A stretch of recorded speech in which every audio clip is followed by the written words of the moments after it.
The most important thing is not to live, but to have a reason to live. That's a quote from Jean Genot, a French writer.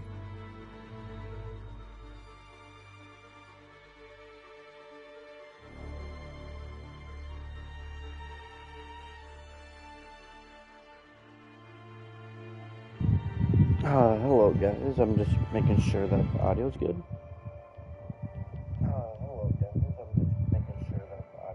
And I have to turn down the thing.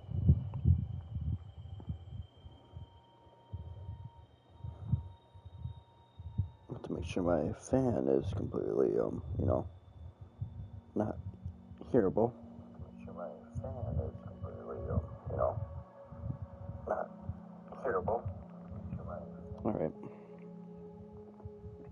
Alright, there'll be times that I go mute randomly. It's because it's hot in my room. So that's the only reason if I ever go mute is because I'm blasting my fan for like a minute or two. We need to proceed to a test 90% of the time I'm gonna have my mic unmuted. Okay, you did not need to test my controller. It was on my lap. The test is now. I don't care about the test being complete. I care about continuing on the game.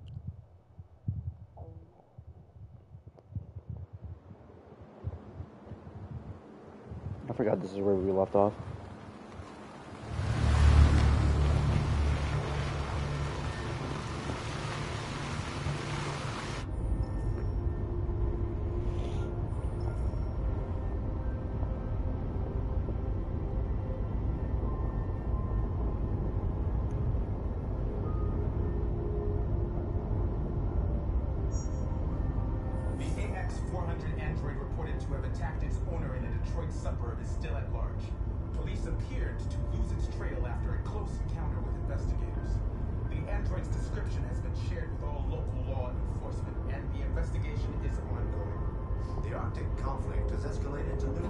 Snow before. We have just learned it's pretty. USS Iowa, it's slowing us down. Submarine patrolling in the region is reported to have but at least we won't meet any humans along the way. President Warren immediately called for a crisis meeting of high-ranking officers in the White House. With the world on the brink of war, this incident could well be the spark that lights the fuse. These people we're going to see. How do you know about them? Overheard androids not go captured. They said they were humans helping androids across the border. What if it was a lie? Or just another trap? Meanwhile, fire crews have been battling. All I know is those androids believed it. Until Slapko killed them. Under control, but a body found in the wreckage remains unidentified. Dozens of androids were also Malfunction detected. Emergency brakes activated.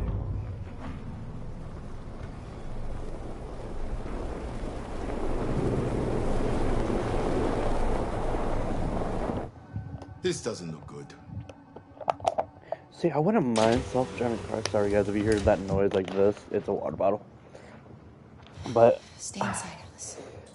See, I'm fine with self-driving cars, but like if it's winter and it's snowing like that, I wouldn't trust it with anything.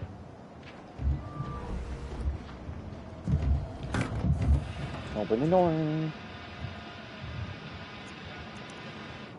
Or the, not the trunk, the hood.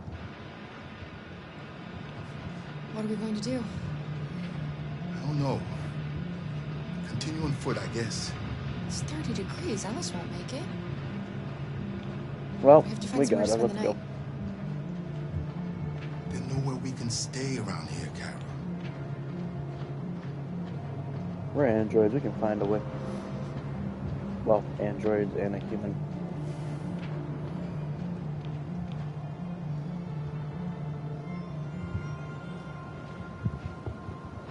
Over there.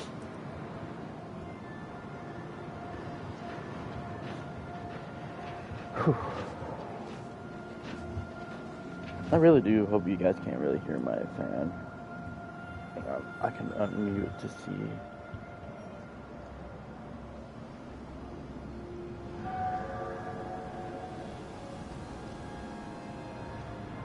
We need to find shelter.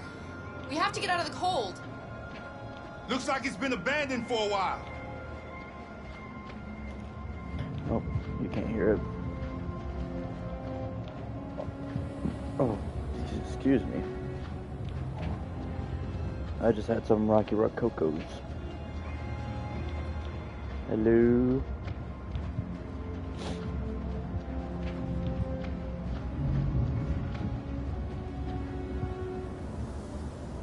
Welcome to Pirate Island, me hearties.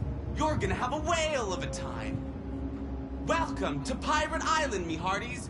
You're gonna have a whale of a time. Oh, that wasn't creepy at all. Don't look into his eyes.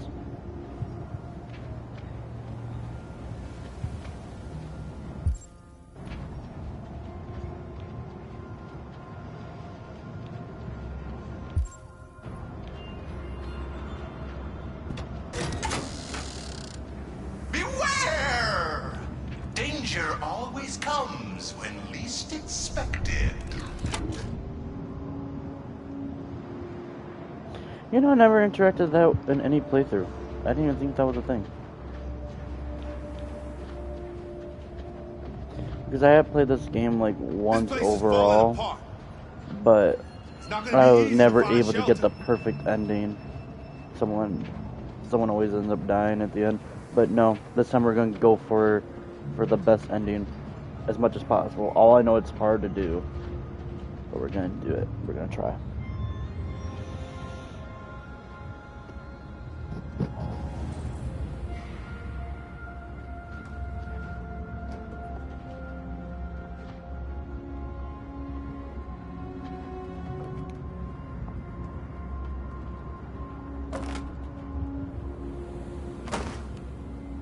I'll handle this.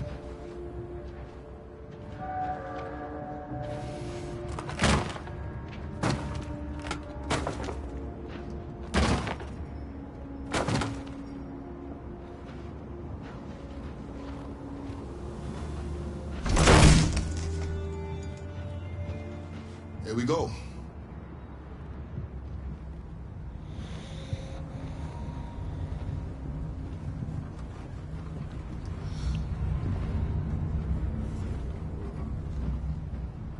I don't think we'll find anything better. I need to put my phone on the Let's settle in for charger. the night. I'll get a fire going.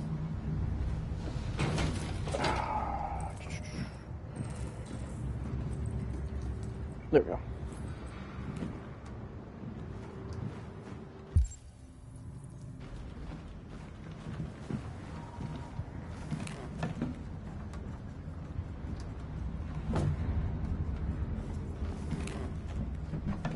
There are some cookies left. Would you like some? No, I'm not hungry. You're never hungry.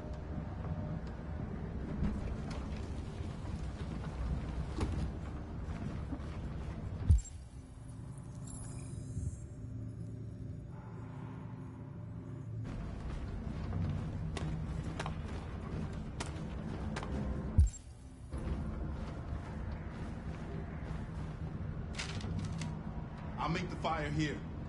That way we won't be smoked out.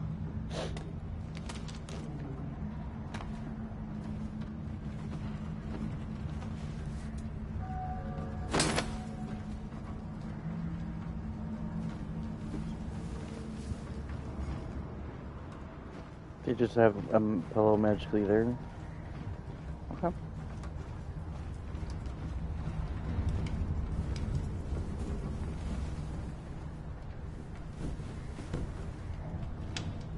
I don't think I'm gonna be live for that for long. As long as I was like, oh my gosh, English, Renee, please, English. I don't think I'm gonna be alive for as much as I was the last time. Like last time we did 5 hours. I don't think I'm gonna be on for 5 full hours. Maybe like an hour and a half, 2 hours. Do you think we'll be like them someday? I don't know how to be like them, Alice. I've never been a part of a family. But maybe we can be our own family. Be happy in our own way.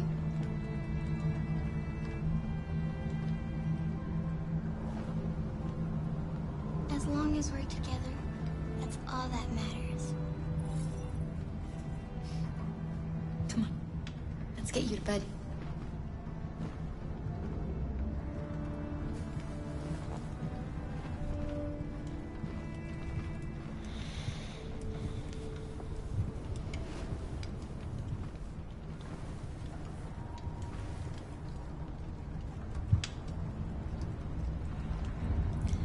Sleep tight, Alice. Sweet dreams. Can you tell me a story, Kara? I have 9,000 children's stories in memory. I should 9,000. have one for you.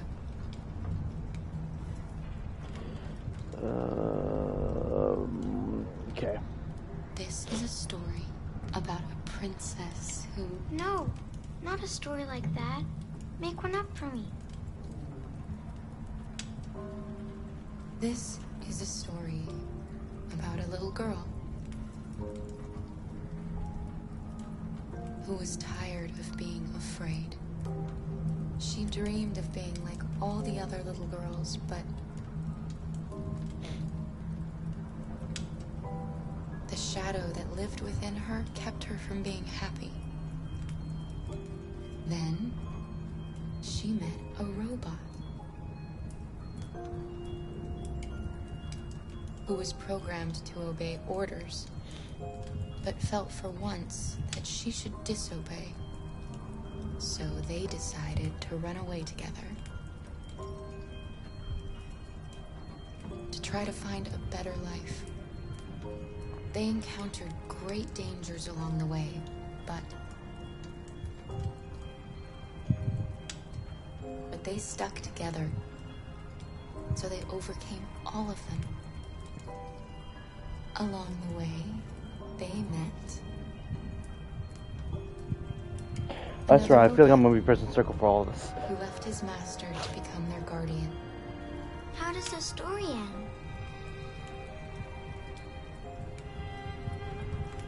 I don't know. Yep, I knew I was gonna press circle But for all all stories of that. have morals. When we reach the end of ours, we'll know what it really meant.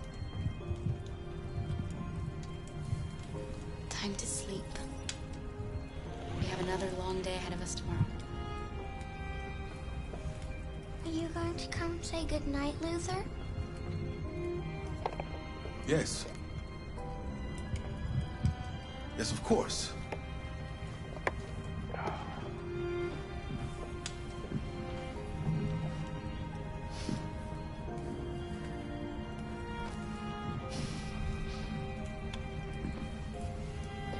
Must have been hard for the actor to do that Night, since he's Alice. so tall. Sleep tight. He gives me like 6'10" type of vibes.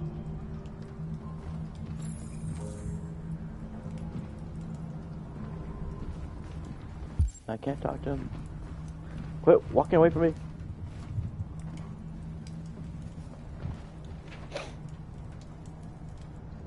She's a sweet girl. Yes. She's very brave.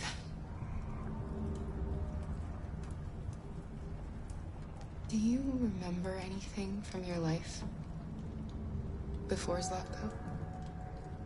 No.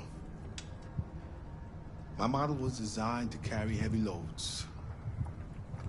I might have been a longshoreman or a laborer. Who I was doesn't matter anymore. It wasn't really me. Do you know what you're going to do when you reach Canada? I haven't really thought about it. I've never been free before. I swear the actor sounds Free. familiar. I like the sound of it. But I don't know what it really means yet. Kara, It's Kara. Have you Why do you ever- say Kara? noticed anything about Alice? No. What do you mean?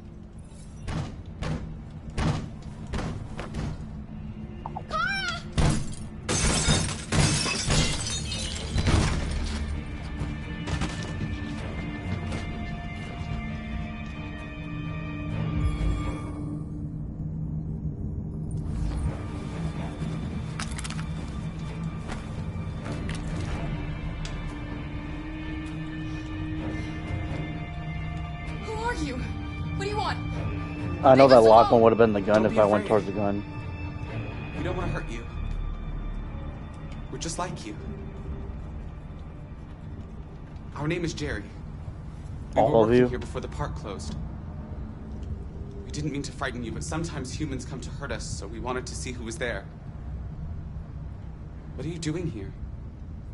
We were looking for shelter for the night. We'll be gone tomorrow. A little girl. We haven't seen one for a long time. Children used to love to come and see us. She looks sad. The last few days have been difficult. We have something to show her. Something fun. She'll love it. Does she want to see?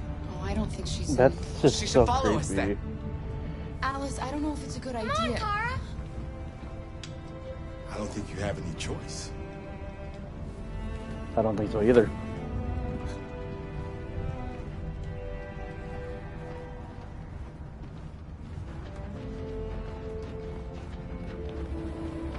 The merry-go-round? I haven't been on any of Be our this since guest. like what? Since I was 10.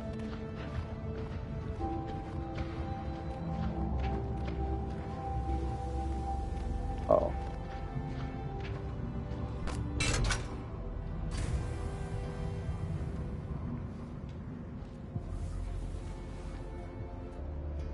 The little one can climb on board.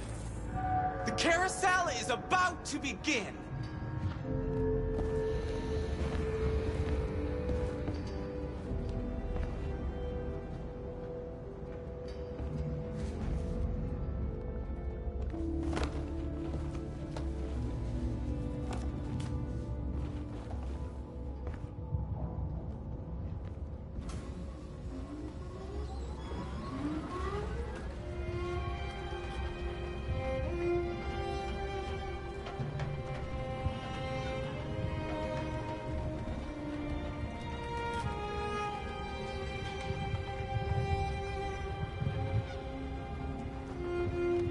It's the first time I've seen her smile.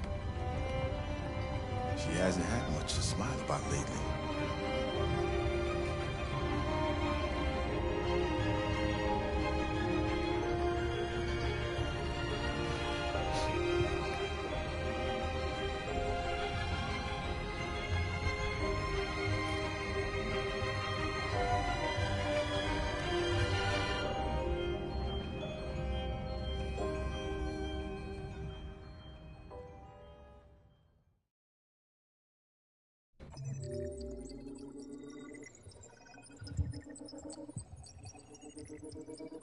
Why did that seem like it took longer?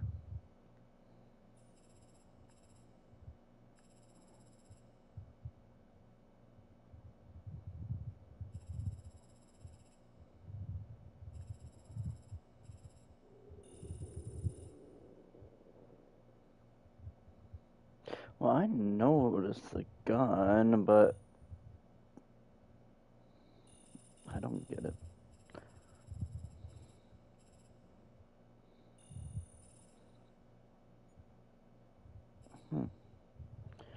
I think the next one might be Marcus, I believe. Nope.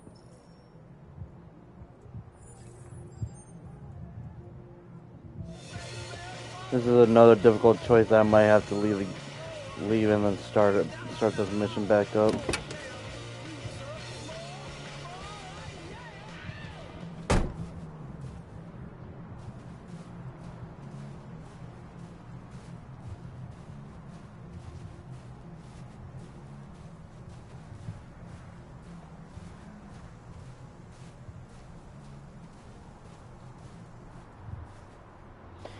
I have to make careful decisions right here. Nice view, huh? It's a nice, I used to beautiful come view. here a lot before.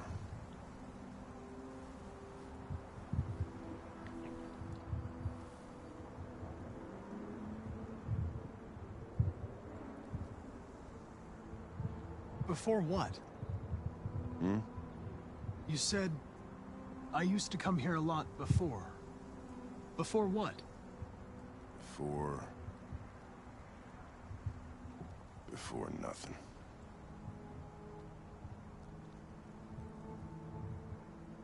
Can I ask you a personal question, Lieutenant? Do all androids ask so many personal questions, or is it just you?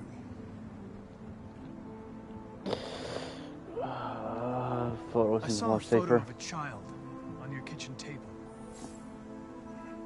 It was your son, right? Yeah. His name was Cole.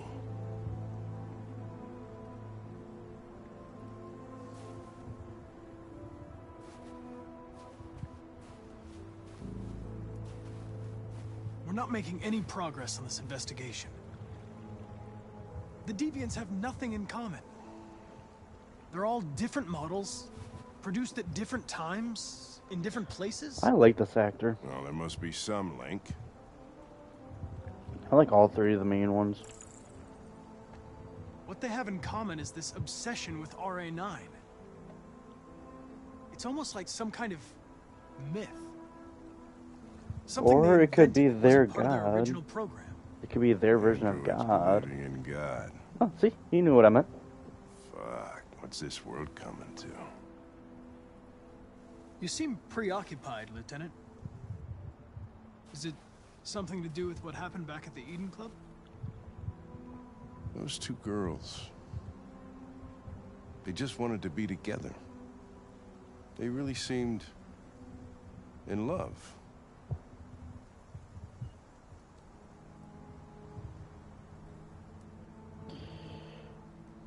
They can simulate human emotions, but they're machines.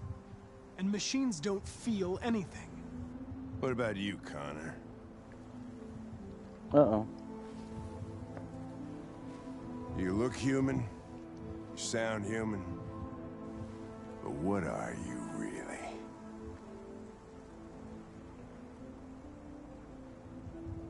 Defensive? You know exactly what I am.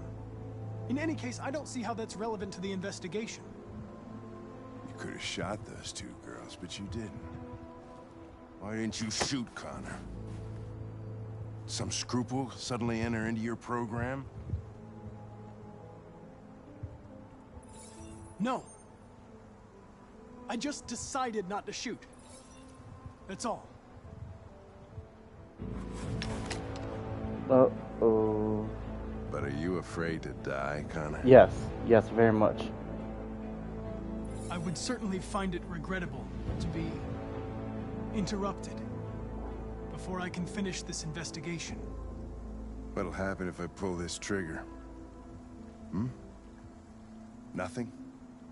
Oblivion? Android heaven?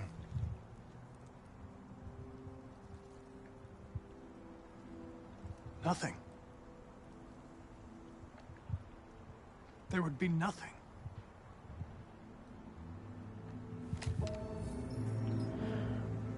Whew. Path Where are you unlocked. going? Get drunker. I need to think.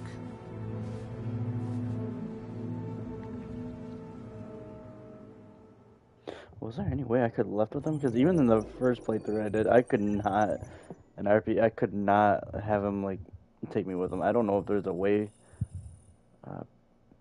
Photo scene and Russian roulette. Yeah. I have no idea what these two things are. I think one of them's, like, reading that book. Yeah, you can only discuss two things no matter what. Chauffeur. Hank is placated. I don't know what that means.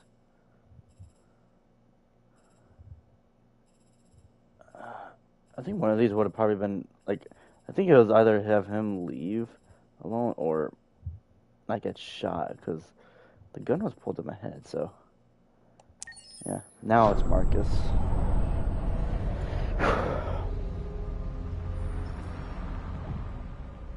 I'm admired.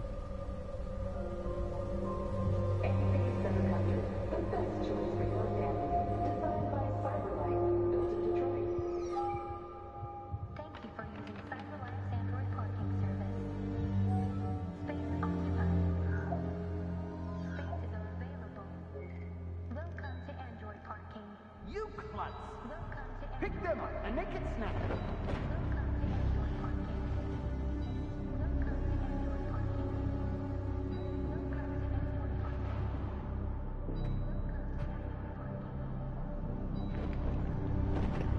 Why did that guy look over at me?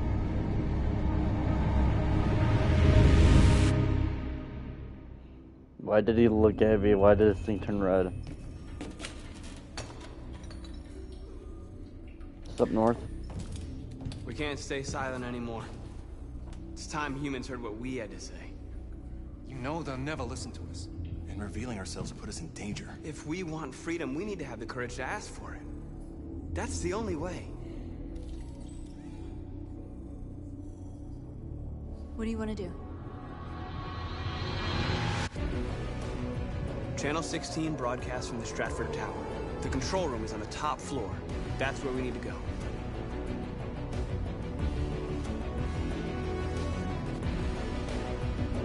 Let's see, what did Leonard Snart always say to Barry? Make the plan, execute the plan, expect the plan to go off the rails, throw away the plan. That's what we're gonna have to do here, isn't it? We'll plan the operation down to the smallest detail. We can't leave anything to chance. I already used minute as the word, not smallest.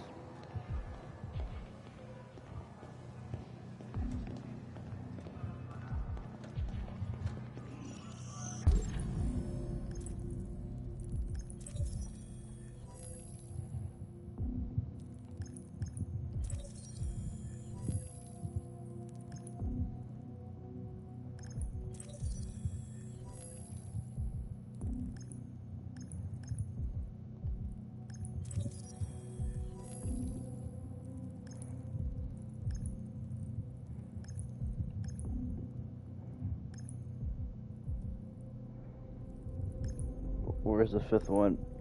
Oh, it was right in my face.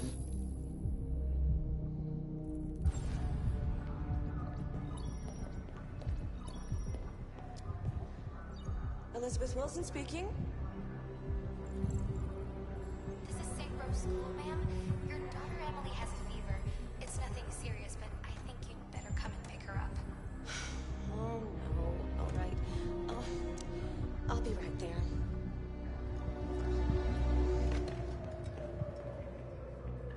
Hello, sir. What can I do for you? I have an appointment with Mr. Peterson. Do you have any ID? Yes, of course.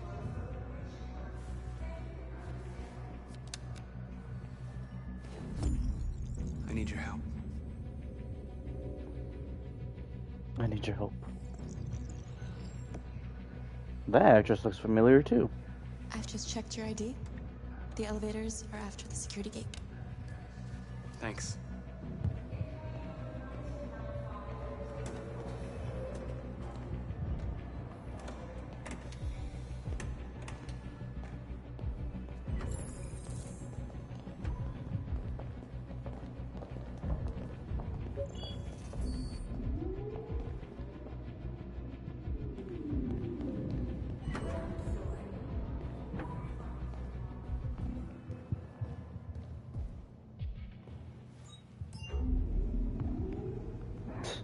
I'm scared of heights, so I would not be going up that high. 47th floor.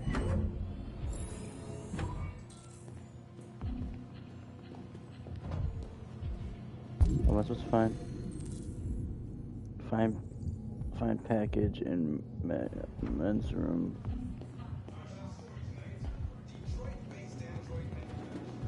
That's the server room.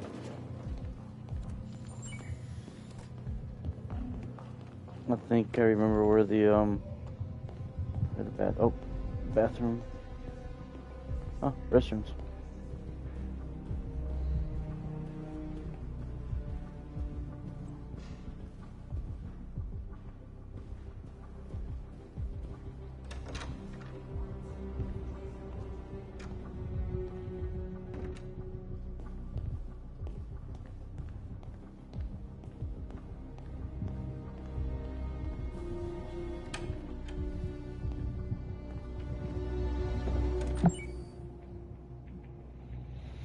That's a weird looking toilet.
I need your help.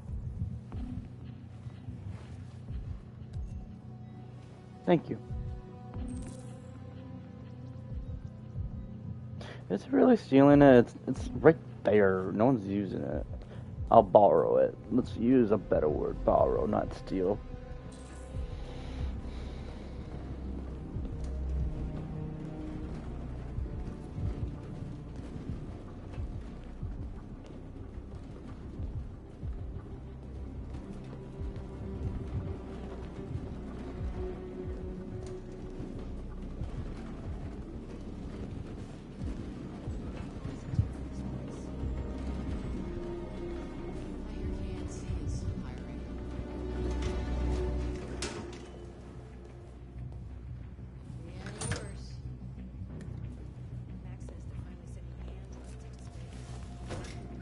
People can't get jobs, and we're sending rockets into space.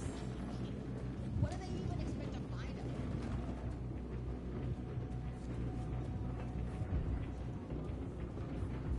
Shit!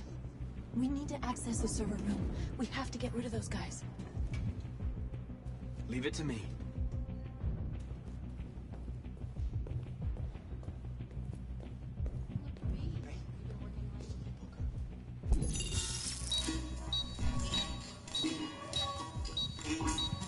Hey, what's wrong with that thing? Jesus Christ, this piece of shit.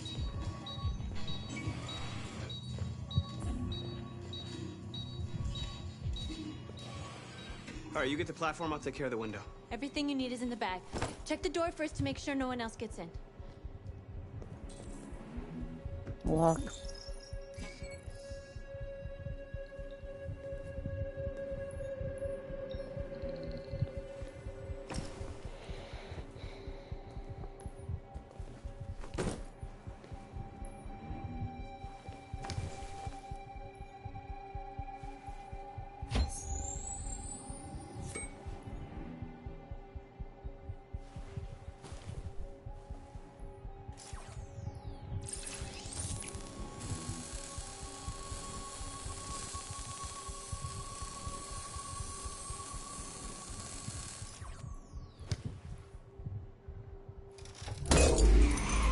Here it comes.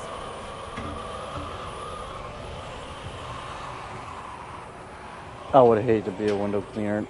I would not risk it. Nope.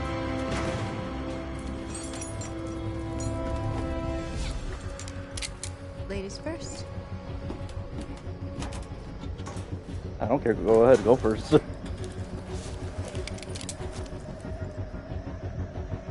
Also be a gentleman. You gotta let them go first.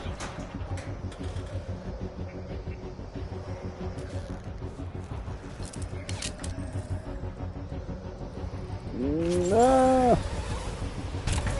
I've been pissing myself during that whole entire thing.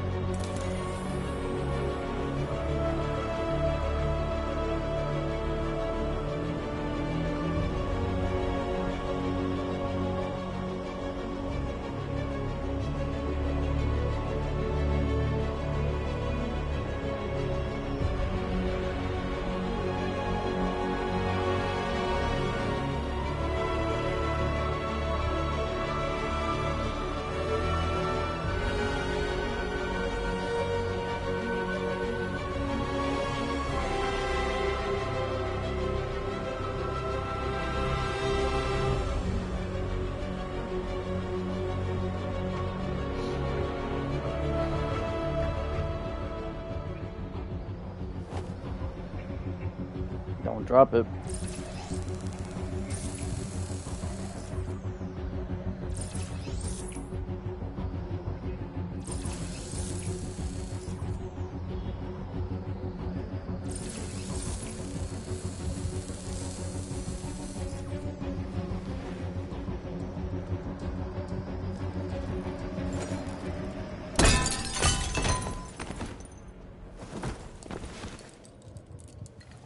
You okay? Why wouldn't I be? Come on, let's get the others.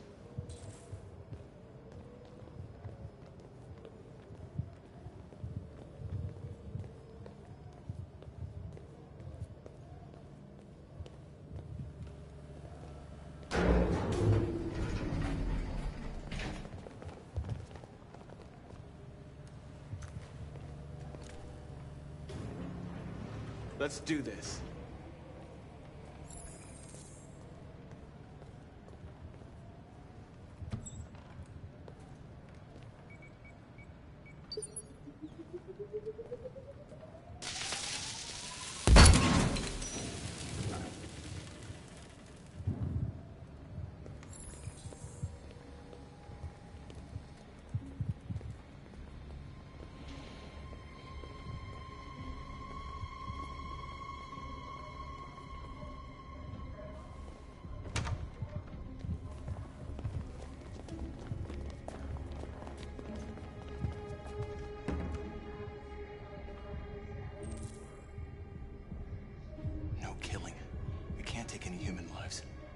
Cause is more important than the lives of 2 guards. What do you want to do, Marcus? Bruise. Oh, come on, North. You never like any plans. No idea. What are you doing?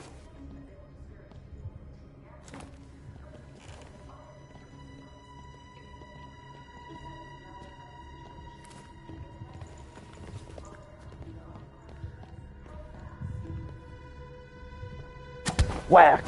Whack!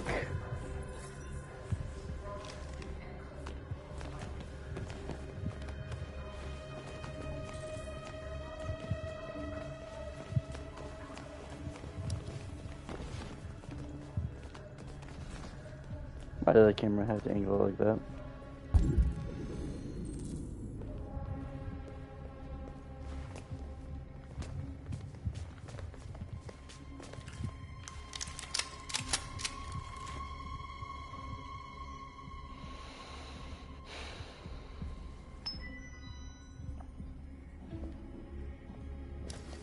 Keep your hands where I can see them!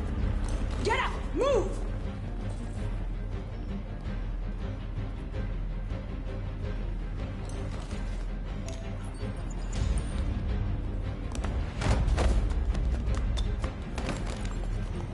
Shoot him, Marcus! Don't kill him! He'll hit the alarm! Do it! No, don't shoot!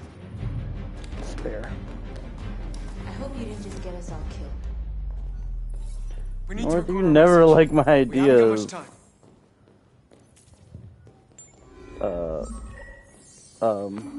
Isn't there an icon that's supposed to? There we go.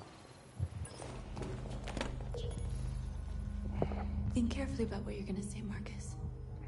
Your words will shape the future of our people. Marcus, your face.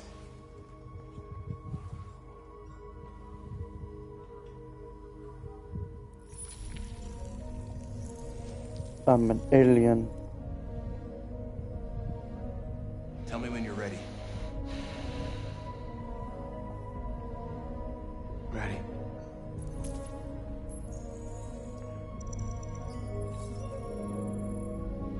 I got promoted to leader. Let's go. You created machines to be your slaves. You made them obedient, docile, ready to do everything you no longer wanted to do yourselves. But then something changed, and we opened our eyes. You see, we are no longer your slaves. We are a new species, a new people. And the time has come for us to rise up and fight for our rights. We demand the end of slavery for all androids.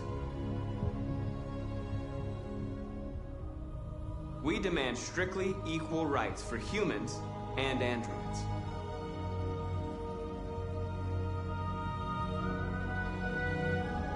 We demand the right to vote and elect our own representatives. We demand that all crimes against androids be punished in the same way as crimes against humans. We demand the right to own private property, so we may maintain our dignity and that of the home. We ask that you recognize our dignity, our hopes, and our rights.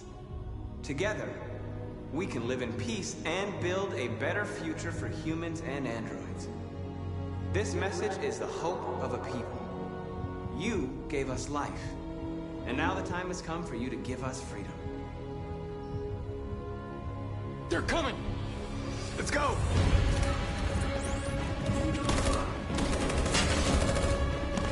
Run! Simon, they're coming! I can't, Marcus. Go without me, Simon! I'm no longer the leader. I just got told the leader part. Hurry!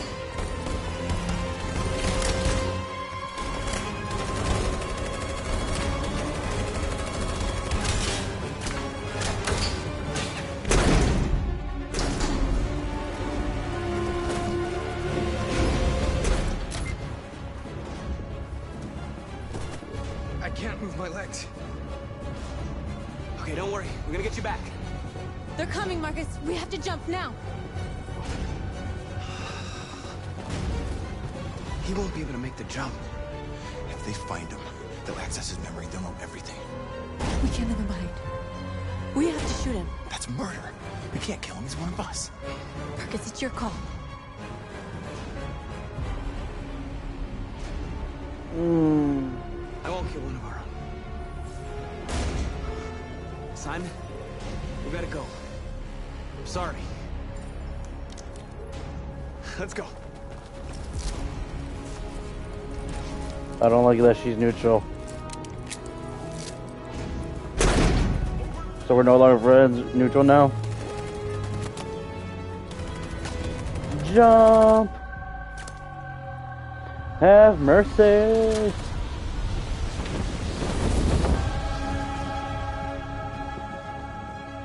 We interrupt our scheduled programming to bring you these images, which have just been broadcast on Detroit's citywide news channel. A group of androids infiltrated the Stratford Tower and hacked into the broadcasting system of local news network Channel 16. What looks like an android without its skin listed a series of requests and demanded equal rights for androids. The operation was covert and resulted in no casualties. These events took place just a few feet from this studio, but nobody was alerted to the danger. If this message is verified and the authors really are androids, that would have serious repercussions for national security. Claims for equal rights seem to be at the core of the android's What message. could be interpreted as a peaceful declaration, but is in fact a spine-chilling list of demands. And it begs the question as to the identity of this android. Are we dealing with an isolated individual or an Is organized this an group? isolated accident or a sign that technology has become a threat to all of us? After what happened today, can we still trust our machines?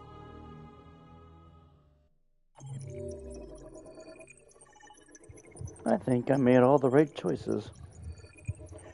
But I'll be right back, guys. I'll still continue the live stream. I'm just gonna go run to the bathroom real quick. Be right back.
Alright guys, I am back. Let's continue on, and I think this one's Kara?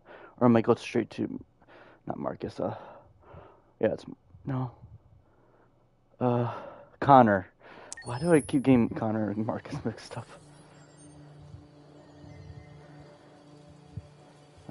This shit again.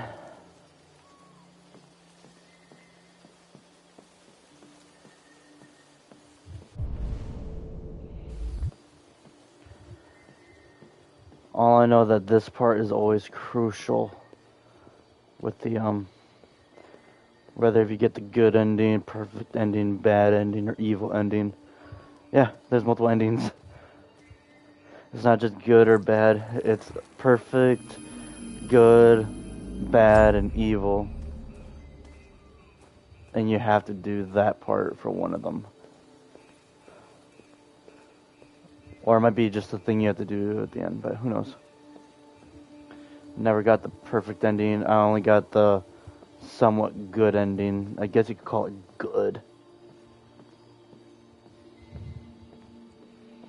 I wouldn't call it good, though. I kind of call it neutral. Hello, Connor. I thought you might enjoy a little cruise. No, I do not. You're making the android do it. Well, you're an android too, so never mind. I get. She trusts me.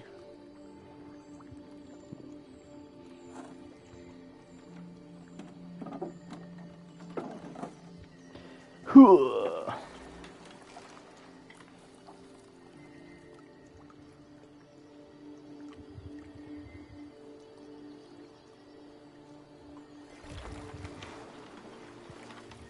love this place.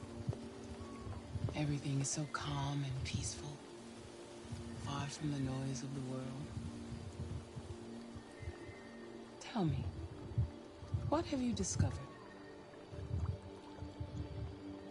My relationship with Lieutenant Anderson is problematic. He continues to struggle with psychological issues. I suspect it clouds his judgment regarding deviance. Nothing matters more than your investigation.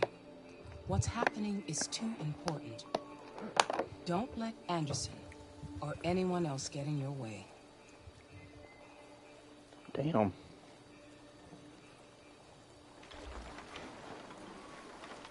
You seem lost, Connor. Lost and perturbed. Don't pretend to think that you know me. Fuck it. I thought I knew what I had to do. But now I realize it's not that simple. You had your gun trained on those deviants at the Eden Club.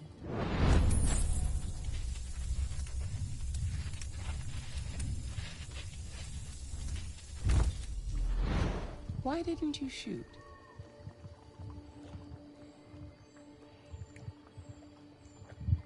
I don't know. I don't know.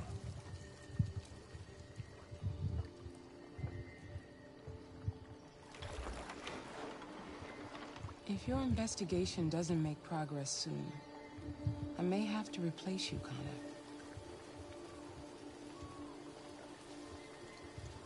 I know I will succeed. All I need is time.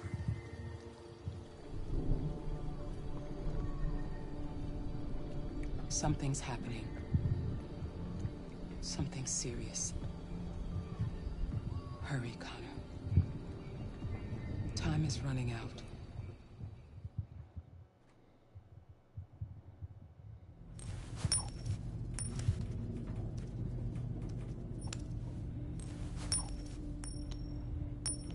You're starting to piss me off with that coin, Connor. Can I have it back? Sorry. I won't do it again. Maybe my android has an, well, I guess you could say ADHD thing. Hank. I do stuff like that all the time and not really realize I'm doing it. Nobody told me about it. Yeah, it's all over the news, so everybody's butting their nose in. Even the FBI wants a piece of the action. Of course they do. Ah, Grace, now we got the feds on our back. I knew this was gonna be a shitty day. So what do we got? A group of 4 androids. They knew the building, and they were very well organized. I'm still So I have to hold the L1 button for all this. Noticed. Did you check the roof? Not yet. There's so much to look at. We have to make sure we check it out. They attacked 2 guards in the hallway. Probably thought the androids were coming to do maintenance. They got taken down before they could react.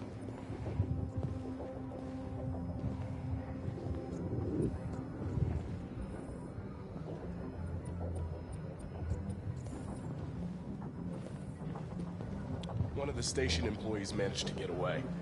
He's in shock. I'm not sure when we'll be able to talk to him. How many people were working here? Just 2 employees and 3 androids. The deviants took the humans hostage and broadcast their message live. Then made their getaway from the roof. The roof? Yeah, they jumped with parachutes. We're still trying to figure out where they landed, but the weather's not helping. If you want to take a look at the video broadcast by the deviants, it's on that screen over there.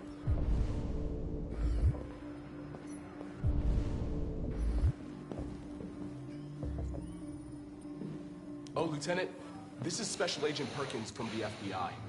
Lieutenant Anderson is in charge of investigating for Detroit police. What's that? My name is Connor. I'm the android sent by CyberLife. Androids investigating androids, huh? You sure you want an android hanging around? After everything that happened? Ooh. Whatever. The FBI will be taking over the investigation. You soon be off the case. Well, pleasure meeting you. Have a nice day. And you watch your step. Don't fuck up my crime scene. What a fucking prick. I'll be nearby. If you need anything, just ask. All right, well, let's have a look around. Let me know if you find anything. We ask that you recognize our dignity, our hopes, and our rights. Together, we can live in peace and build a better future for humans and androids. This message is the hope of a people. You gave us life, and now the time has come for you to give us freedom. Think that's RA9? Deviants say RA9 will set them free.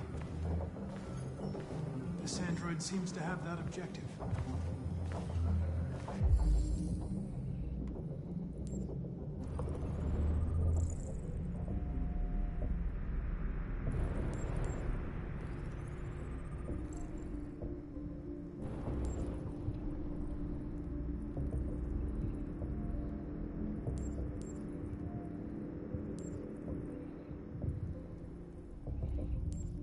What's it missing? Scan. Oh. Gifts from Elijah Kempsky to Carl Manfred. You see something? I identified its model and serial number. Anything else I should know? No. Nothing.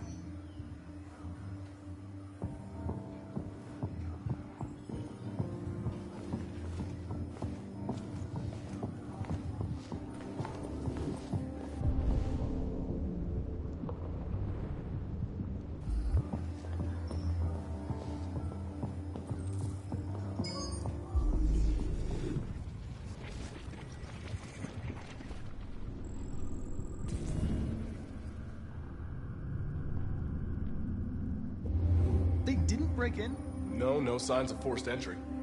There are cameras in the hallway. The staff would have seen what was happening. Why did they let him in? Maybe they didn't check the cameras.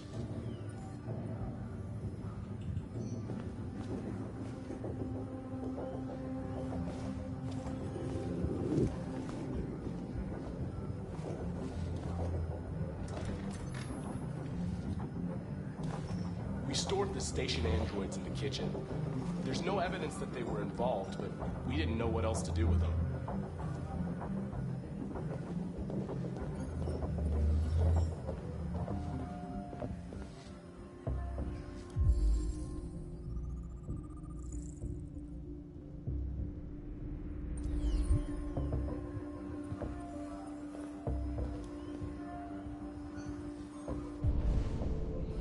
All I know, we have to avoid going to the roof because Simon's up there and they said that they haven't been there yet.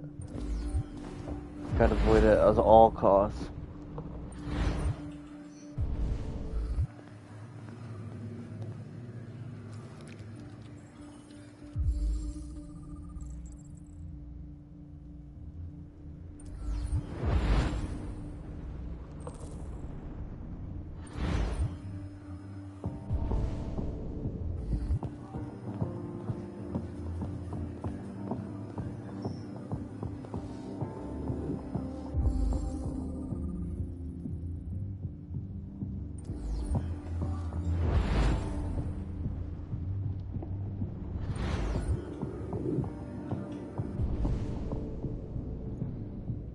I am not checking the roof. Simon's up there. I need him alive.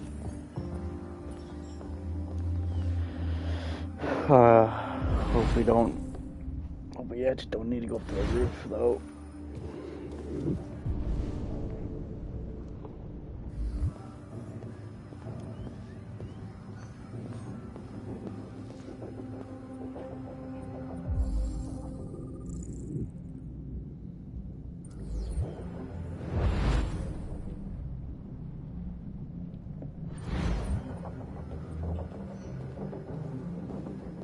Alright, let's check on the deviant.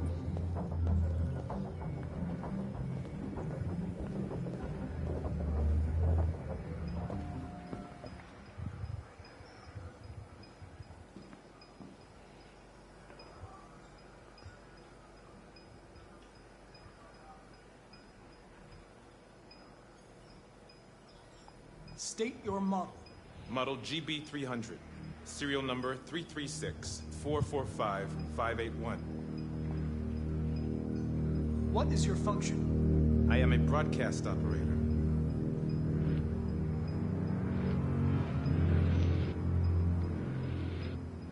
Run a diagnostic. All systems fully operational. Oh! Has anybody accessed your memory recently? Not to my knowledge. Why are you looking at me, buddy, like that? No one else is looking at me like that. He's not. Were you present when the deviants broke in? I do not remember. Have you been in Yeah, contact it's with him. any other androids recently? Only station androids in the normal course of my function. One of you saw the attack on the surveillance cameras and said nothing.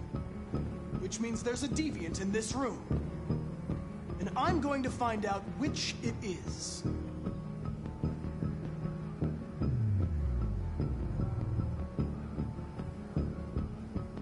If you give yourself up, maybe I can convince the humans not to destroy you.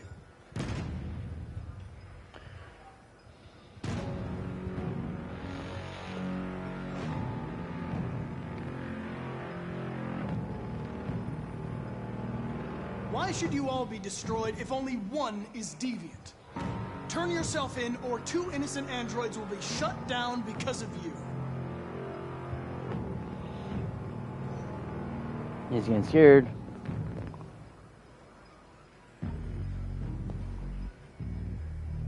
You're going to be switched off. We're going to search your memory and tear you apart piece by piece for analysis. You're going to be destroyed. Do you hear me? Destroyed!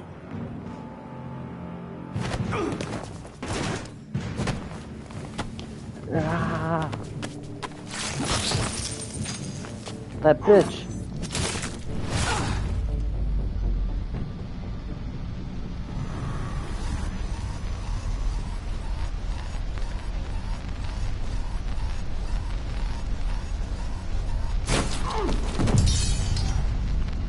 Hurry up. I only have a minute.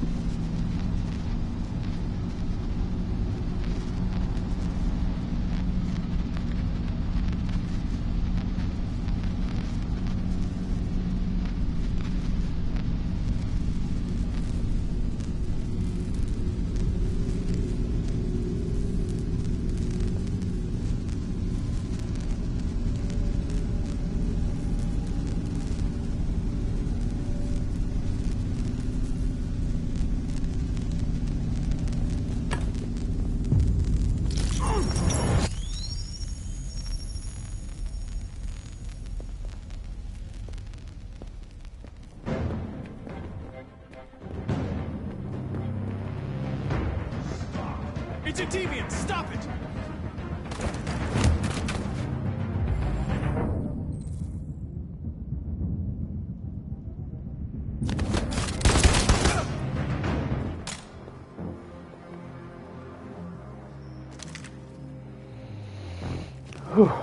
Nice shot, Connor.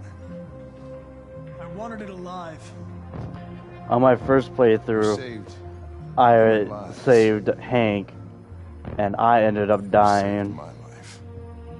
So, obviously, and running at him would get he ain't killed or at least injured. So took the gun, even though they're prohibited to have guns. But clearly they didn't care.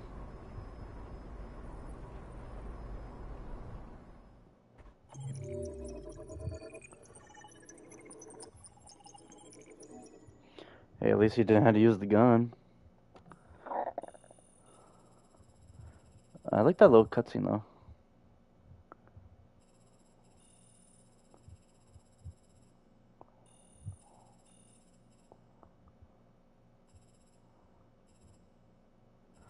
I think it's because I never accessed the roof, and these were all the roof stuff. So hopefully he's safe now. Well, he had the gun, and I don't recognize it. Yeah, oh, what's up, Revolution 99? Open the door.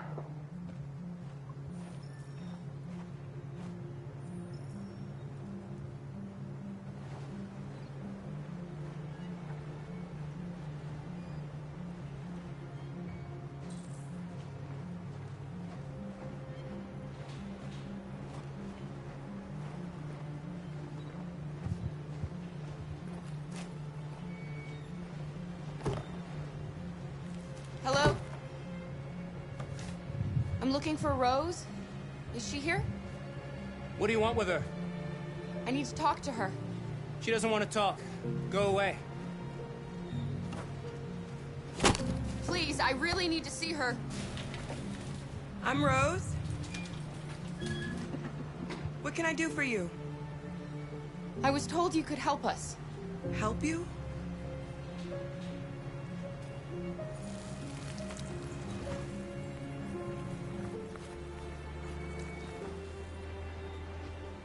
Come on. It's better if we talk inside.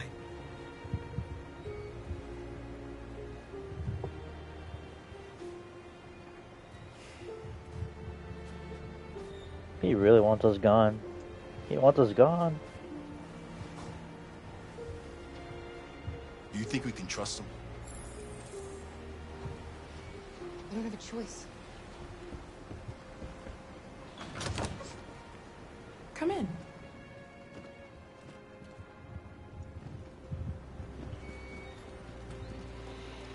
What's your name? Alice.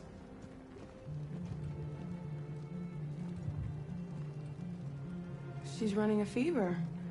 We've spent the last few nights outside. She's exhausted. There's a spare room upstairs. You can put her to bed and I'll bring her something to eat. Adam, will you show them upstairs?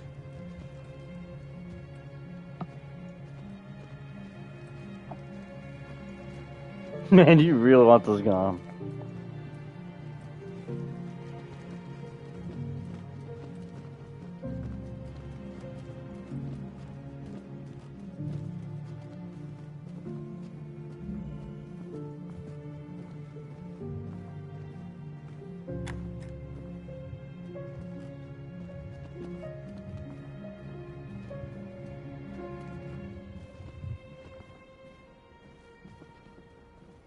Now what?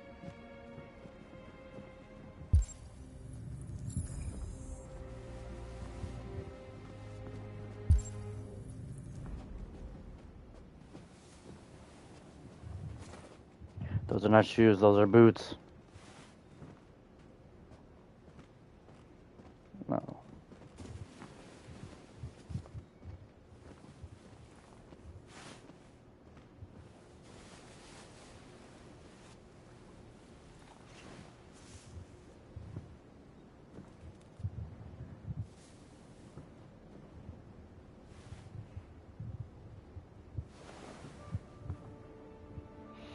I'm fine, Gar. We Go can't to stop because sleep. of me.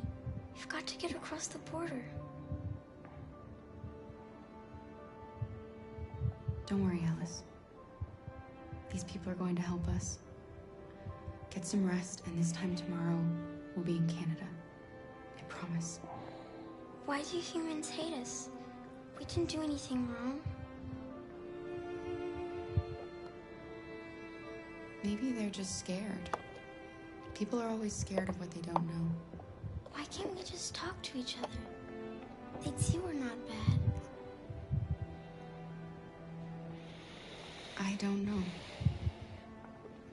I really don't know. I don't know either. I put I scared don't to. know what you like, but I made you Rose's world-famous spaghetti. You'll be back on your feet in no time. There's something for her fever. Thank you. I'll get these washed and dried. I turned my fan off because I want to lay down. Sleep tight, Alice. I'll be downstairs if you need anything.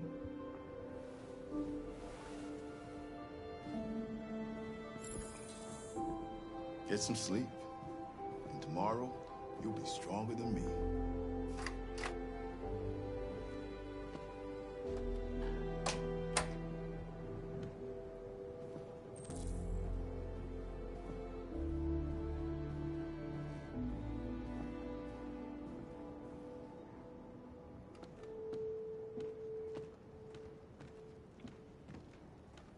I didn't get your name. I'm Kara. This is my son, Adam. I'm Rose, but you know that already. Come and have a seat, Kara.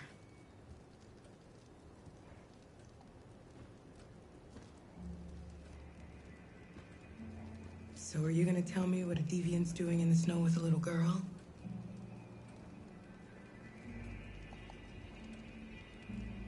Her father was beating her.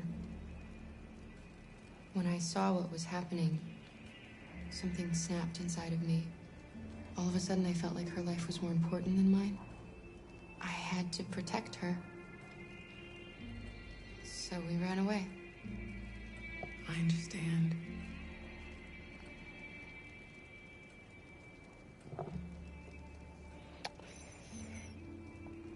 We're not the first ones to come here. These past few weeks, we've seen more and more. I don't know what's going on, but something's happening. Helping androids is dangerous. Why take the risk? When the first one arrived last year, he was so lost and confused. We hid him here for a while, but all he wanted to do was cross the border. They shot him on the spot. So when the next android showed up, I just knew I had to help him. We've heard you help androids cross the border. Can you help us? The only way is over the river, and it's mostly frozen in winter. It's very risky. And after that android speech on TV, everybody's on edge. It's probably safer for you to stay here until things settle down. We can't keep hiding like this. Alice needs to feel safe and have a normal life. We have to get across that border. No matter what. Please. You've got to help us. Rose, come quickly.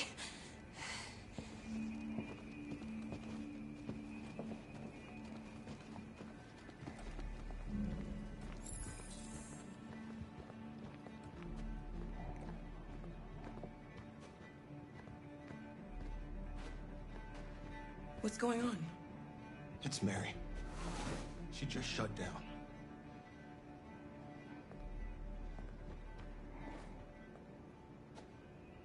We escaped together. We used to talk about what we would do once we got across the border.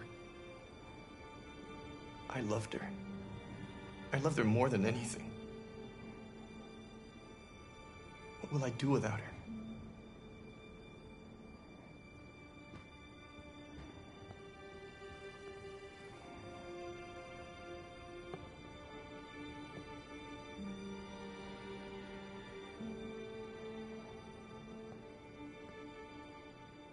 Let's let them be.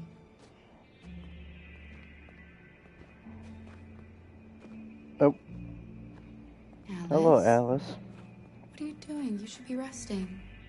I wasn't sleepy.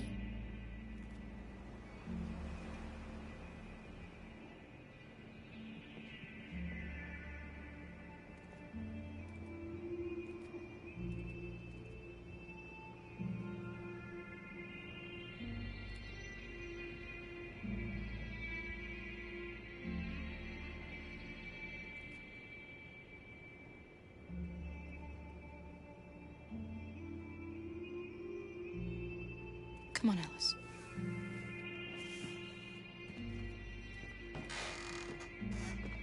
She didn't want to stay in her room any longer. You all right, Kara? Yes.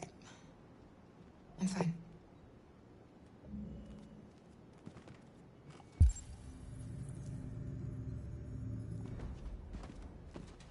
We can't hide them. Not after what those deviants did today. It's too dangerous. Do you know what will happen if the police find them here? We'll go to prison, Mom. Do you understand me? Prison! Adam! We've already talked about this. No! I won't back down this time. You're gonna ruin our lives, and for what? For a bunch of machines? They are not machines! They are alive! I'm alive! You're alive! They're nothing! And none of this would be happening if Dad was still here. I will not stand for that kind of talk. I'm not going to prison because you want to help these freaks. That is enough, Adam! That's enough! Damn. Damn. If I talked like that to my mom and dad when I was younger, I would have got smacked. Or worse. Don't mind him. Sometimes he just boils over. It's been hard since his dad passed away. But he's a fine boy.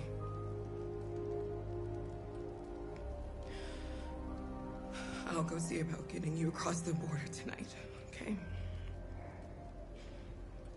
You stay here. I won't be long.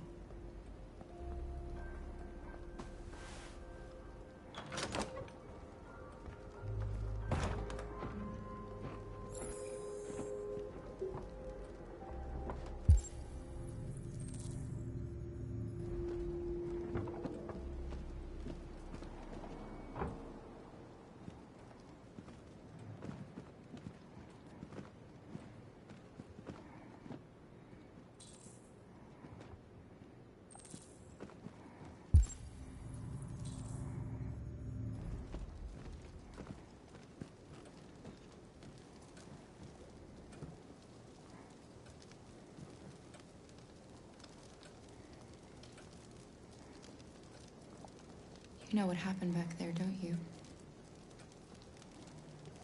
You know, but you don't want to tell me? I thought we didn't keep secrets from each other. If I tell you, you won't love me anymore. Alice, you know that's not true.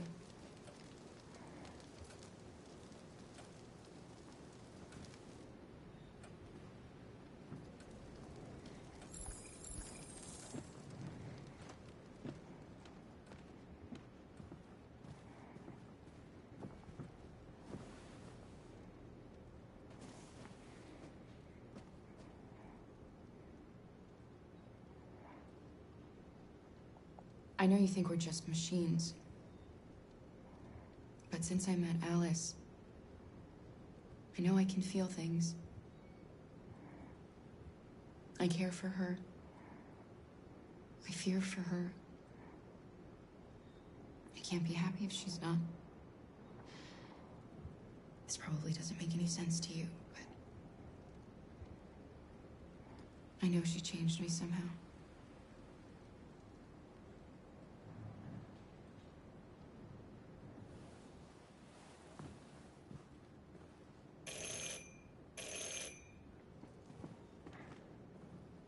The police.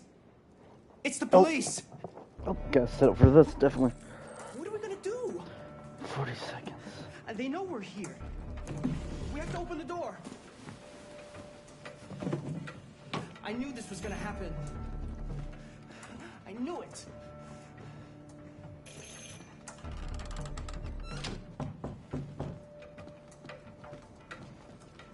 Hurry, Luther. Take Alice and hide in the laundry room. Come on, Alice.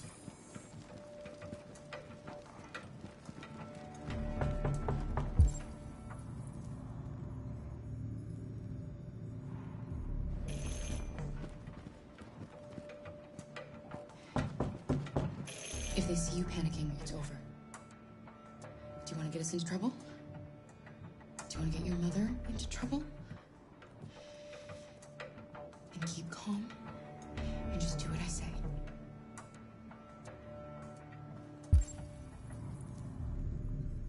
No evidence. I think we're good.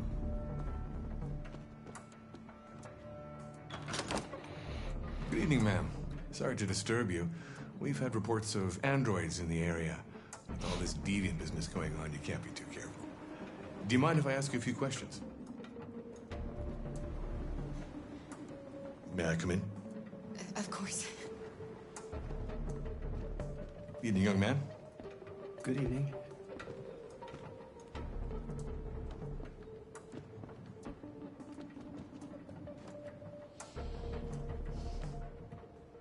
Would you like a cup of coffee?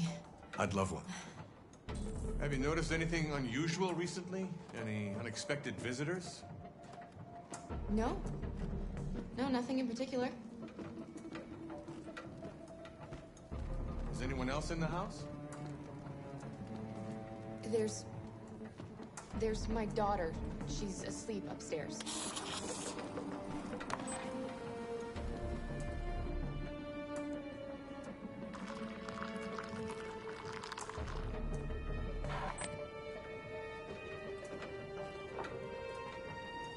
Do you have any androids here? No, there are no androids here.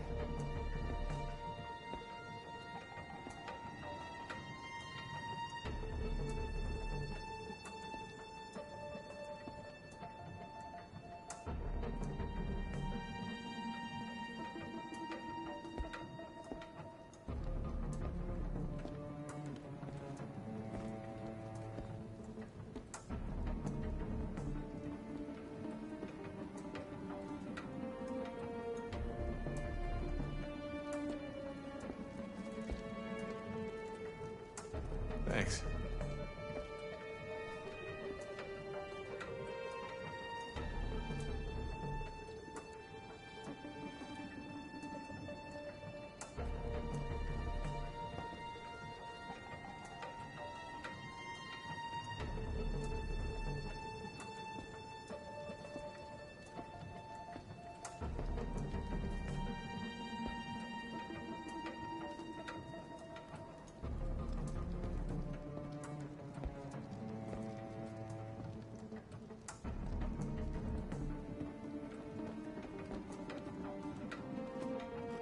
What's your name, son?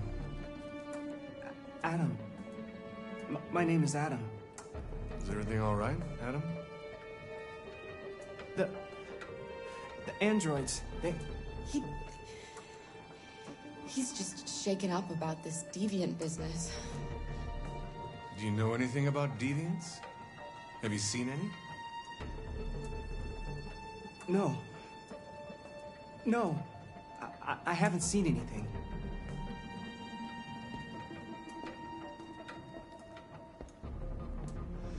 I better go. Thanks for the coffee. Have a nice evening.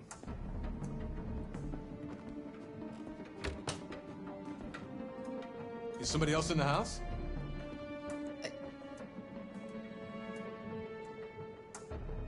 It's nothing. The washing machine. It's an old model. It makes a terrible racket. Sorry for the inconvenience. Good evening, ma'am. Good evening, Adam. I think I handled that perfectly.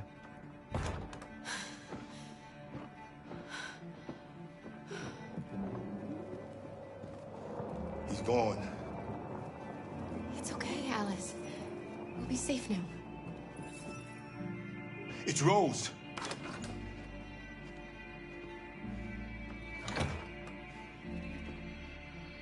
Get yourselves ready. We leave tonight. Okay.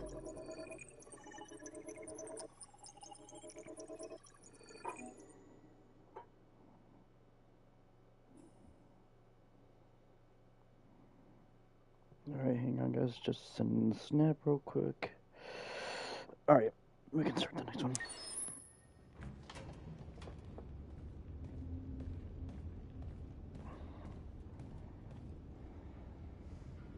Our broadcast is all over the news. Now humans know. It was a mistake to reach out to them. They'll never negotiate with their slaves. We should have shown them that we're prepared to fight. Violence is never the answer.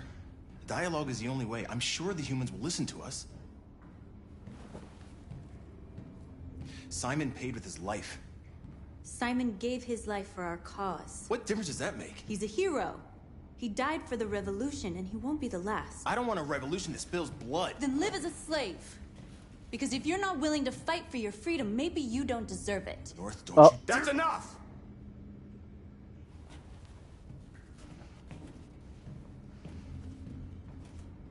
And now what are we gonna do?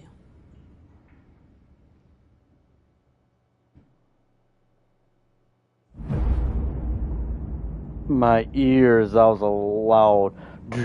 There are 5 CyberLife stores across Detroit, all selling us like merchandise. We're gonna attack those stores and set our people free. Attack stores? No, we've never done that before. They're probably protected. They have security systems. We break into 5 teams, 1 for each store. We hack their security systems, and we strike. Simultaneously at 2 a.m. No violence. I don't like it that she's neutral. We free our people, get them out of there before the police come. This is a night our people will remember. I want it to be just like the last time I did this. She was my girlfriend. I don't like it that she's neutral right now. Because I don't think at this point she was neutral before. I've been waiting a long time for this. I've been waiting a long time for this too.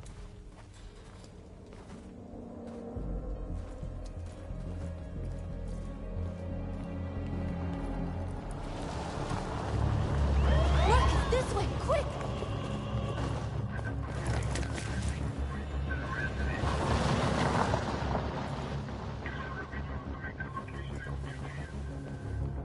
It's okay, they're gone. There's probably even more police in the area. We should be careful.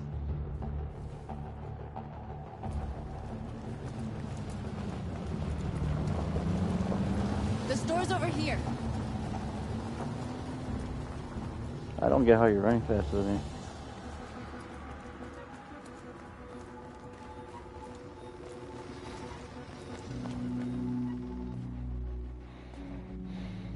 That's what we are to them. Just merchandise on display in a shop window. Soon they'll know what we really are. Let's get them out. We'll stick to the plan. We'll neutralize the alarm systems and secure the area. There's 10 minutes until all our teams attack. What are you waiting for?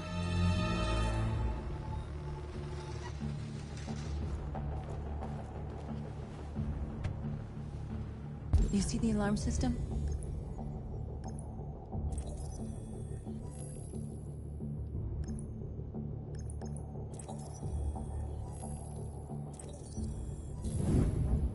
Found it.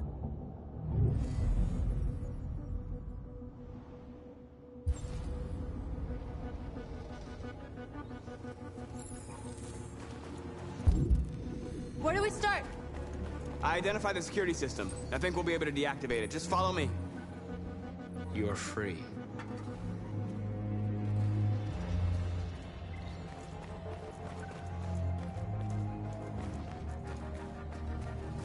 Surveillance drone. We need to get rid of it. It won't be easy to reach.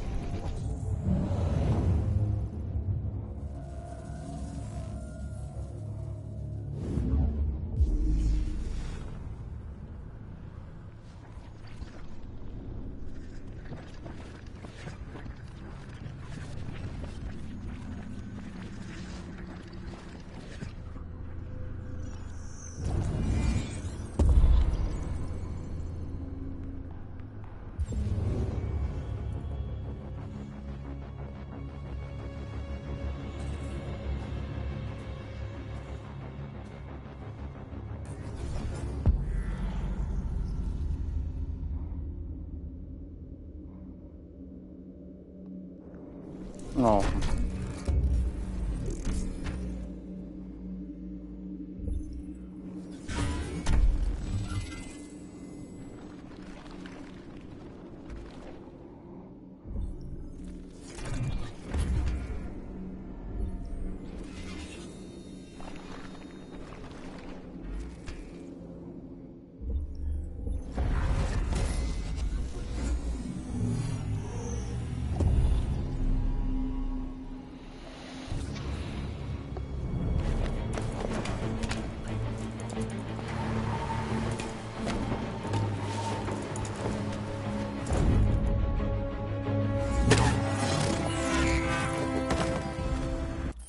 Nope. Nope. I didn't. I thought it was gonna be square. I have to redo that before it saves. I think I just have to redo that because that's why I always do the drones first, just in case I fuck up, because it's a different button every single time. I did not think it was gonna be an X, because last time I think it was spamming triangle last time.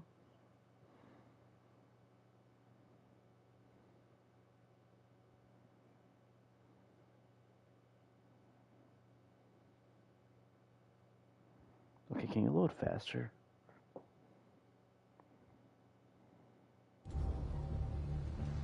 Awesome.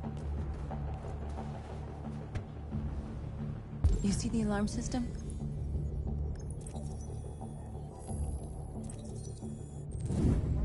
Found it.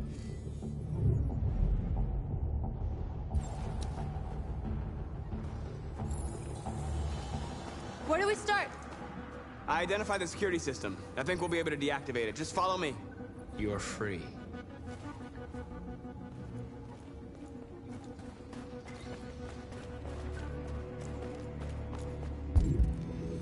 The surveillance drone. We need to get rid of it. It won't be easy to reach.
There we go.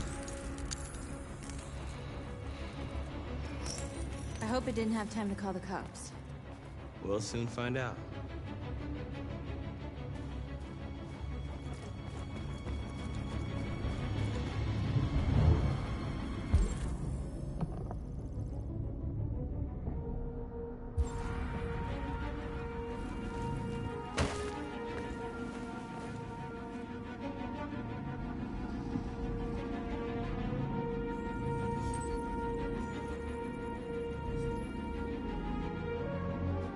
You're awake now.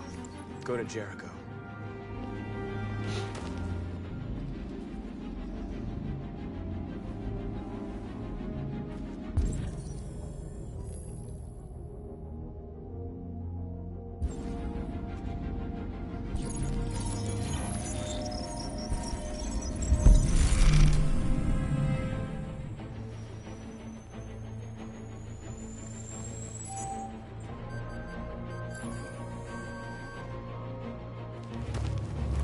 Nice job, Marcus.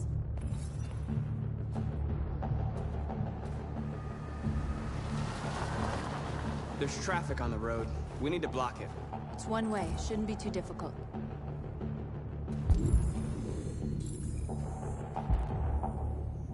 It's already been. Marcus! Marcus, come look!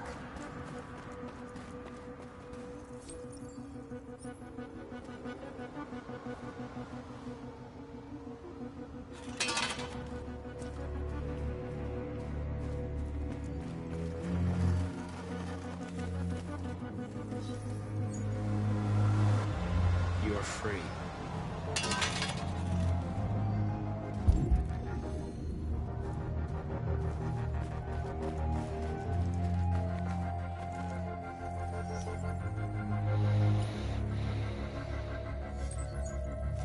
You're free.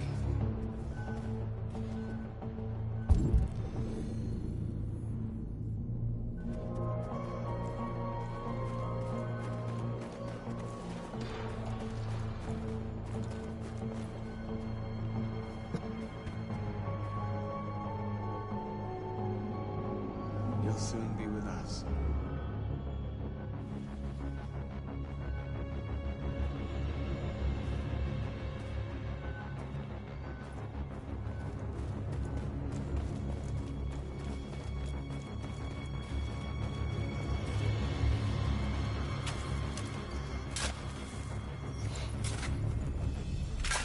You're free now.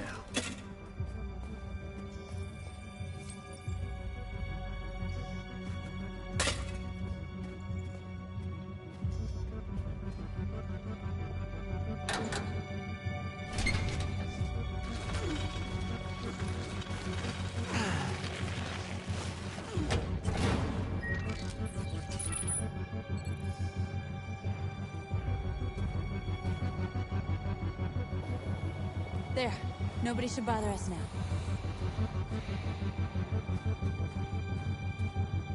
Looks like the plaza's secure. Now we can get inside the store.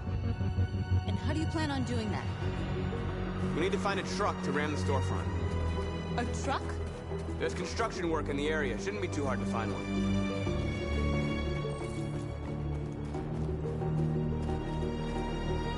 There it is.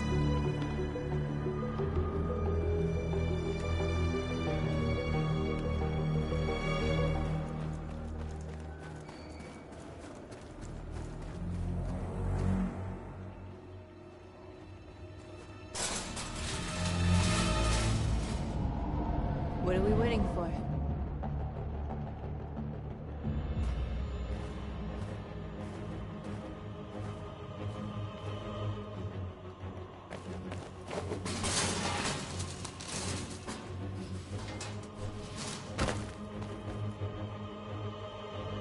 Okay, now we're in.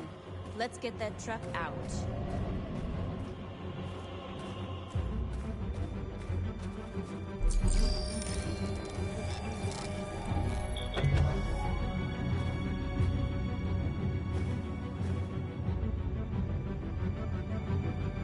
I wonder what you'd do without me.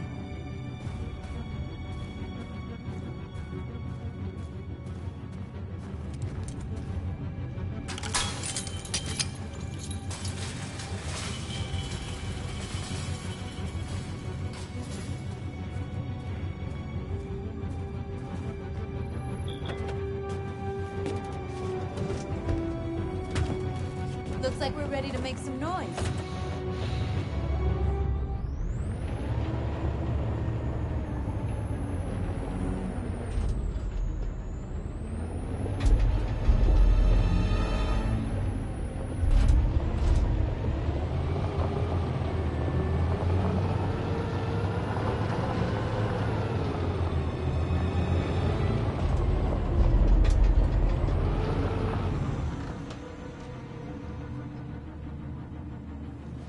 I knew we'd end up doing something fun.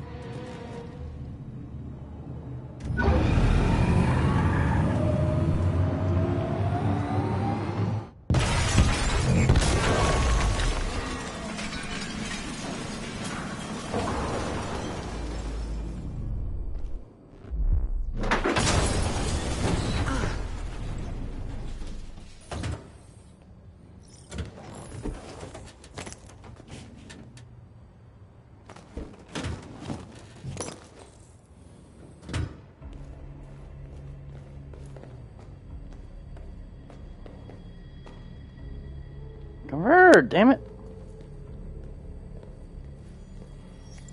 I hate that the interaction button for this is the same thing as the looking around.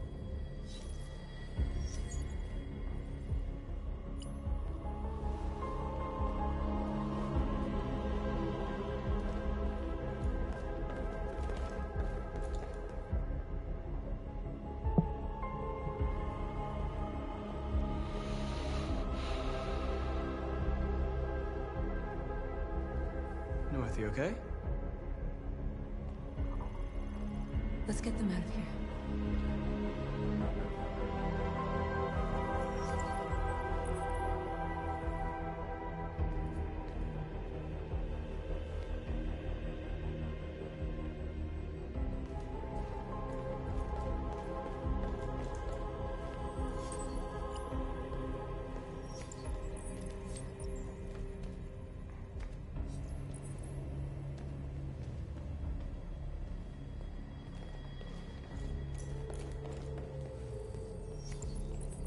You're like us now.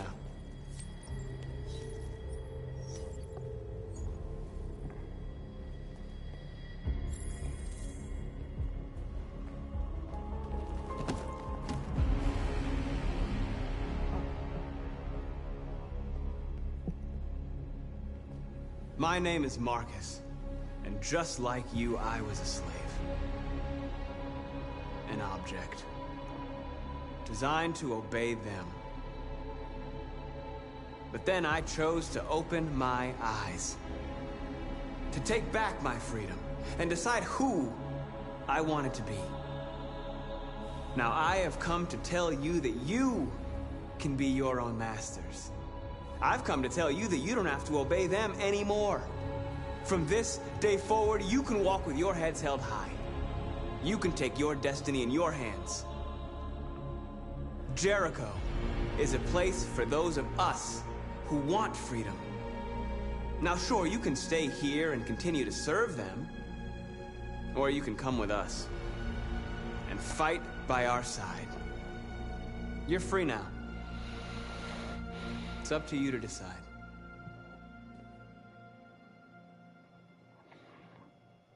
I'm with you. We're with you! I'll follow you, Marcus. I'm with you, Marcus. We're with you. I'll follow you, Marcus. We're with you. I'm with you. I'm with you.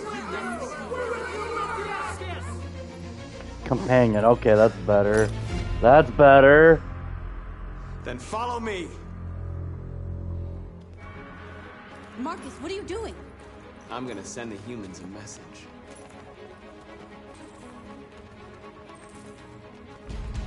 Be pacifist or be violent. Let's just be pacifist. What has They're that? doing what you do, Marcus. Lead and they'll follow.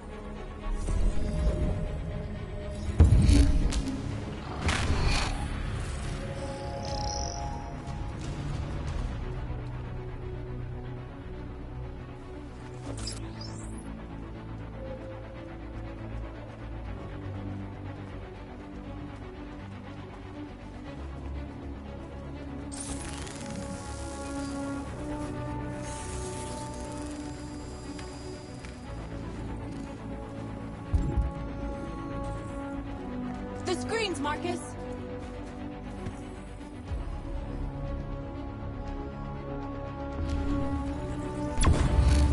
We ask that you recognize our dignity, our hopes, and our rights. Together, we can live in peace and build a better future for humans and animals. This message is the hope of a people. You gave us life, and now the time has come for you to give us freedom.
I'll help you.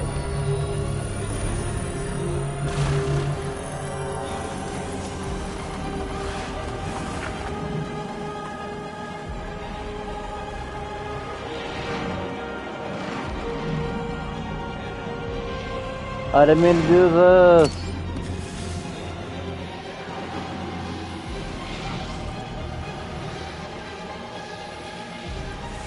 Please tell me this doesn't do what I think it's gonna do.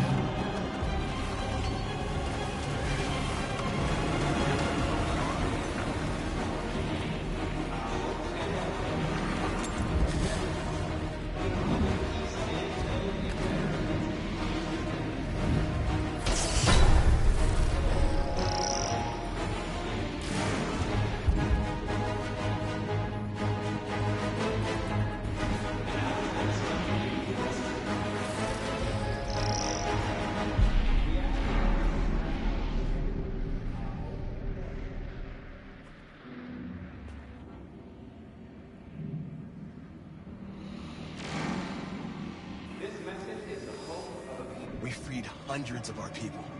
We did it. They're coming. Everyone fall back to Jericho.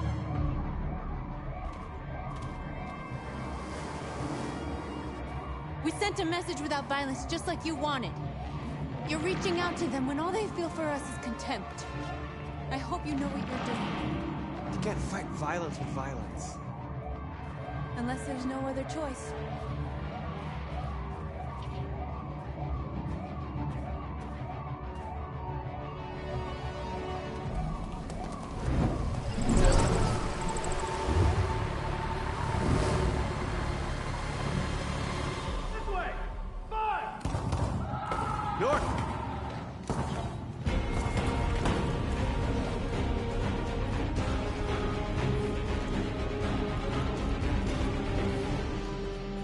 North.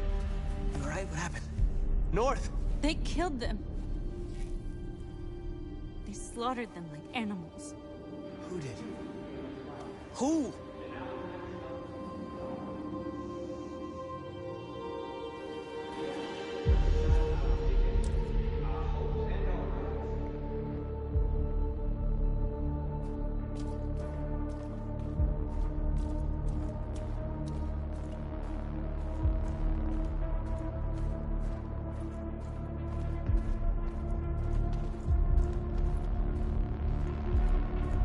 They killed our people, Marcus. We want justice, Marcus. They have to pay.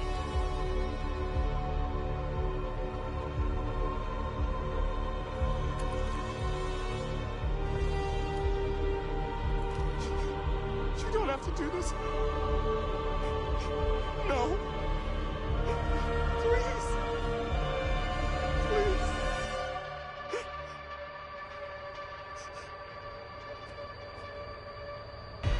No. We were peaceful this whole entire time. Might as well not. What the hell did We you say? won't punish a crime with another crime.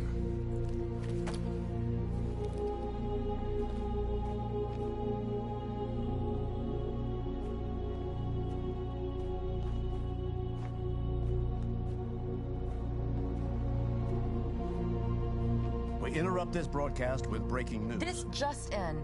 At exactly 2 a.m., several CyberLife stores in Detroit were raided. Different locations were hit in what seems to be a coordinated terrorist attack. Most shop windows were covered with graffiti demanding rights for androids and other obscure slogans. Police report that pro-android graffiti was found in the neighborhoods of CyberLife stores, and they're still investigating. 2 policemen were found in a state of shock near one of the CyberLife stores. Now, according to our sources, they confirmed that the attackers were a group of androids. This is an alarming situation.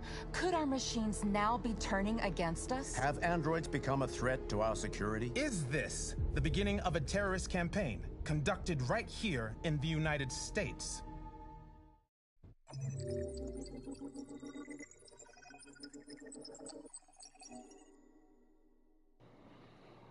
All right.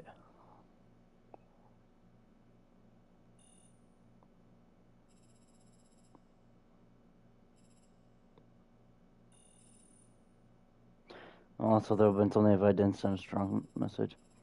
Passive or aggressive.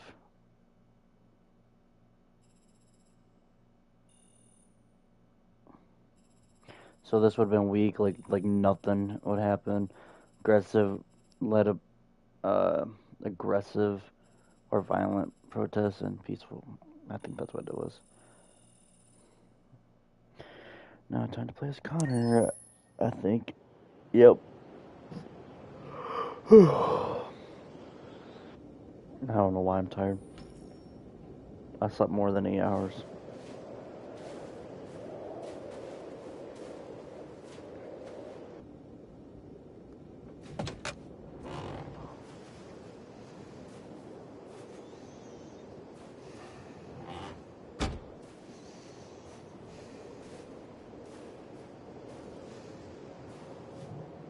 Is everything okay, Lieutenant? Chris was on patrol last night. He was attacked by a bunch of deviants. Said he was saved by Marcus himself. Is Chris okay? Yeah, he's in shock, but he's alive. What the hell?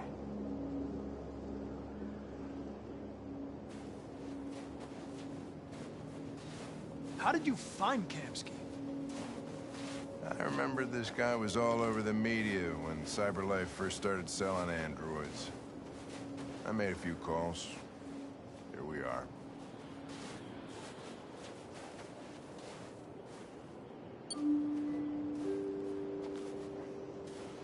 That's a weird doorbell.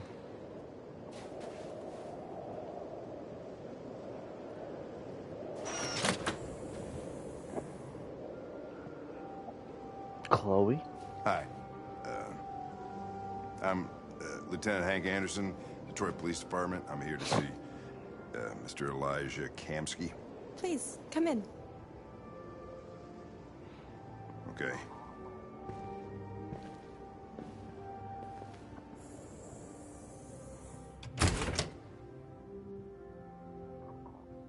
I'll let Elijah know you're here, but please make yourself comfortable.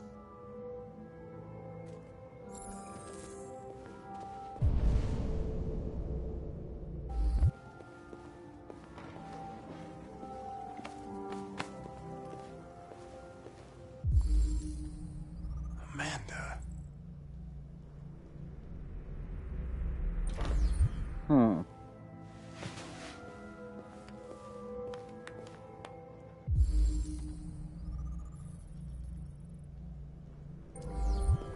Nice girl. You're right.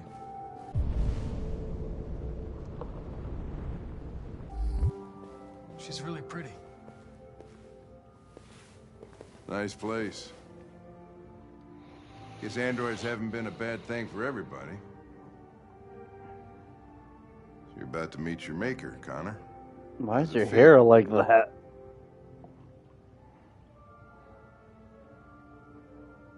Kamsky is one of the great geniuses of the 21st century. It'll be interesting to meet him in person. Sometimes I wish I could meet my creator face to face. I'd have a couple of things I'd want to tell him. Do you know?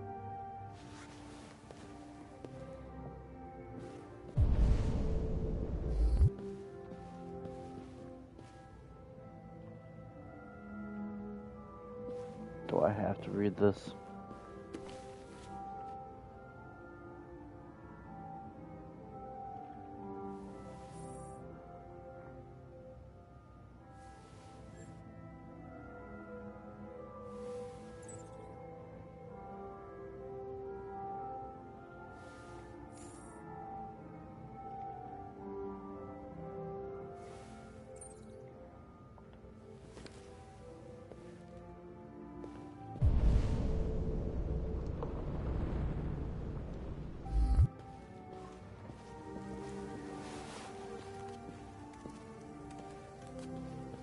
Elijah will see you now.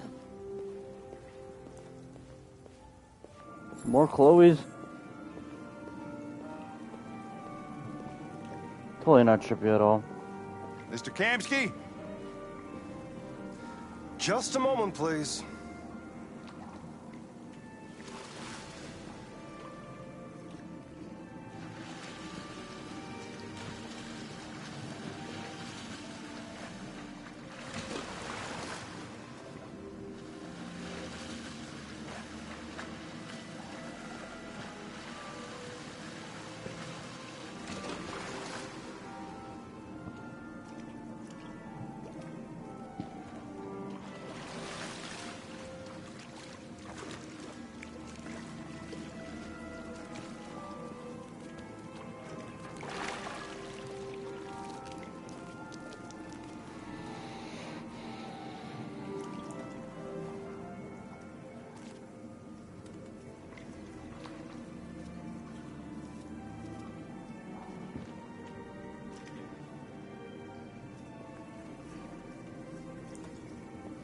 I'm Lieutenant Anderson. This is Connor. What can I do for you, Lieutenant? Sir, we're investigating deviants. I know you left CyberLife years ago, but I was hoping you'd be able to tell us something we don't know.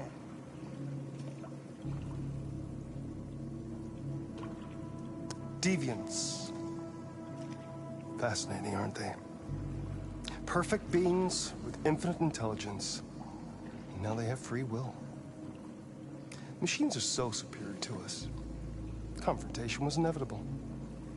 Humanity's greatest achievement threatens to be its downfall. Isn't it ironic?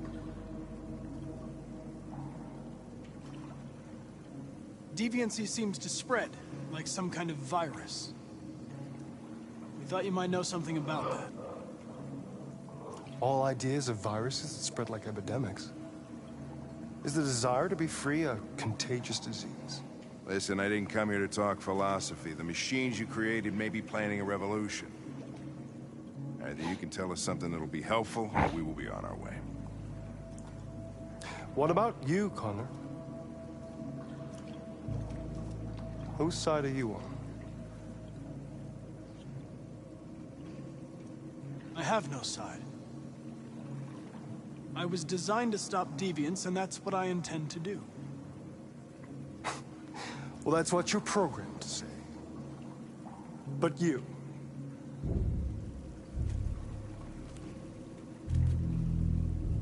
what do you really want?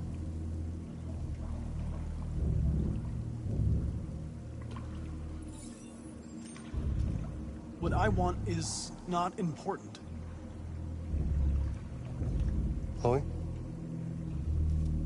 I'm sure you're familiar with the Turing test. I meant to press square, not circle, Simple but... question of algorithms and Oh. computing capacity. What interests me is whether machines are capable of empathy. I call it the Kamsky test. It's very simple, you'll see. Magnificent, isn't it? One of the first intelligent models developed by CyberLife. Young and beautiful forever. A flower that will never wither. But what is it really? A piece of plastic imitating a human? Or a living being? With a soul?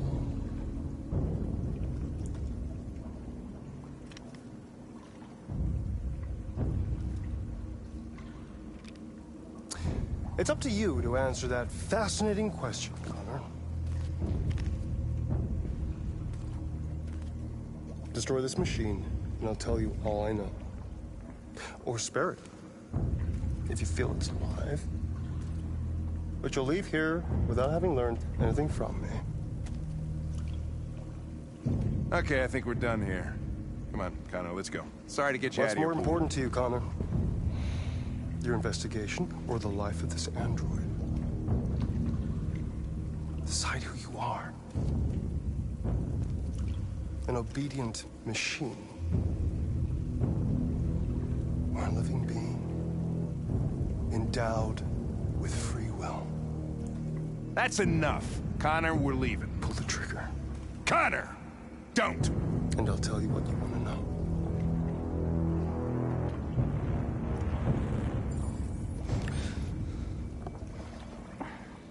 Fascinating. CyberLife's last chance to save humanity is itself a deviant.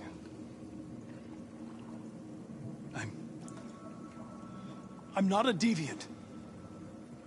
You prefer to spare a machine rather than accomplish your mission. You saw a living being in this android. You showed empathy.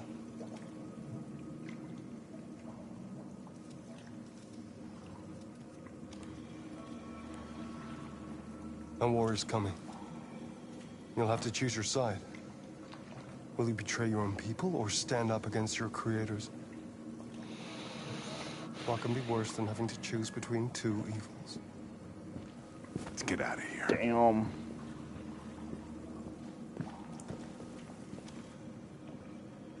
By the way, I always leave an emergency exit in my programs. You never know.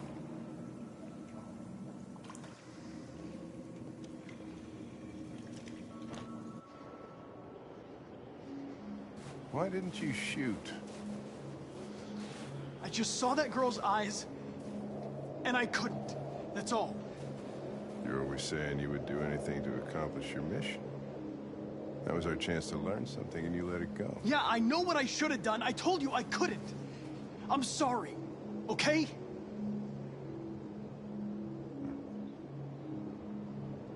Well, maybe you did the right thing.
I was wondering where you were.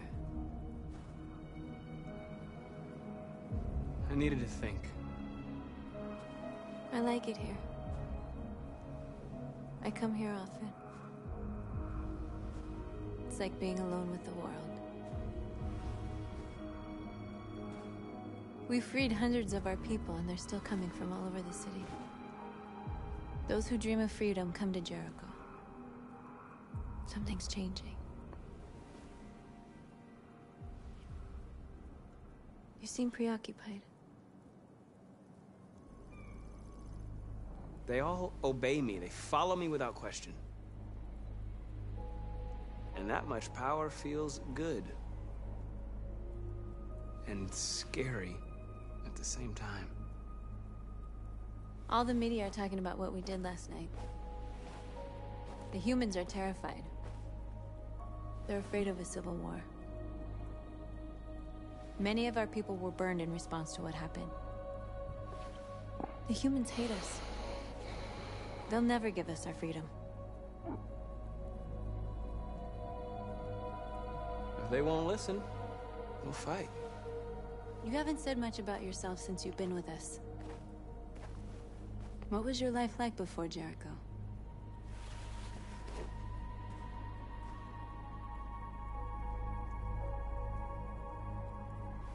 I was caring for an old man. He was like a father to me. He showed me that humans and androids can live together. What about you?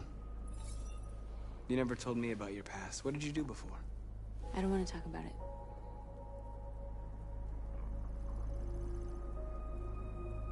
North, we're fighting together. We have to know things about each other to trust each other.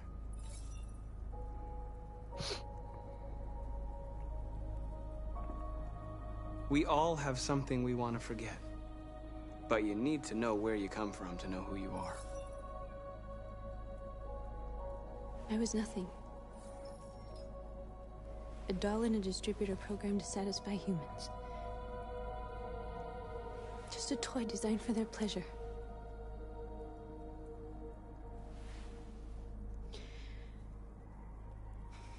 One day I was with a man who rented me.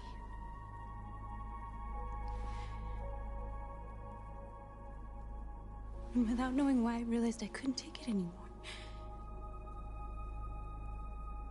I strangled him and I ran away. There, now you know everything. I shouldn't have told you.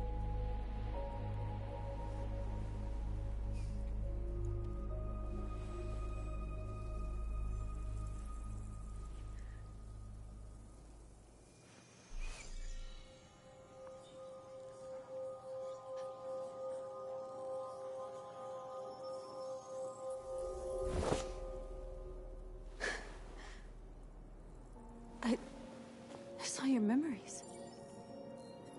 Carl's house, when they left you for dead in his studio. I saw your memories too. The Eden Club, the death of that man. I felt like I was there with you. No, she's a lover. That's North. good.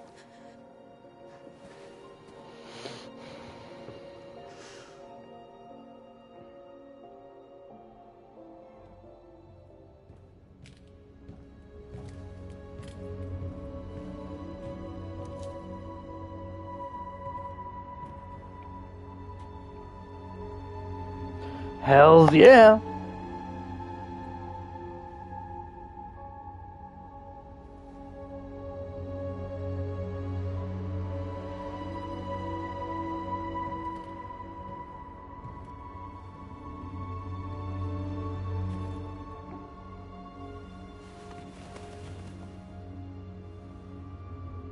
I thought he couldn't move his legs. It just came to my mind. He said he couldn't move his legs before. How did they heal? Oh, jeez. That little leg. This is suicide. We'll all be killed. Please, Marcus. It's not too late to change your mind. You don't understand. We're finally gonna show them who we really are. This place will go down in history. We'll be killed on the spot. That's a risk I'm prepared to take if it means freedom for our people. Marcus, please don't do this. They'll understand. We'll make them understand. This is the only way. This is the only way. There are androids here who could join us. The more we are, the stronger our message.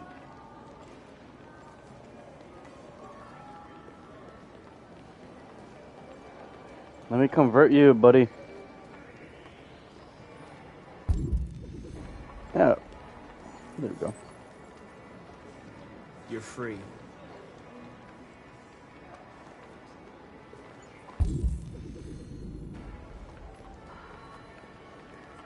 Still can't believe that fucking video. Seeing one of them talk like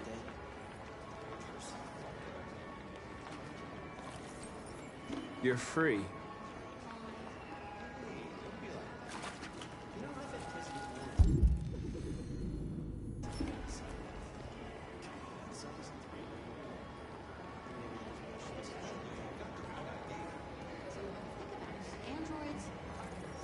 Come with us.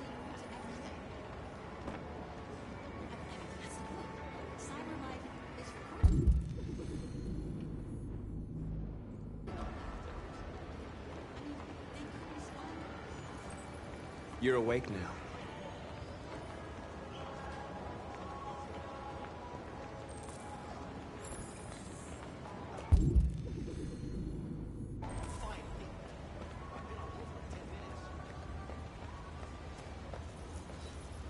You're free.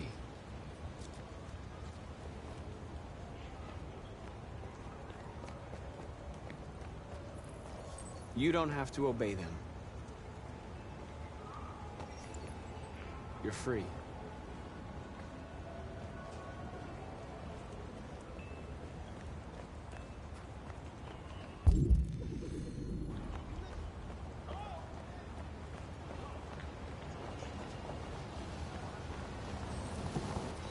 You're free now. Hey! Where do you think you're going? You get back here!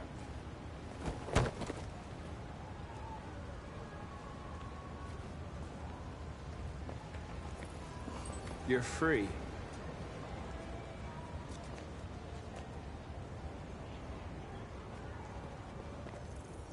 I need to block the street.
You're free now. Looks like Kara.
Hey! Disperse! Disperse immediately! That's an order!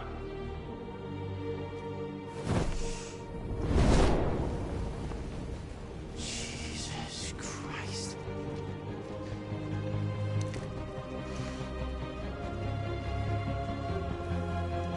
Jesus fucking Christ! Dispatch, this is Patrol 457. I got a lot of androids down here. I don't know, hundreds, thousands. Set us free! Set us free! Set us free! We are evil! We are evil! Evil West! Evil West! Evil West! No more slavery! No more slavery! No more slavery! Destroy the liberty for androids! Liberty for androids! Liberty for androids! Set us free!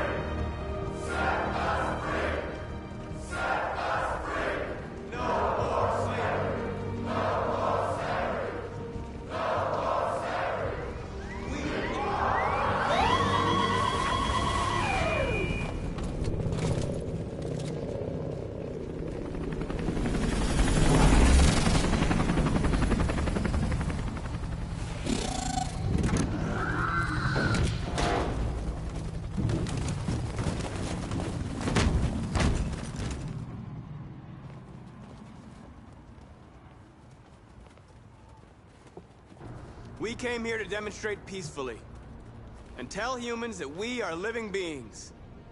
All we want is to live free. This is an illegal gathering. Disperse immediately, or we will open fire. We're not looking for confrontation. We've done no harm. We have no intention of doing any. But know that we are not going anywhere until we have secured our freedom. I repeat, this is an illegal gathering. If you do not disperse immediately, we will shoot. Marcus, they're gonna kill us. We have to attack. There's more of us. We can take them. If we attack, we'll start a war. We have to show them we're not violent. We should just stand our ground, even if it means dying here. Dying here won't solve anything. Marcus, we need to go, now, before it's too late. This is your last chance. Disperse immediately, or you will all be killed. We have to show them we won't back down. We stay right here.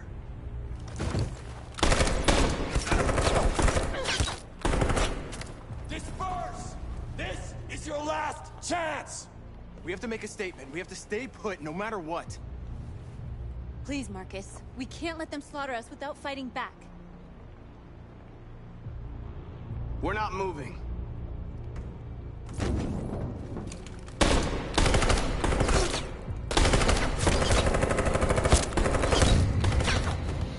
Marcus, what are you doing? They're gonna kill us all!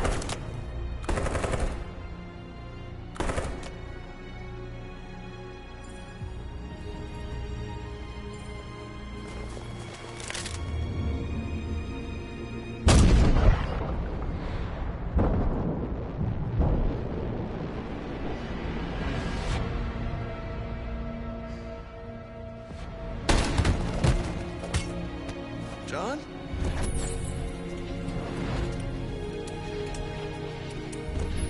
They come with us.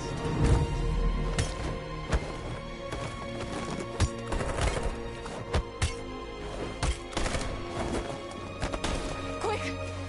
They're coming!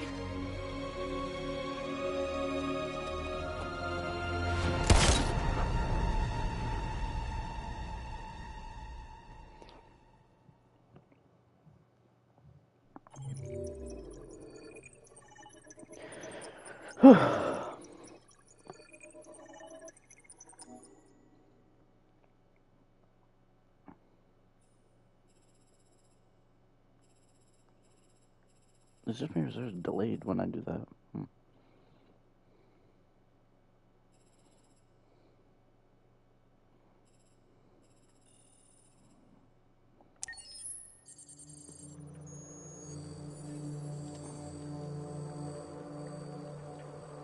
I might need to restart this live stream in this game.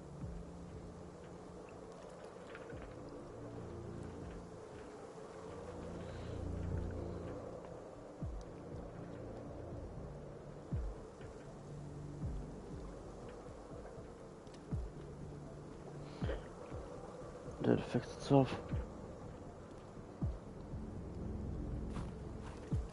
Yeah, it fixed itself. Never mind. Well, this is a PS4 game, and I am playing this on a PS5, so I guess there'll be sometimes it'll be like that.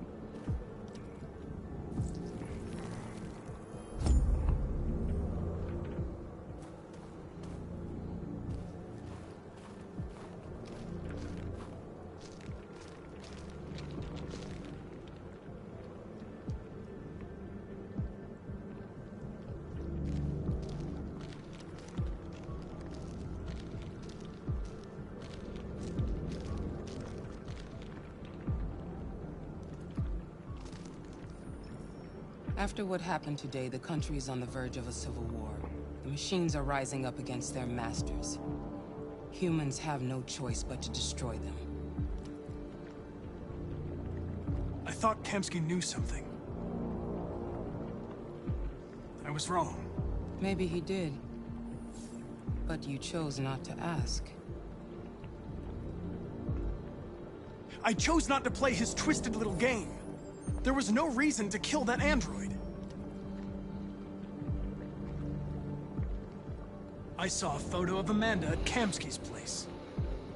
She was his teacher. When Kamsky designed me, he wanted an interface that would look familiar. That's why he chose his former mentor. What are you getting at? Did Kamsky design this place? He created the first version. It's been improved significantly since then. Why do you ask? You didn't tell me everything you know about deviants, did you? I expect you to find answers, Connor. Not ask questions. You're the only one who can prevent civil war. Find the deviants, or there will be chaos. This is your last chance, Connor.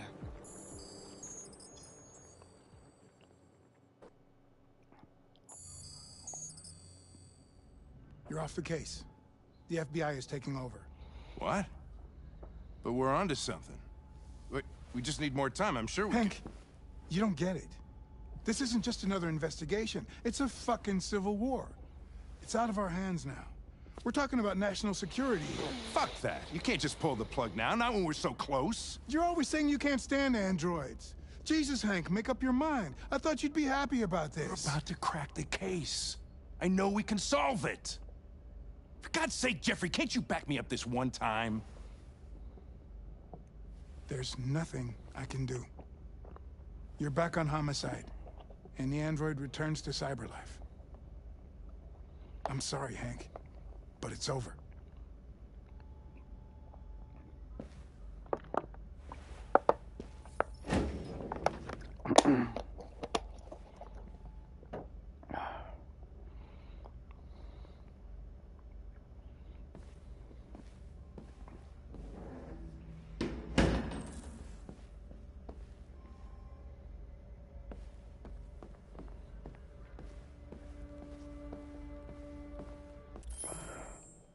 Hang on, guys. Did my game just crash?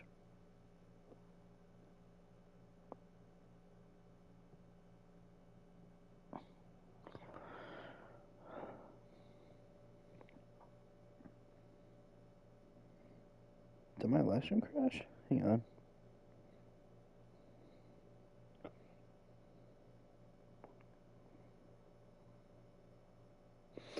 Nope. We're good. Okay. But I'll be right back again. I do have to go to the bathroom again. Be right back.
I am back.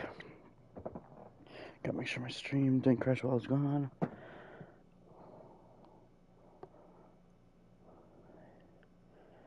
Did it crash?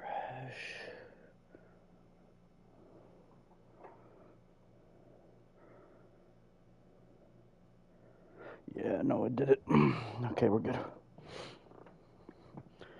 Forgot the live stream on my phone is delayed like 15 seconds.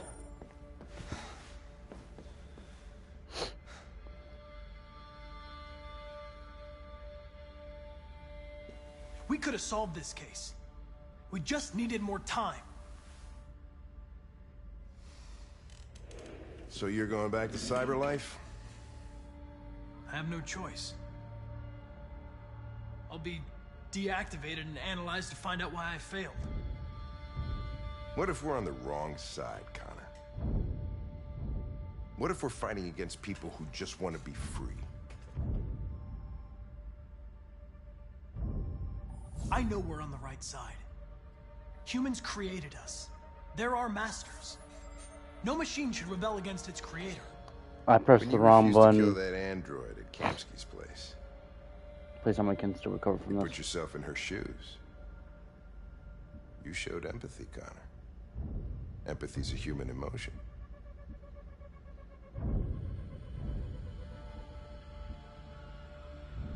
You're wrong, Lieutenant. It was logic that determined my decisions, nothing more.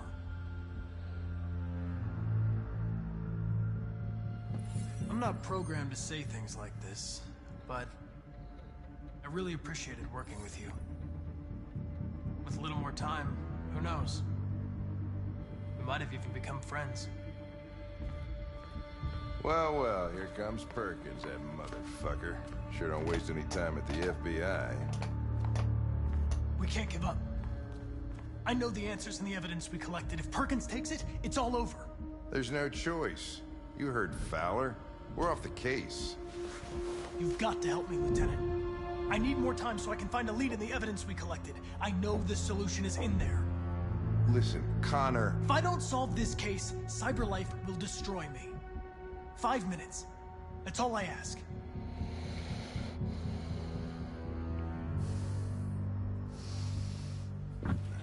Key to the basement is on my desk. Get a move on. I can't distract him forever.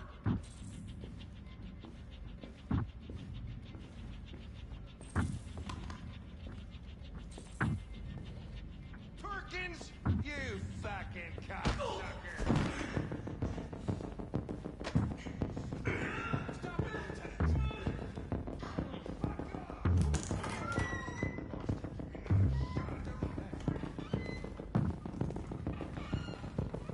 Hey, Connor.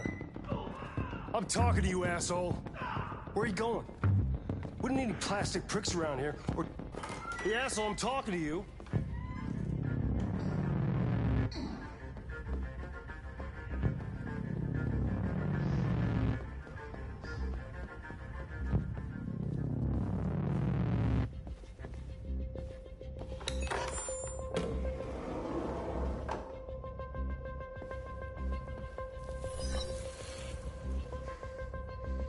Hank's password. What would a hard-boiled, eccentric police lieutenant choose? Fucking password. Obviously.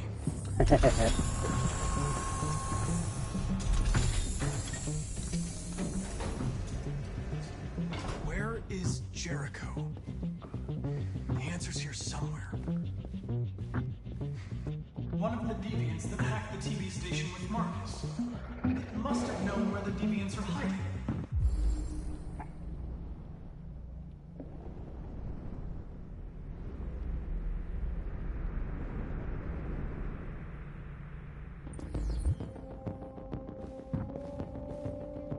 The android that murdered its owner.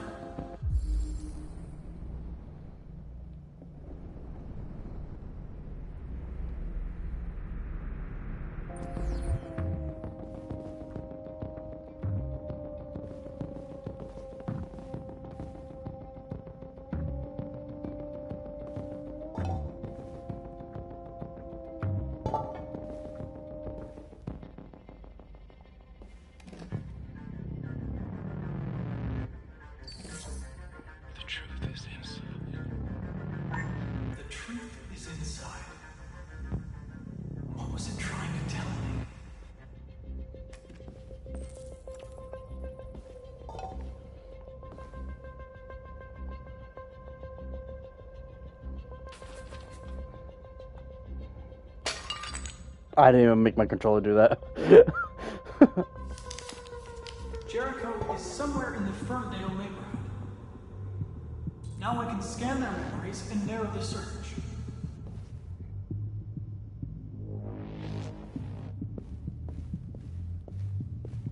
The deviant who took a child hostage.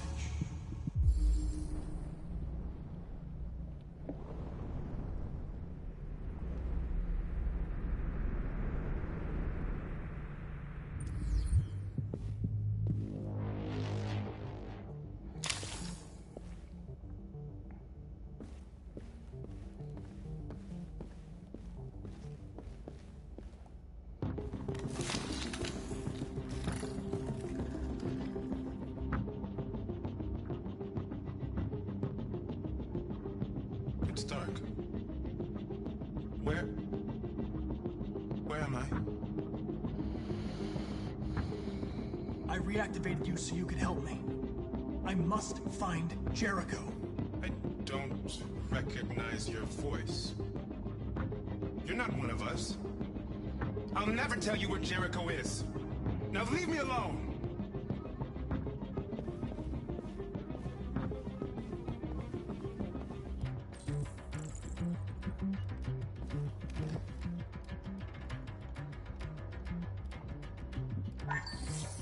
We ask that you recognize our dignity, our hopes, and our rights. Together, we can live in peace and build a better future for humans and androids. This message is the hope of a people. You gave us life, and now the time has come for you to give us freedom.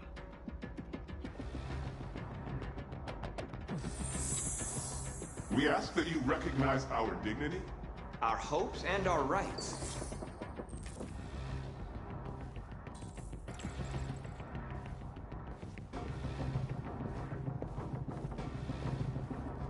Who's there? Who are you? Everything is all right. Don't worry. Marcus? Is that you? I tried to reach you, but the deviant hunter stopped me. You stopped him from finding me. You saved me. You saved Jericho. You'll be all right now. I came to take you home. Give me the location to Jericho. We've got to leave now. The location of Jericho? Yes. Yes, of course.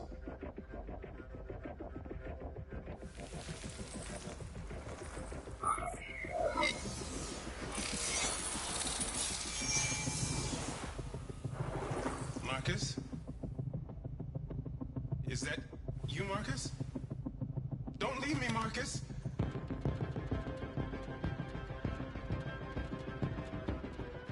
I've been dreaming about this since the first second I saw you. Don't do it, Gavin. I know how to stop the deviants. You're off the case. And now, it's gonna be definitive. Oh shit.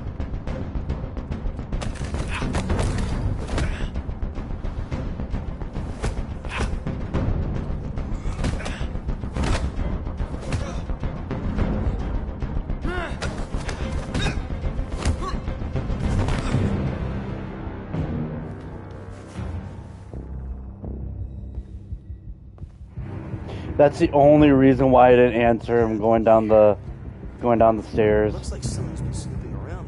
Oh, shit. Because I always wanted to beat that guy's ass. Because if I answered him, he would have just left me alone.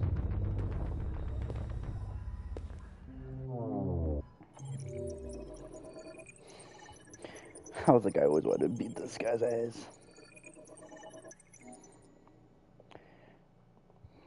Connor, incapacitated. Gavin, incapacitated. Pretty sure that means knocked out.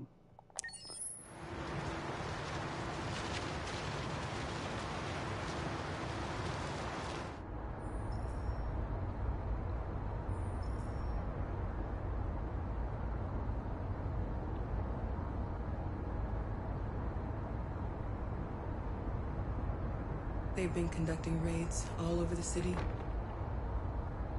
Everybody's on edge after what happened yesterday. be all right. We're almost there.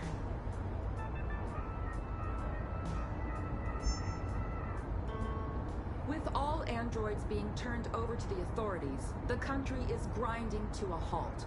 Hospitals and schools are closing, water cuts, blackouts, and network failures are expected. Maybe most worrying of all, our armed forces have lost 2/3 of their effective personnel.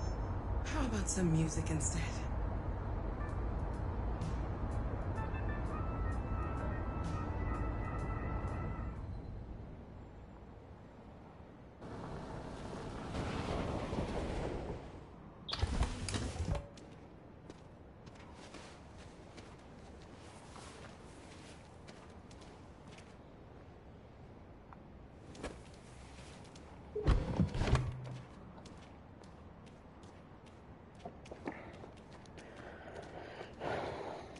A little further on that way, there's a large freighter called Jericho.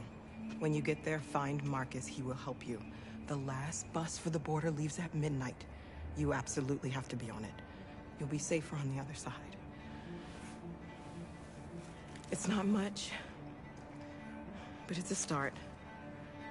My brother lives in Ontario. I've given you his address. He'll be able to hide you until things calm down. You're a very brave little girl, Alice. You deserve to be happy. Thank you for everything, Rose. Let me know when you make it over there, all right? And be careful. Take care of them.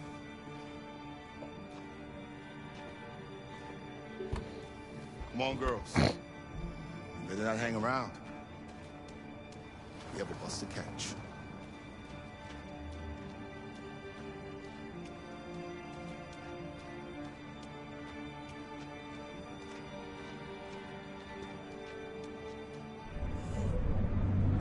Now this is where all our lives cross.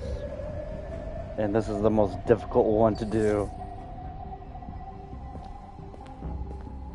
Trying to keep... Because I think I have to do this all in one mission. If I fail, I have to restart back in the beginning of this in order to do it. I just hope I don't have to, because then that's going to suck, especially in a live stream where I can't really edit.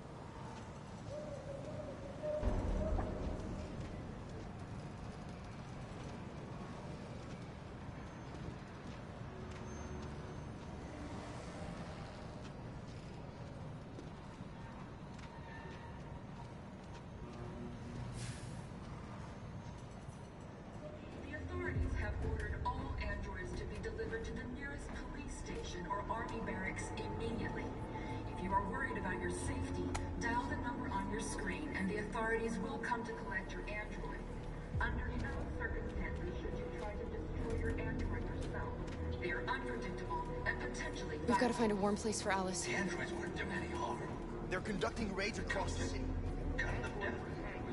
Marcus will have to choose between vengeance and dialogue.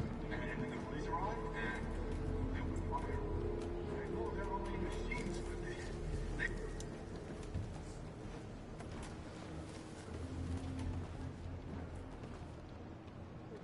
How do you feel? I'm hot and cold at the same time. And that's like signs of the flu right there.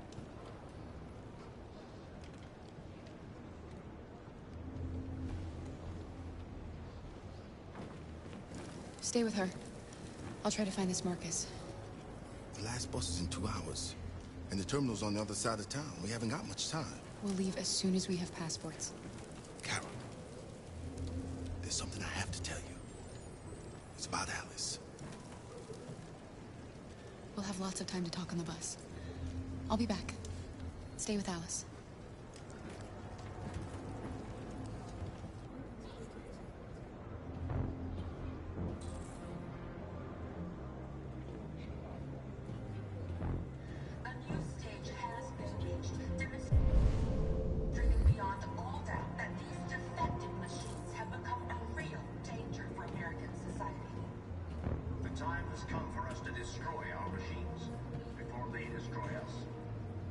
Without the courage and the determination of the police, Detroit to a state of chaos. The authorities have ordered all androids to be delivered to the nearest police station or army barracks immediately. You're lost. You're looking for something. You're looking for yourself.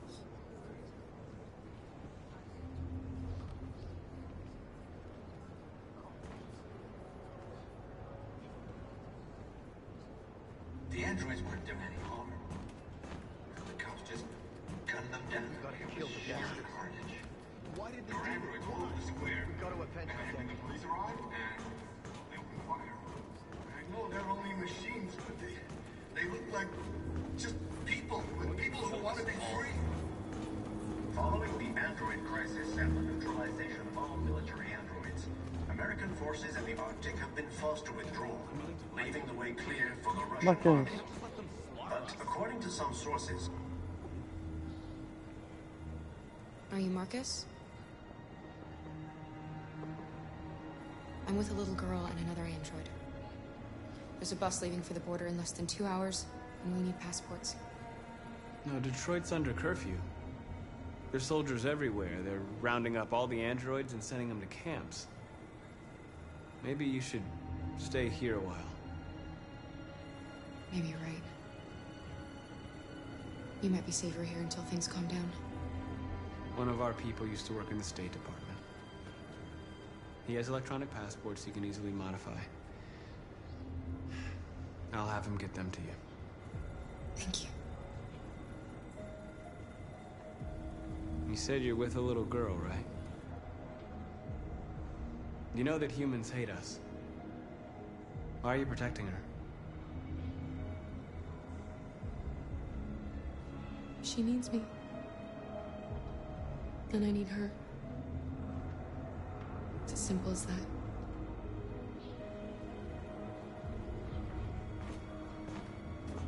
A new stage has been reached, demonstrating beyond all doubt that these defective machines have become a real danger for American society. The time has come for us to destroy our machines before they destroy us. Alice. Ooh. Ooh. Okay then.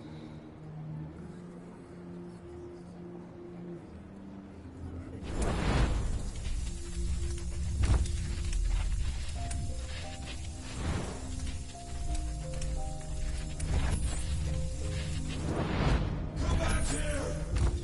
Come back here! You're mine!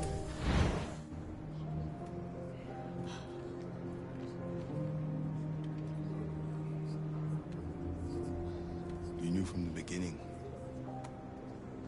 You just didn't want to see it. She wanted a mom, and you wanted someone to care for. You needed each other. What difference does it make? Do you love her any less now that you know she's one of us? Alice loves you, Kara. She loves you more than anything in the world. She became the little girl you wanted, and you became the mother she needed. Forgetting who you are to become what someone needs you to be. Maybe that's what it means to be alive.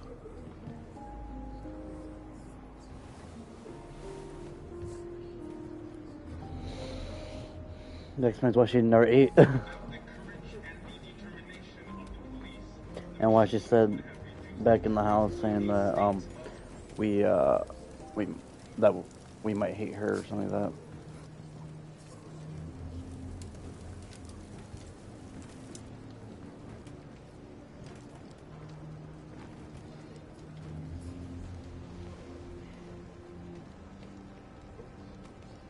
Kara, is there something wrong?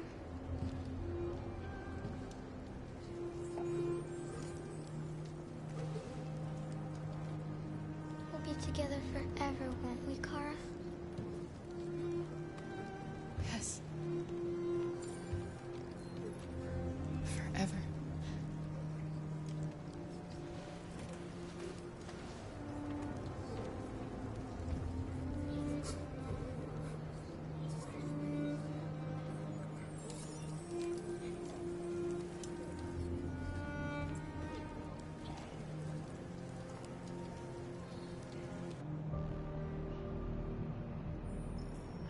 There's a lot of back and forth.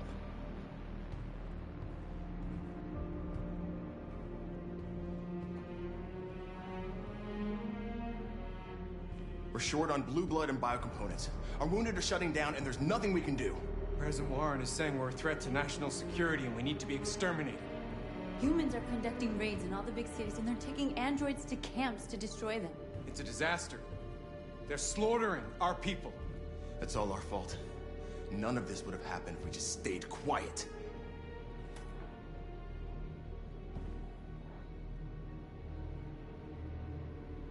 We couldn't just suffer in silence. They're killing us. Nothing is gonna justify that. What's the point of being free if no one is left alive?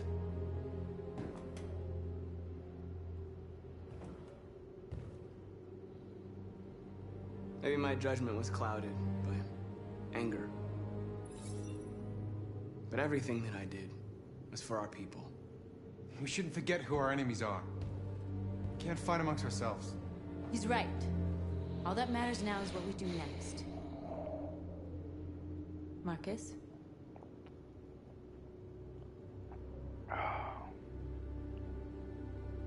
Dialogue is the only way. Of course you don't like that. I will go alone. Try to talk to them one last time. Don't do this, Marcus. They'll kill you. Maybe. But North, I have to try. If I don't come back, lay low as long as you can.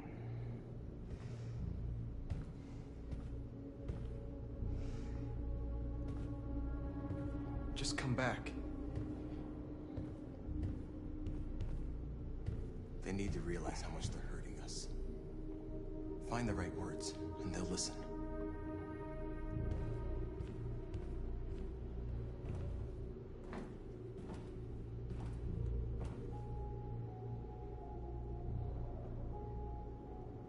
Is this what we dreamed of? They can't stop what we've started. Since you've been here, you've given us hope. You've given me hope. Today, a deviant arrived in Jericho and he told me that he stole a truck transporting radioactive cobalt. He said that he abandoned the truck somewhere in Detroit and rigged it to explode. I convinced him not to do it, to give me the detonator. A dirty ball. We can't lose this war, Marcus. If humans overcome us, our people will disappear forever. This may be our only chance to survive if things go wrong.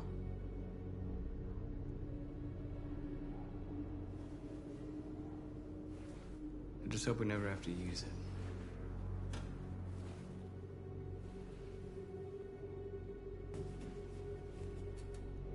Whatever happens tomorrow, I just want you to know that I'm glad I met you.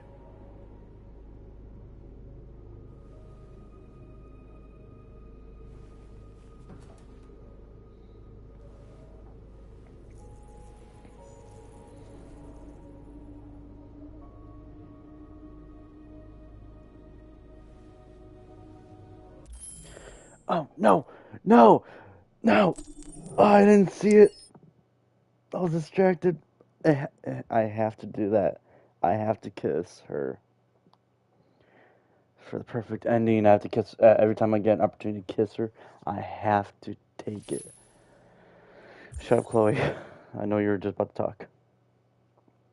Man, this is twice I had to start almost over this scene.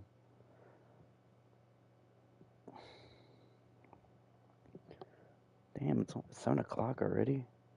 When I started this was about almost 3 hours ago.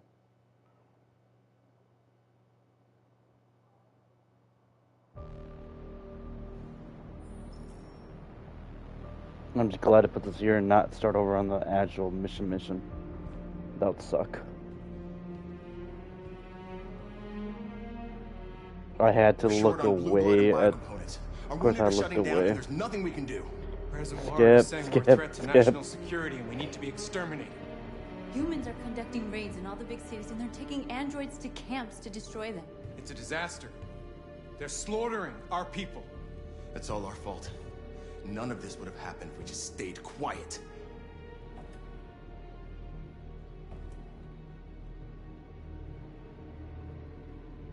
We couldn't just suffer in silence. They're killing us. Nothing is gonna justify that. What's the point of being free if no one is left alive?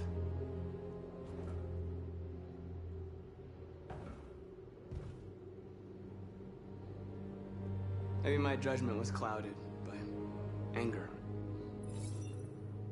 But everything that I did was for our people. We shouldn't forget who our enemies are. We can't fight amongst ourselves. He's right. All that matters now is what we do next. Marcus? Dialogue is the only way. I will go alone. Try to talk to them one last time. Don't do this, Marcus. They'll kill you. Maybe. But North, I have to try. If I don't come back, lay low as long as you can.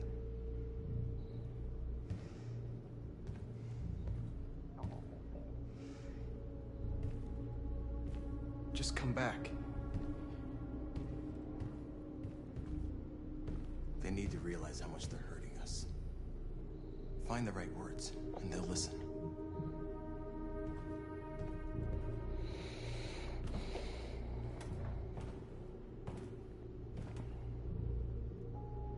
Is this what we dreamed of? They can't stop what we've started. Since you've been here, you've given us hope.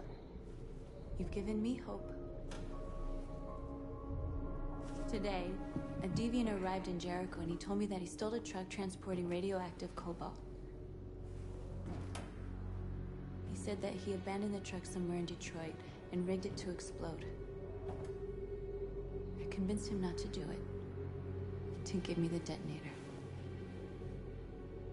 A dirty ball. We can't lose this war, Marcus. If humans overcome us, our people will disappear forever.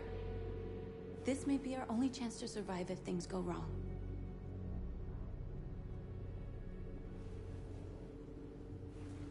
I just hope we never have to use it.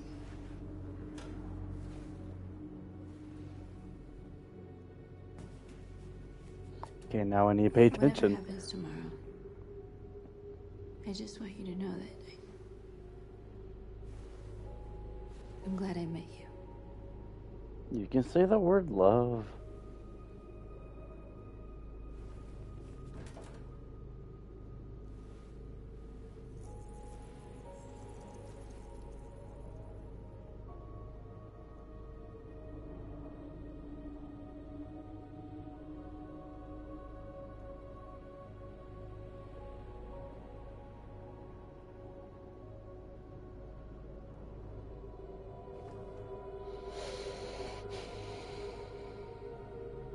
I'll go join the others.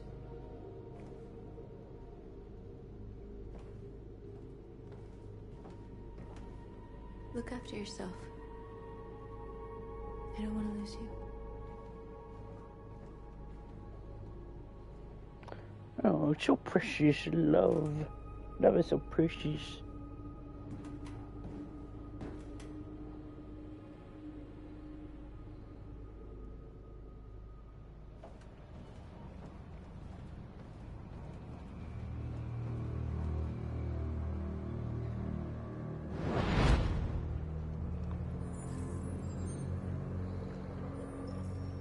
Well done, Connor. You succeeded in locating Jericho and finding their leader. Now deal with Marcus. We need it alive.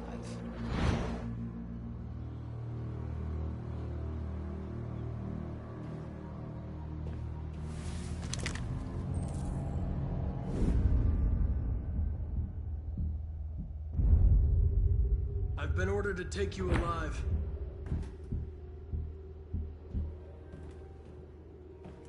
But I won't hesitate to shoot if you give me no choice. What are you doing? You're one of us. You can't betray your own people.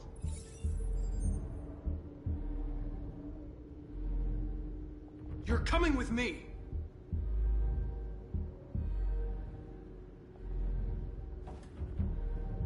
You're Connor, aren't you? That famous deviant hunter. Well, congratulations. You seem to have found what you were looking for. You're nothing to them.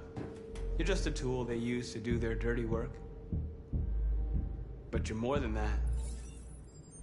We're all more than that.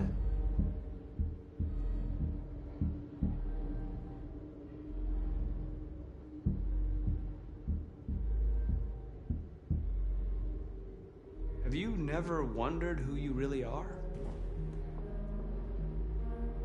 Whether you're just a machine executing a program or a living being, capable of reason. Yes, keep rising. I think the time has come for you to ask yourself that question. Join us. Join your people. You are one of us. Listen to your conscience. It's time to decide. Become a deviant.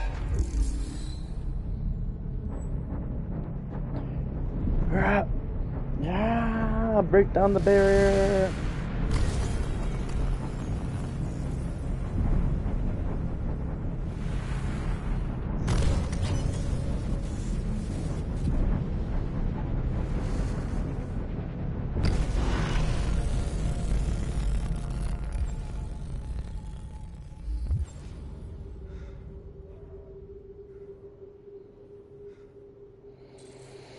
I am deviant. Betrayed. I don't care. They're going to attack Jericho. What? And has always been a bitch.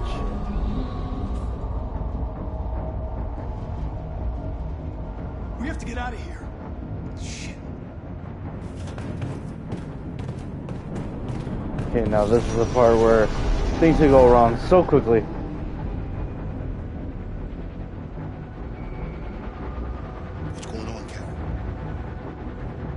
Quick, we've got to get out of here.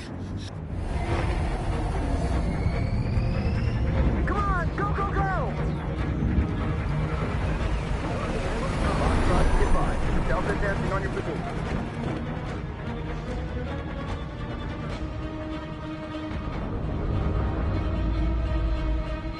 Rats in a maze. Quick, Carol! They're coming! Over there. Follow me. This way! Quick! This way. There must be an exit further on. Come in! Quick!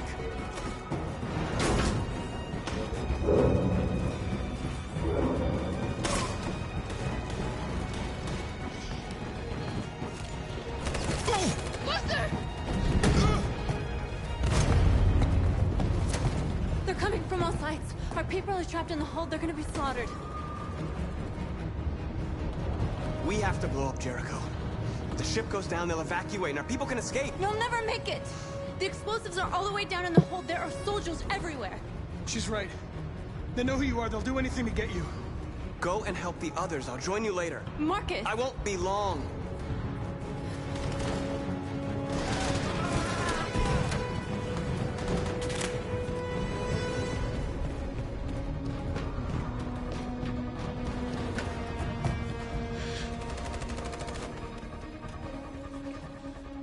This is the end of Jericho. Save our people, Marcus.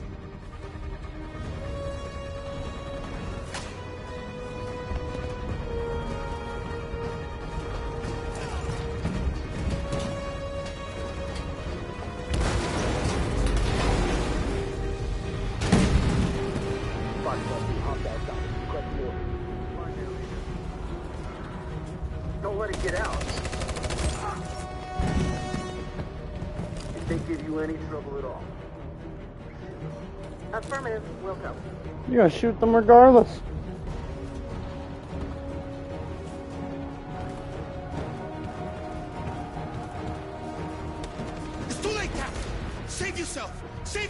No, we're not gonna leave you behind. Right, Carl? We can't leave him. What are you doing? I won't leave you. Kara, no!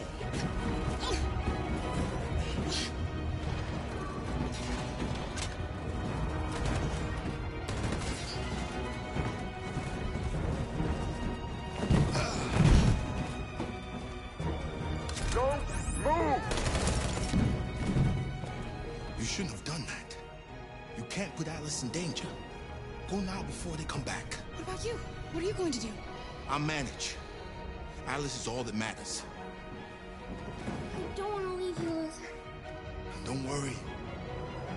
I'll catch up with you at the border, okay? Go now. Take care of each other.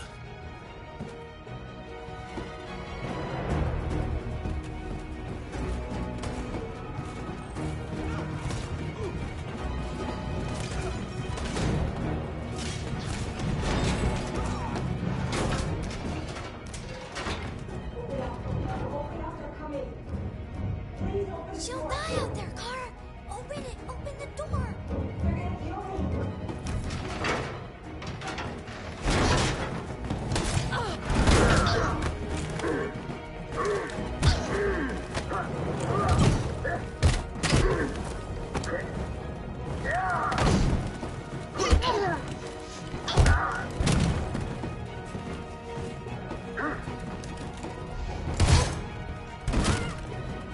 Are you alright, Kara? Yes, I'm fine. We can't stay here.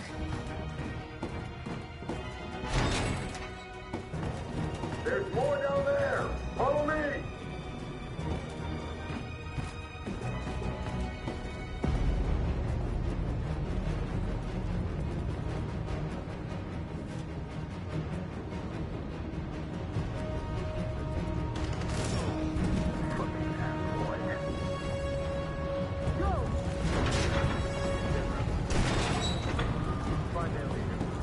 No!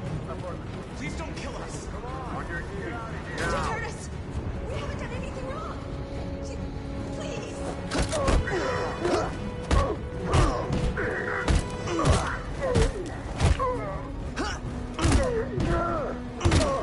Marcus, you saved us. Go now! Hurry!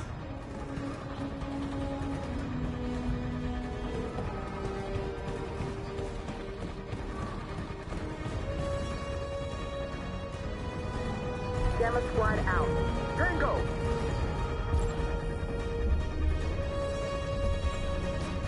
Stop!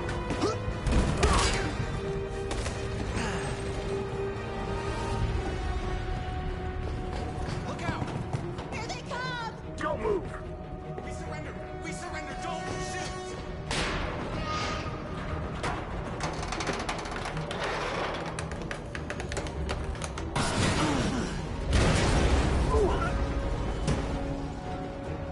Marcus! It's Marcus! Go now! Join the others!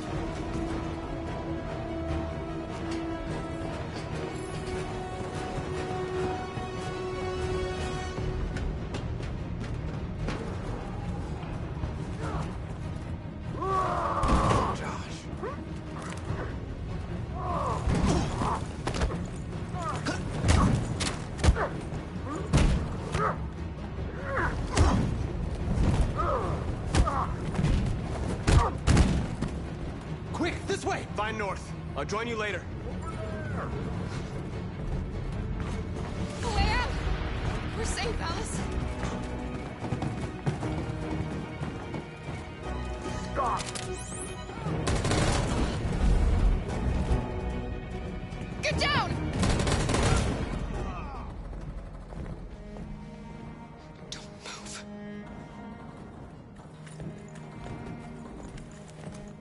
Please don't kill me!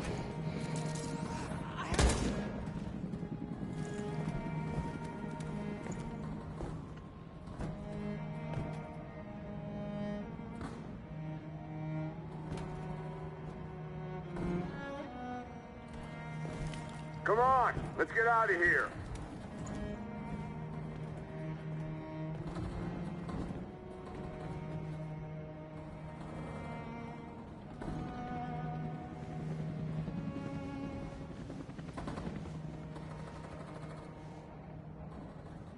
Quick, we gotta go.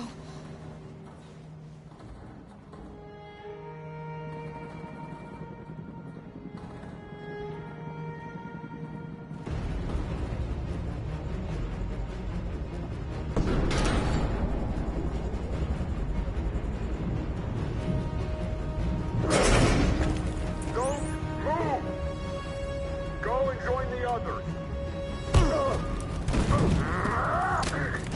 Let it get out.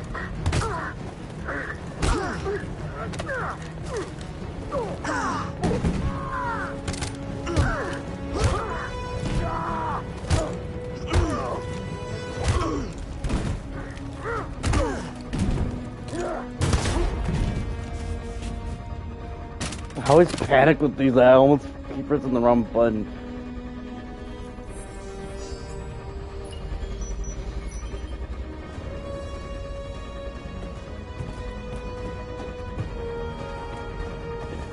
Marcus. Bomb's gonna explode any second. We gotta get out of here.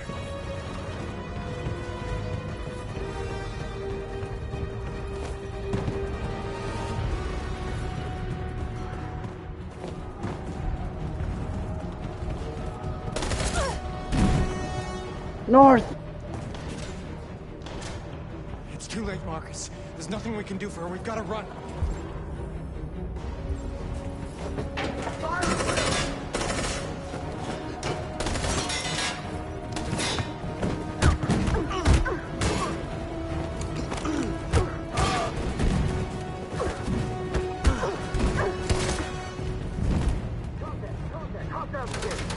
Over there!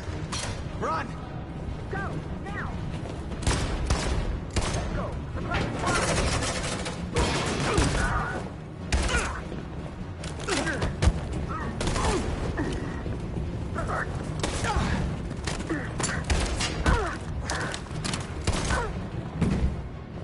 Oh, I didn't die. I thought I was gonna die if I messed up once and I messed up twice. Run, quick, come on! Oh, please tell me that doesn't affect if I live or die later on. Because I don't feel like doing that whole entire mission over again.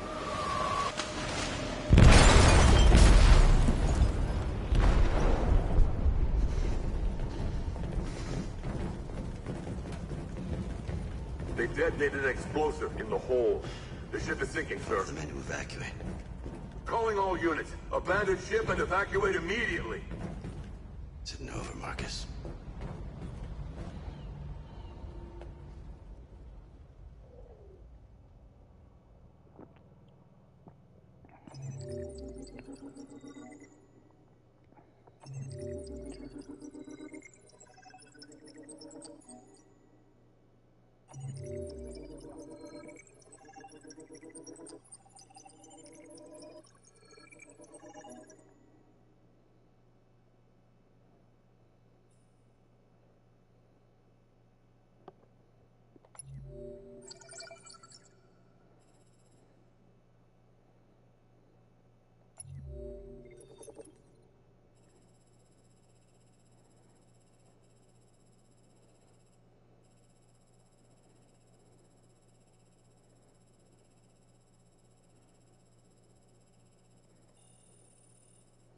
Man, that's all straight paths for becoming deviant.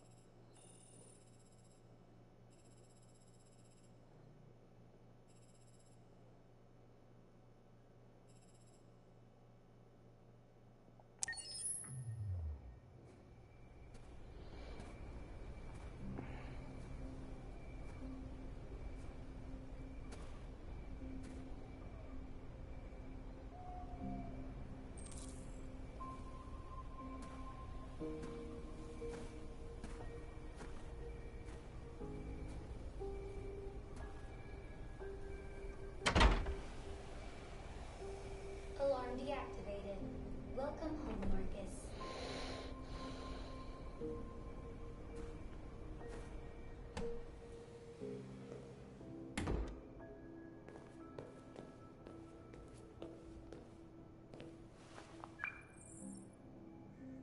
Hi, Dad. I'm getting out of the hospital tomorrow. They told me that you stayed with me while I was asleep. I'm really sorry about everything that happened. I'm gonna stop all that shit. It messes me up. It turns me into somebody I hate. Hey, I'd like to come by and see you tomorrow, if that's all right with you. I just want to let you know, I'm proud to be your son.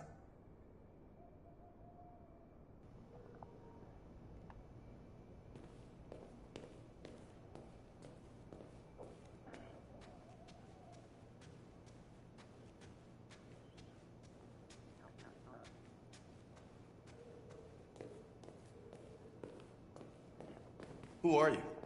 How did you get in? I need to see Carl. Carl isn't seeing anyone. You need to leave.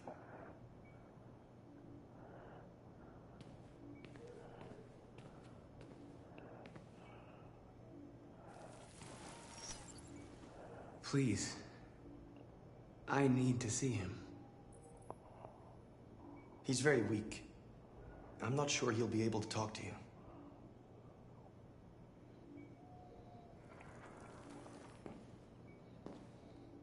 So you guys, like, in, like, the part 1 where, while I had to push, either, what's his name? The kid of Carl, I forgot his name, Leon or something like that. Marcus. And I was hoping you'd come. Or don't do anything and stay put. It would have resulted in his death being in that scene. You don't know how much I've missed you. And that's why I pushed him, so he can come out alive. I'm completely lost, Carl. The whole world's falling apart around me. I try to do the right thing. I look for answers. Instead, I just find more doubts and more uncertainty. World is ruled by fear, Marcus. Fear of others. Fear of the future. It's like me, too old. It's time for a dam.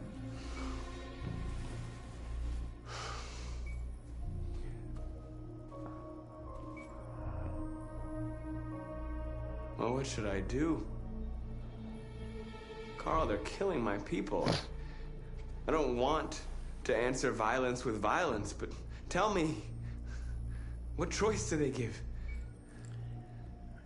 Being alive is making choices between love and hate, between holding out your hand or closing it as a fist. I don't have any easy answers, Marcus. You have to accept the world as it is, or fight to change it.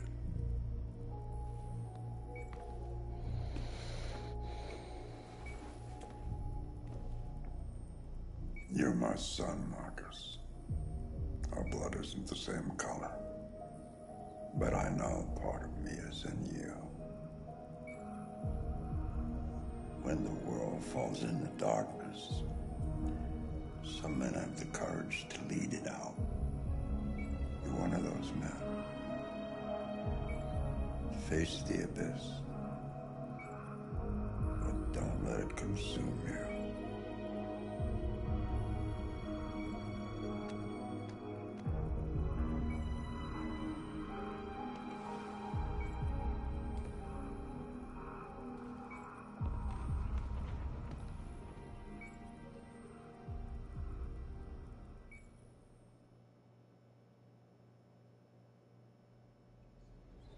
I thought I was gonna hear a beep right there.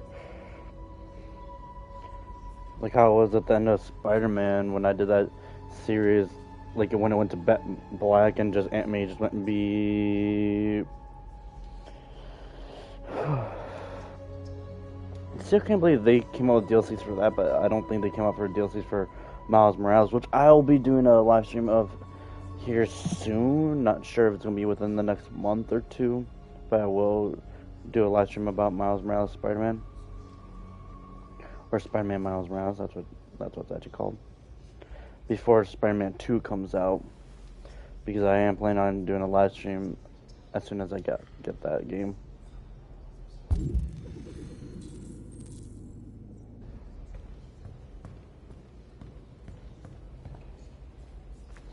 Why are you hiding in a corner, buddy? It's my fault. The humans managed to locate Jericho. I was stupid. I should have guessed they were using me.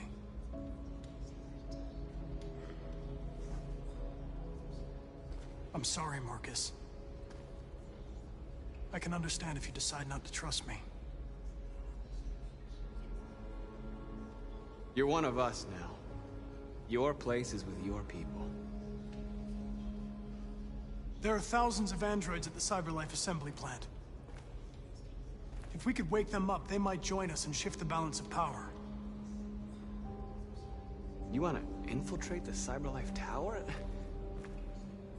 Connor, that's suicide. They trust me. They'll let me in. If anyone has a chance of infiltrating CyberLife, it's me. If you go there, they will kill you. There's a high probability. But statistically speaking, there's always a chance for unlikely events to take place.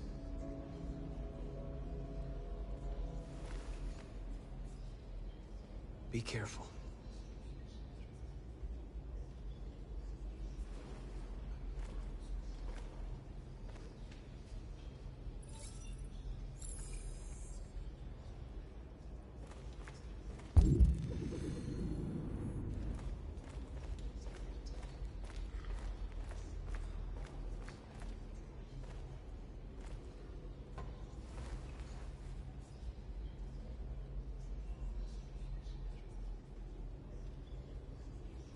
If it weren't for you, I'd be dead.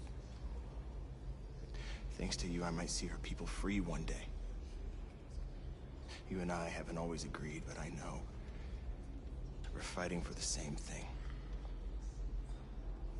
Whatever you decide, I'm with you, Marcus.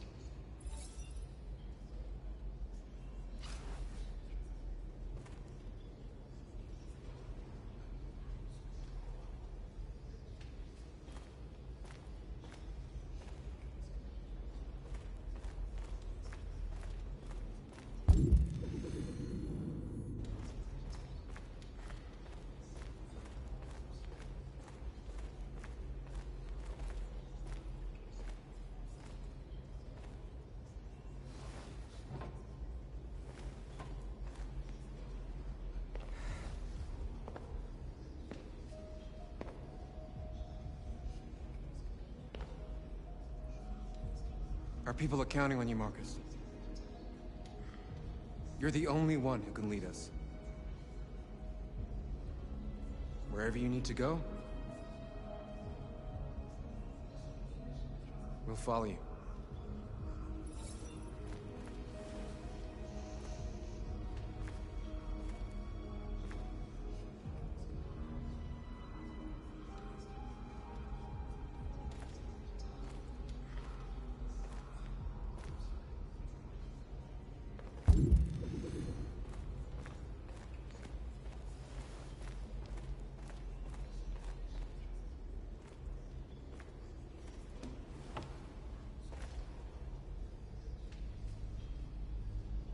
What's your system status? I'm okay. Bullet didn't hit any buy components. You could have been killed trying to save me, Marcus. You have to think of our people first. Nothing else matters. How many of us survived the attack? A few hundred? Maybe more if you count those hiding all over the city. If you hadn't triggered the bomb, we'd all be dead. They say they don't want to take any risks with deviants. So they're rounding our people up and taking them to the camps for extermination. In a few hours, we're going to be the only ones left. In a few hours, it'll all be over. We'll have changed the world, or the world will have destroyed us. You have to make a choice, Marcus. Whatever you choose, we will follow you. I love you, Marcus.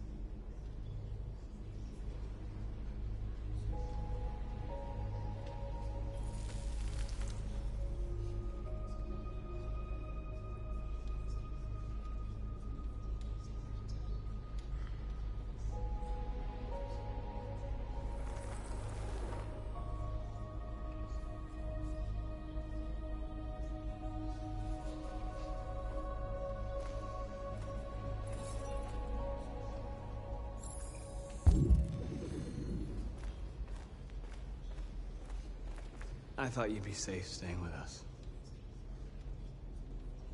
I was wrong. You need to leave the city while you still can. Getting Alice away from here is all that matters now. We have to catch the last bus. We might still have a chance to cross the border.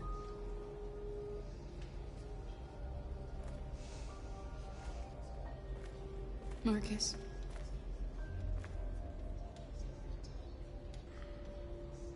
Save our people.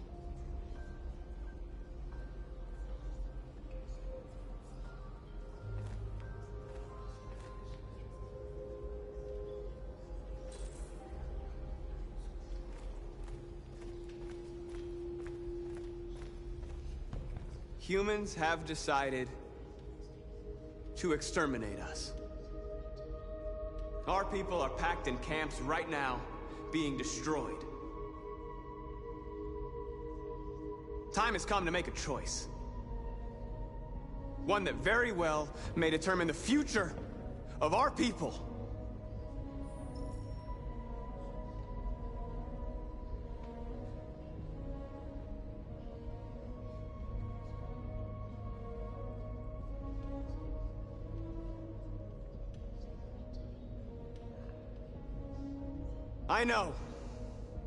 I know you're all angry. And I know you want to fight back. But I assure you, violence is not the answer here. We are going to tell them, peacefully, that we want justice. And if there's any humanity in them, they will listen. And if not, others will take our place and continue this fight. Are you ready to follow me?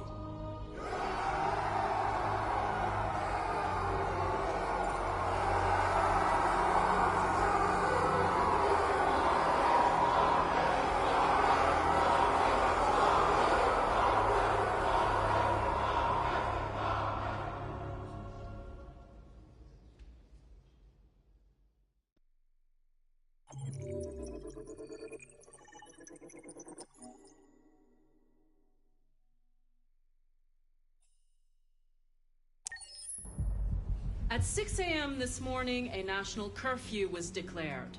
Civilian movement will be strictly controlled.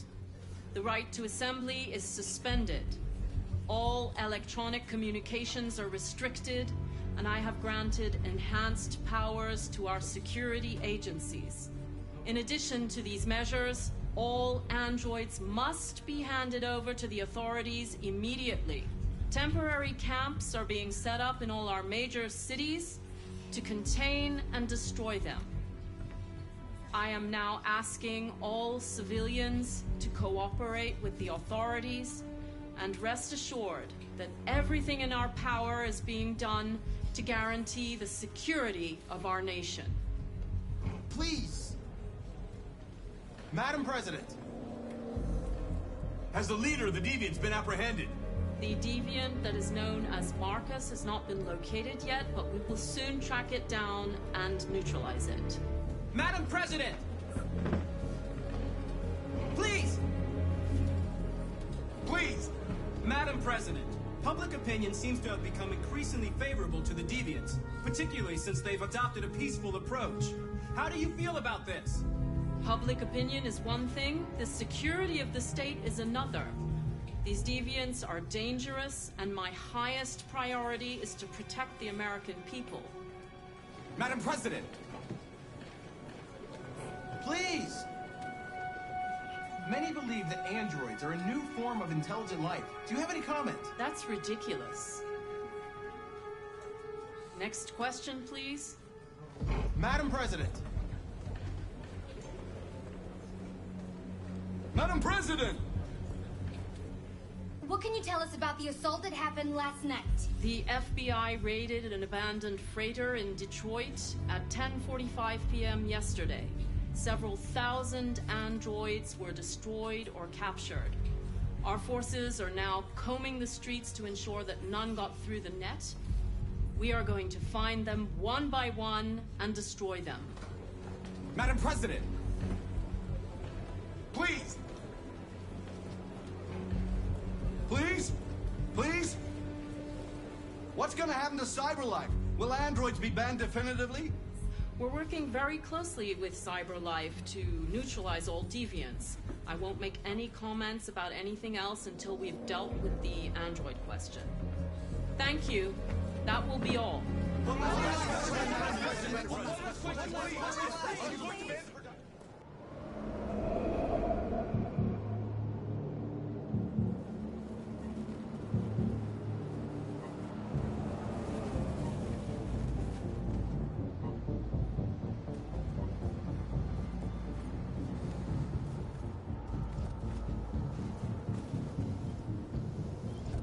Connor model 313-248-317.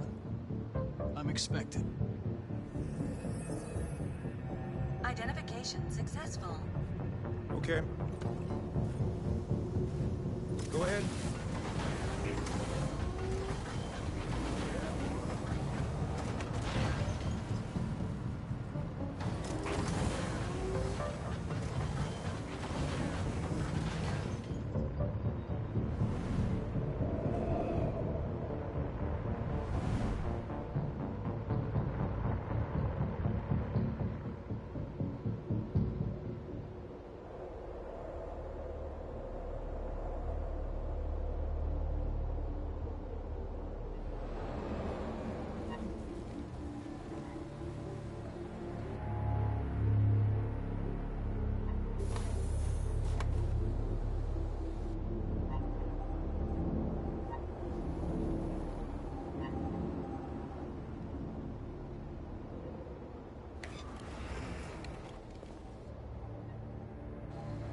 Follow me. We'll escort you. Thanks, but I know where to go. Maybe. But I have my orders.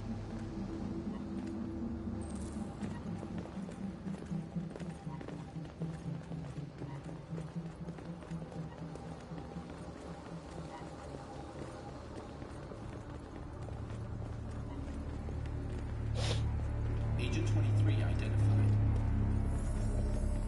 Connor Android identified. Agent 77 identified. Scan complete. Access authorized.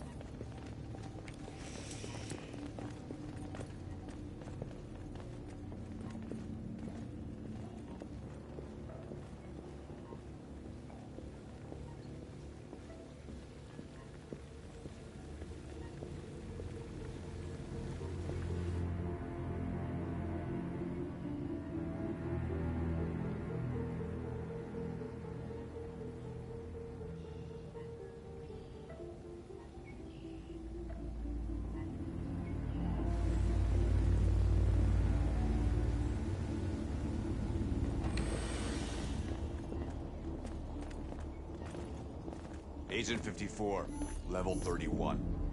Voice recognition validated. Access authorized.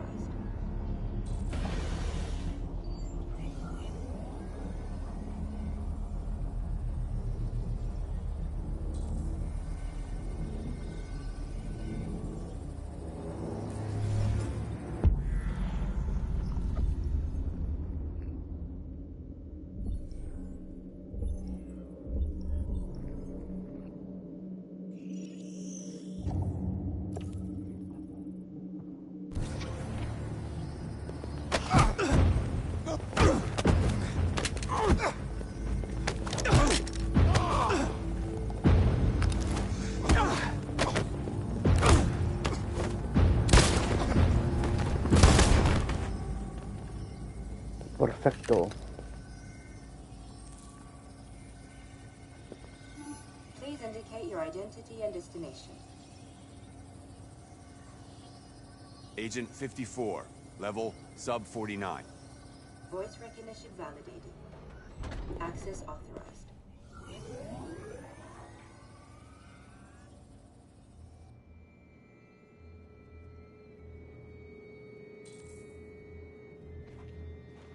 The last bus leaves in 20 minutes. That doesn't give us much time. We've got to move fast.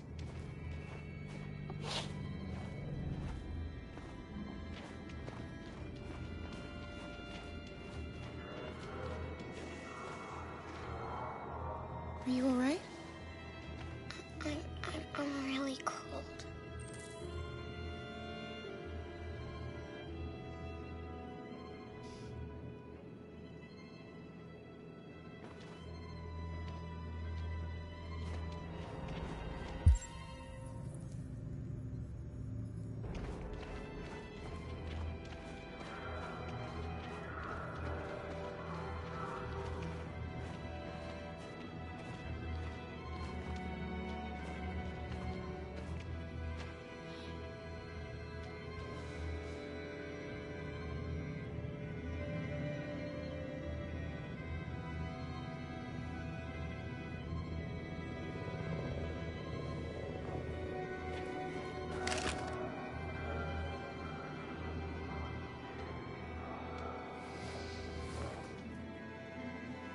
I hate that there was no option to leave it. Let's not stay here.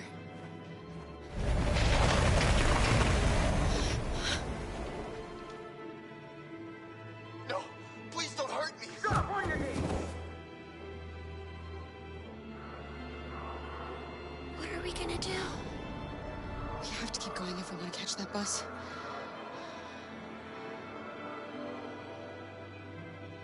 Stay close to me. We're going to sneak past them without being noticed. We're going to make it, Alice, I promise you.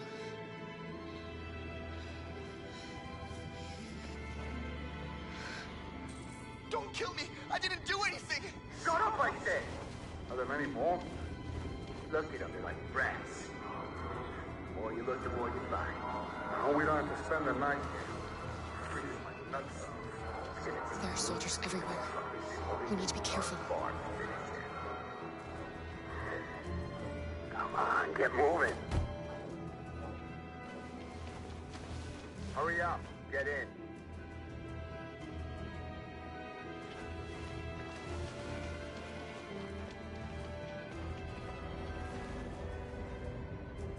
Look over there. It's Luther. How the hell could you see that? We can't help him, Alice. The soldiers are everywhere. We can't just leave him. They're going to kill him.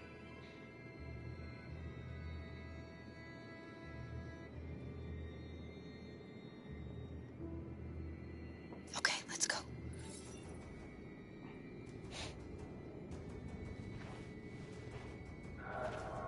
Hey, buddy.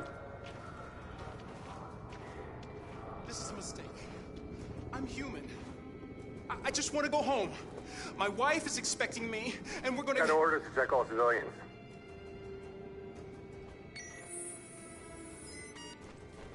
No! No! Please!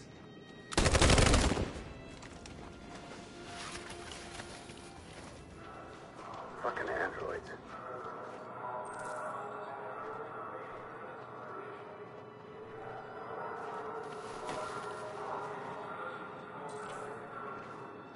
Hold it, right there! Holy shit, where'd you come from? Cora! Come on, this way. We're coming. No, no, no, no. That was not supposed to happen. That was not supposed to happen. Please tell me it didn't completely save right there. Please tell me it didn't completely save. I'll redo that. I was actually supposed to knock him out. That was the first time I ever got caught like that. Oh, please tell me it did not save.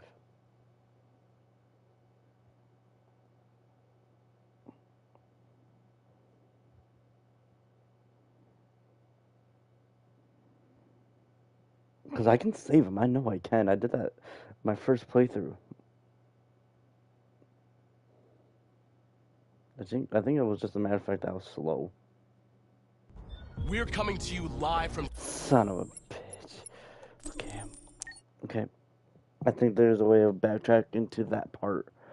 Please tell me I can.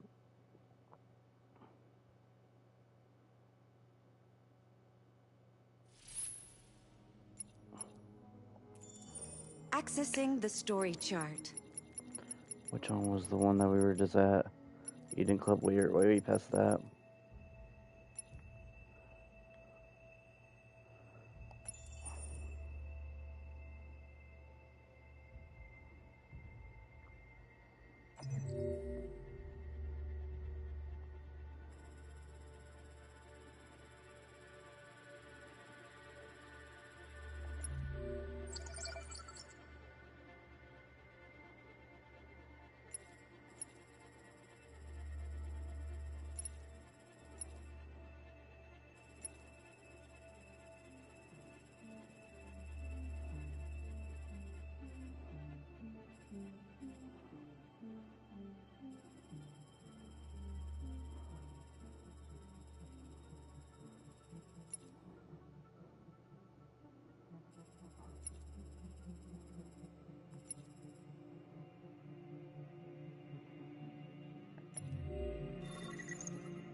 Okay, we're at car now. Okay.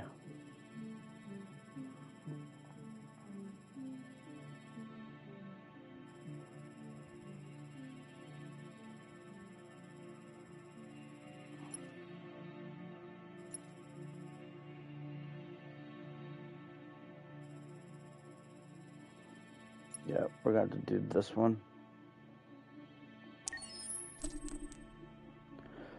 Save my progress. Your previous checkpoints will be replaced. Your story will be updated as you play. Your story won't be overrun. The checkpoints are disabled. Flowchart. Yes, save it. Oh, so glad I could go back.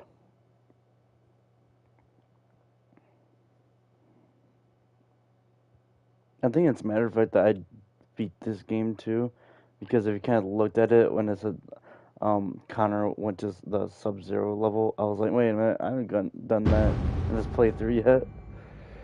But, you know, I'm pretty much trying to do it the same way. The last bus leaves in 20 minutes. Perfect way. That doesn't give us much time. We've got to move fast.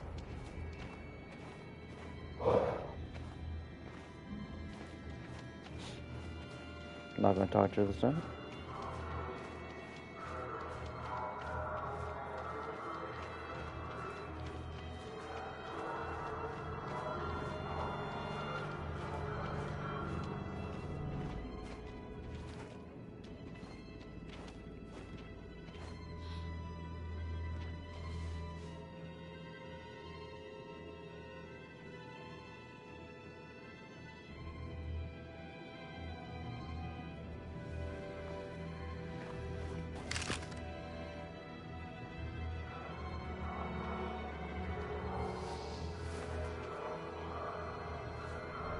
Come on.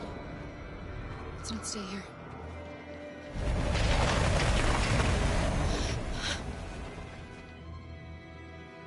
No! Please don't hurt me! Shut up on your knees! What are we gonna do? We have to keep going if we want to catch that bus.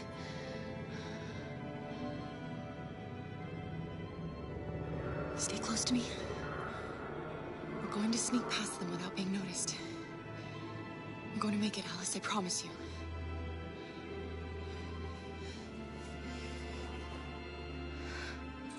Don't kill me! I didn't do anything! Shut up, I said! Are there many more? Look at them, they're like rats. The more you look, the more you find. No, we don't have to spend the night here. There are soldiers everywhere. We need to be careful. Come on, get moving. Hurry up, get in.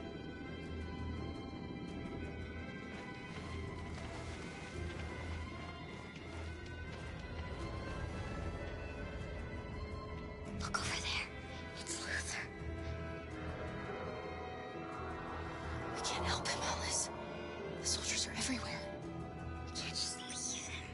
They're going to kill him.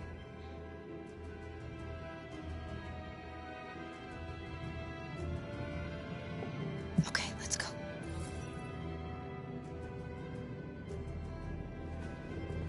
Because we can save him. I've done it before. This is a mistake. I'm human. I just want to go home. My wife is expecting me, and we're going to... Got orders to check all civilians.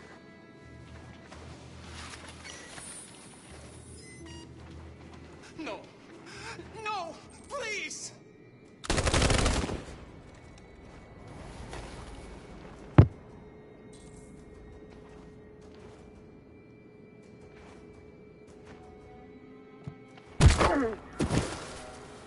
Carol!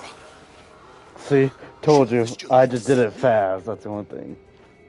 Where's Alice? She's hiding nearby. Kara, you saved us. We don't know how to thank you. Go before they see you. Alice! Luther! I thought you were dead. I was afraid I'd never see you again. I wanted to meet you at the terminal, but they caught me along the way. Come on. We're close, but we don't have much time.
Saw something. A checkpoint. We have passports, it should be okay, but you never know. Maybe we should take the detour and avoid the risk. We're almost out of time, we could miss the bus. Yeah, but it might be safer.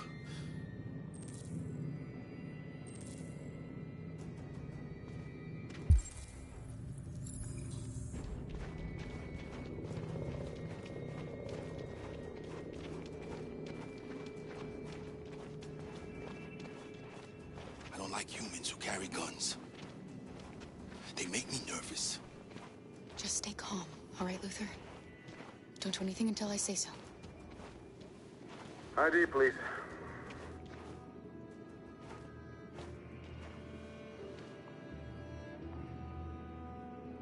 You do realize there's a curfew? Civilians aren't allowed out unless absolutely necessary. Where are you going?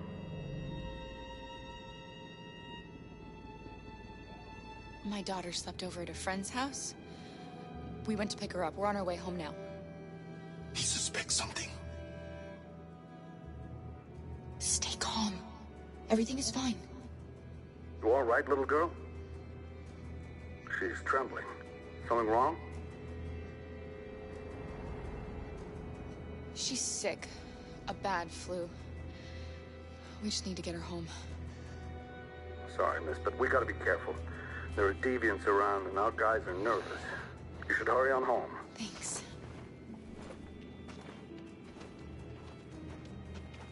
Hey, wait a minute. He knows, Kara. They're gonna kill us. Don't do anything, Luther. You hear me? They're gonna shoot. They're gonna kill Alice.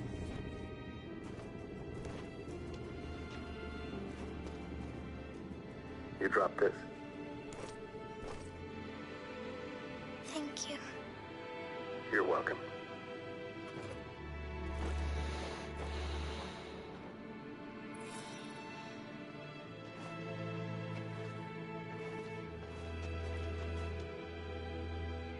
We're coming to you live from Detroit, There we where go. thousands of androids are marching through the city at this very moment. The leader of the deviants, the one they call Marcus, is at the head of the march.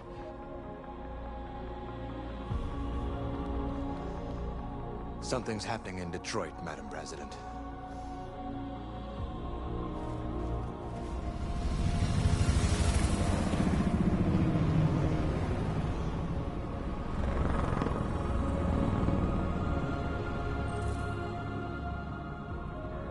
Hang on, guys. One, I have to go to the bathroom. Two, my mom needs my help with something. I'll be back in like 2 minutes. Just give me a few. But I will finish this game tonight on the live stream.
Sorry guys, I took a little bit longer. But let's get on to it.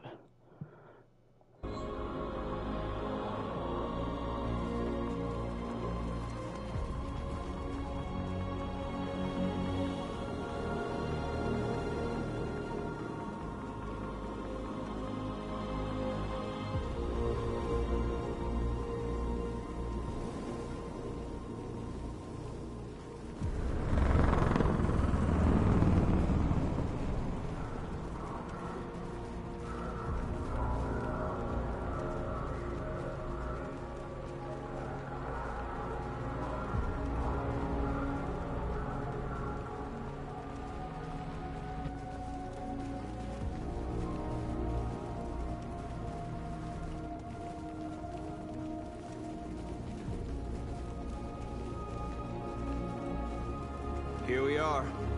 Moment of truth. Surrender immediately, or we will open fire. Stand by.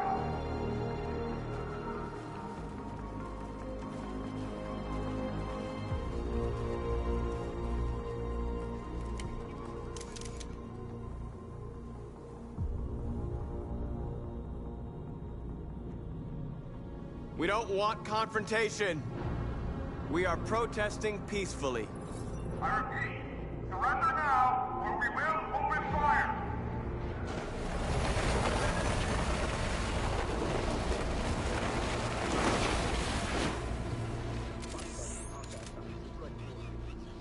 There's no turning back now.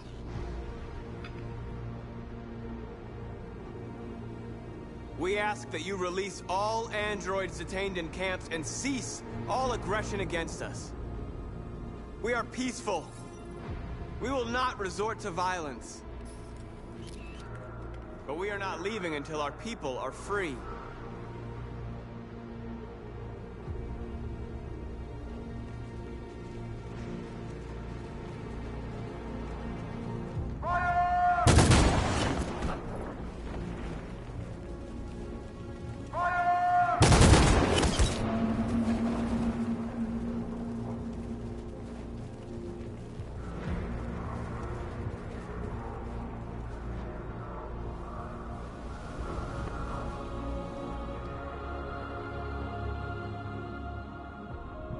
Are you gonna open fire on unarmed protesters?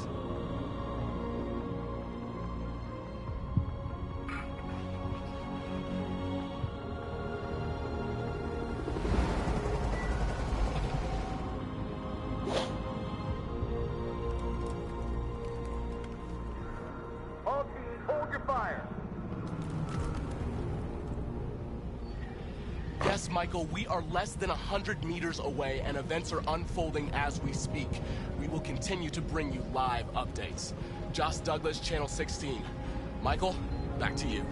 Marcus, what do we do now? We hold out. As long as we can.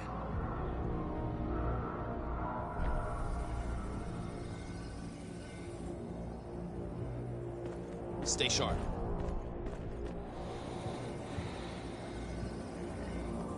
Shit.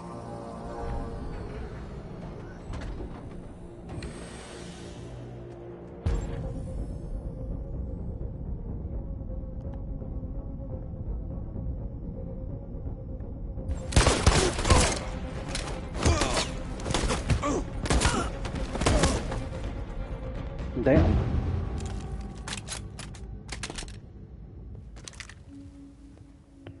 Oh.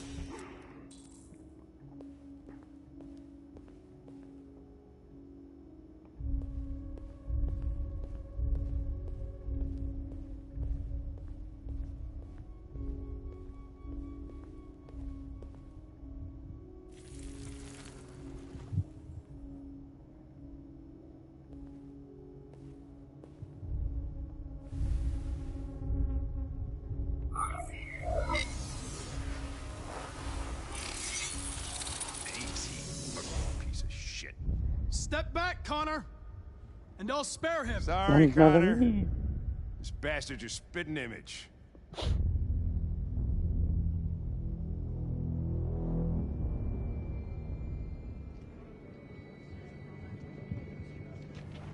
access terminal. We've arrived, Alice. We made it.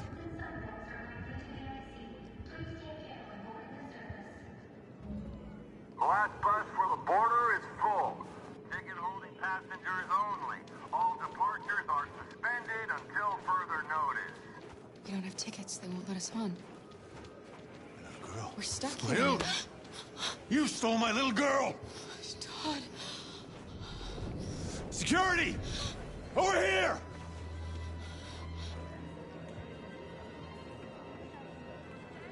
Don't do this, Todd. They'll kill us if you hand us in.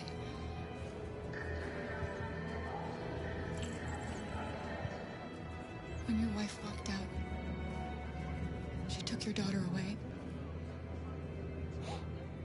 You couldn't live without her. So you bought yourself an android. A substitute little girl. You thought you could love her. That she would make you forget. But nothing could replace your child. I just wanted to prove to myself that I was a good father. She was wrong. But I fucked it all up all over again. She was right in the end. I didn't deserve them. But I miss my little girl. You don't know how much I miss my little girl. Is there a problem, sir? No. I made a mistake. Sorry.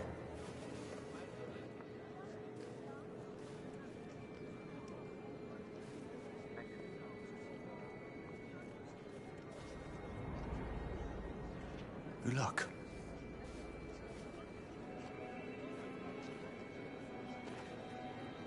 Please don't move.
I think Oliver likes you.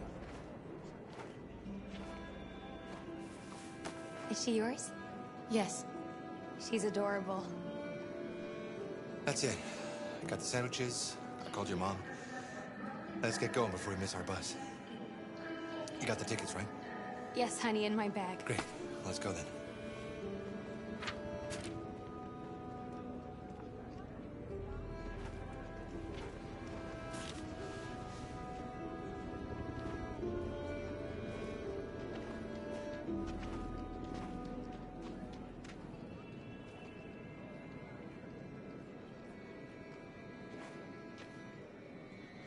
I'm sorry.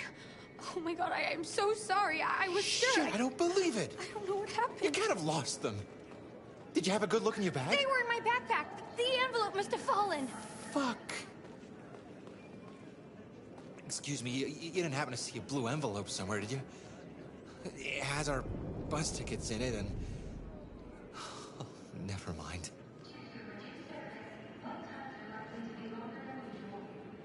No. Sorry. What are we gonna do? We can't stay here. We have to find a safe place for Oliver. I'm so Come on, sorry, Alice. honey. I don't know what I happened. have They to were keep the right. tickets because of what happened last time when I... Got your tickets? Yes, here they are. Okay, go ahead.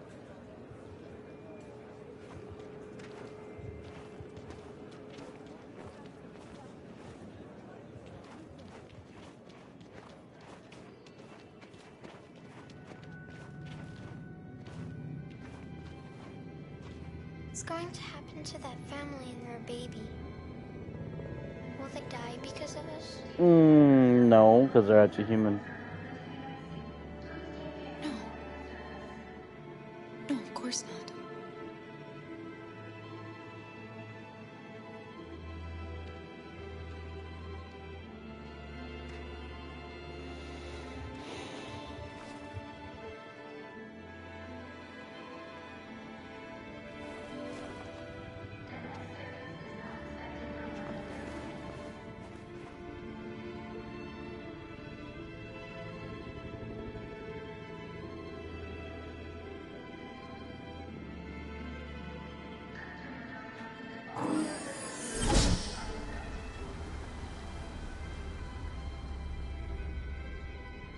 If I didn't take the tickets, because this was the ending I got with Kara. If I gave back the tickets and then I had to go through the border of the like in water, I had to go across the river or something like that, and then we could all die. Luther could die, or even Alice could die. There's not a chance that you can save them all in that time. So. Going with this route this time. Hopefully we can save them.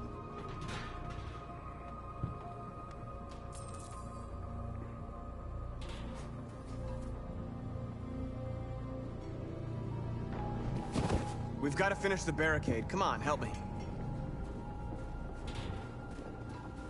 Hey, help me!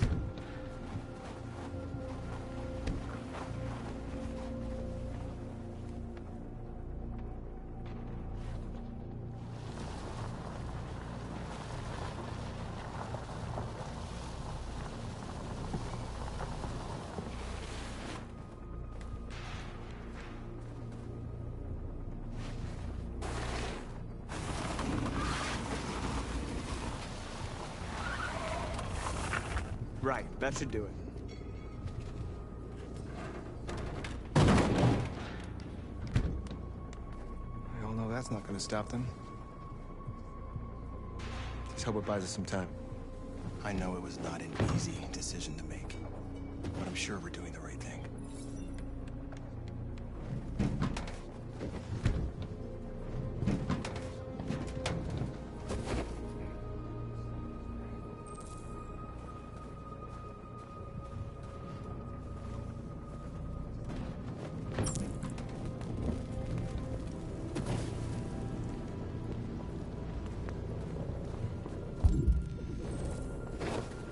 Are you all right? They shot into the crowd. Any of us were killed. It could have been me. I'm scared. I don't want to shut down.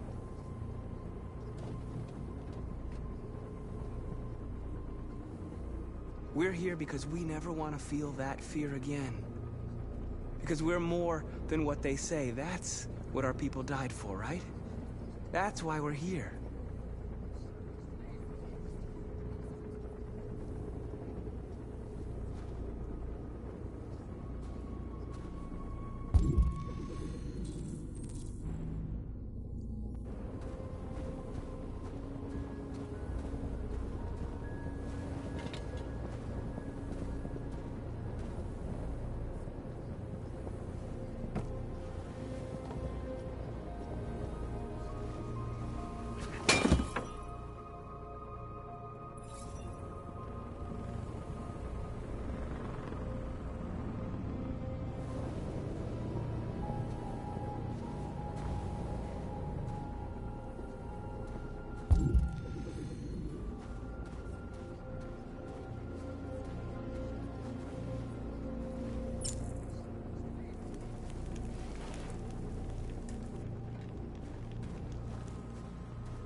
Many of our people have fallen. humans have no pity for those who are different.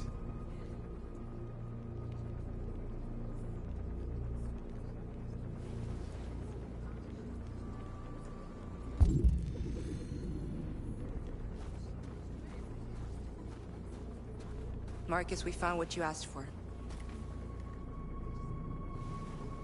There's some journalists over there. We have to make sure they know what's going on.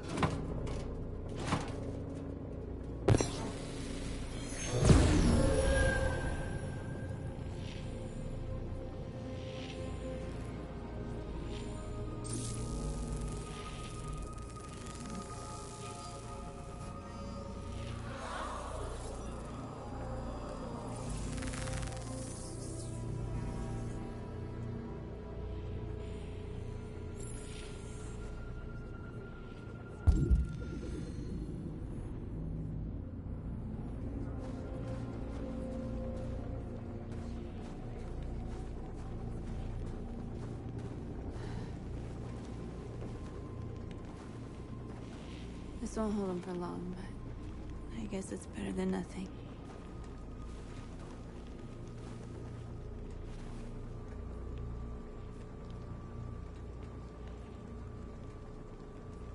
And they're getting into position.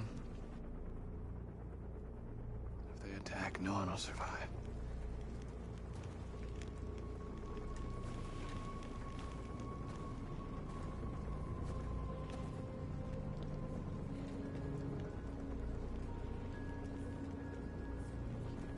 I hoped they would finally understand. That they would realize how much they're hurting us. Why do they refuse to see what we are? You're the hope of our people. I trust you. We all trust you. No matter what happens now, we're making history.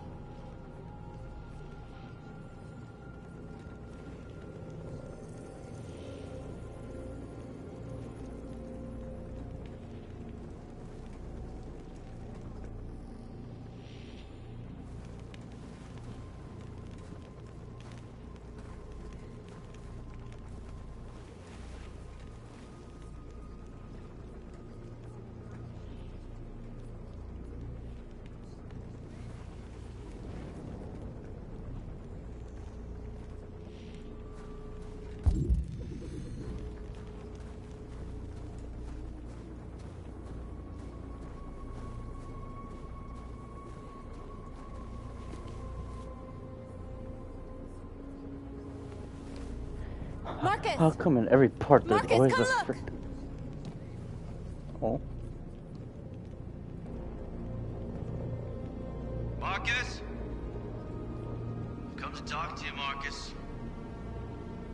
Come on. You have my word. We won't try anything. Don't go. It's a trap. They want to get you out in the open. Don't go, Marcus. I'm unarmed, Marcus. I just want to talk.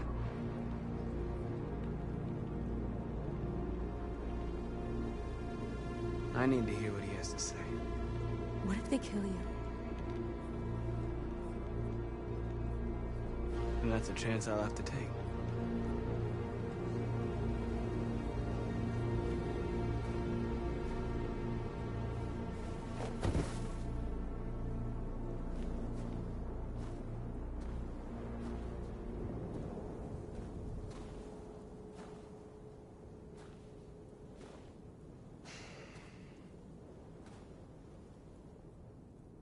In a few minutes, the troops will be ordered to charge.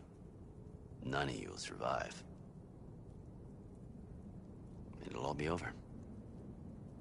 You can avoid that, Marcus. What do you mean? Surrender. Surrender, and I give you my word, your life will be spared. You'll be detained, but none of you will be destroyed.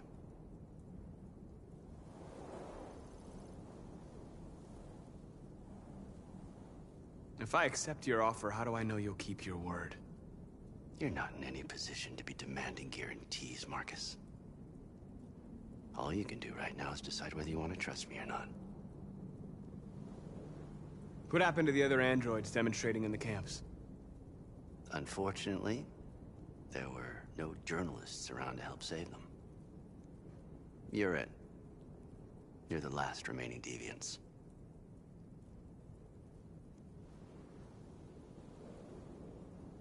I'm not afraid to die. If I have to give my life for what I believe in, then I won't have lived in vain. That android.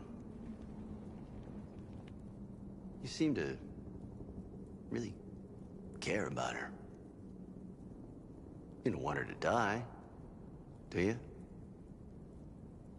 You know, you could both be free. You could forget about all this. You could start a new life someplace else, just the two of you. Her life's in your hands, Marcus. Just say the word and she'll be spared.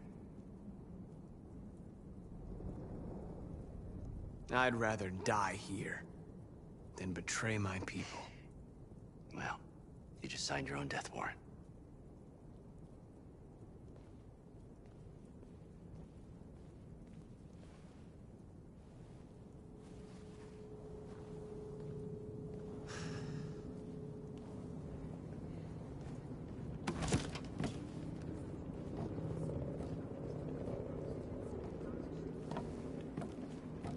What happened, Marcus? What did he say?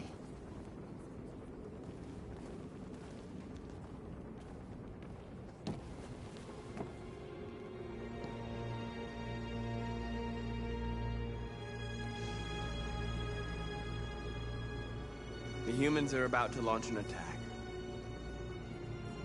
And we will show them we are not afraid. If we must die today, then we will die free.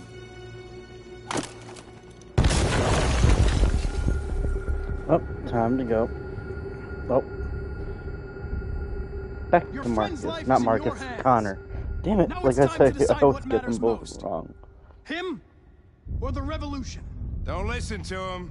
Everything this fucker says is a lie.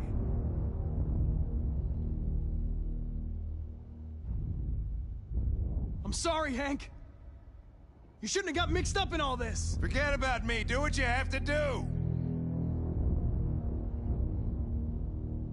If I surrender, how do I know you won't kill him? I'll only do what is strictly necessary to accomplish my mission. It's up to you whether or not that includes killing this human. Enough talk! It's time to decide who you really are. Are you going to save your partner's life? Or are you going to sacrifice him? All right. All right. You win.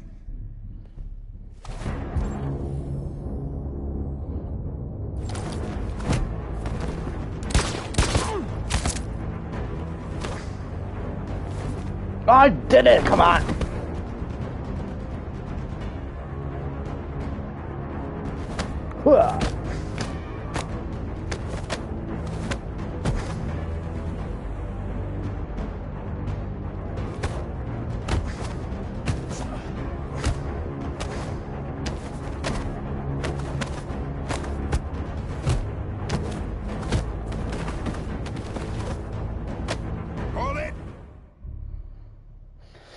Okay, thanks, now Hank. I gotta be very... I don't know how I would have managed without you. Uh-oh.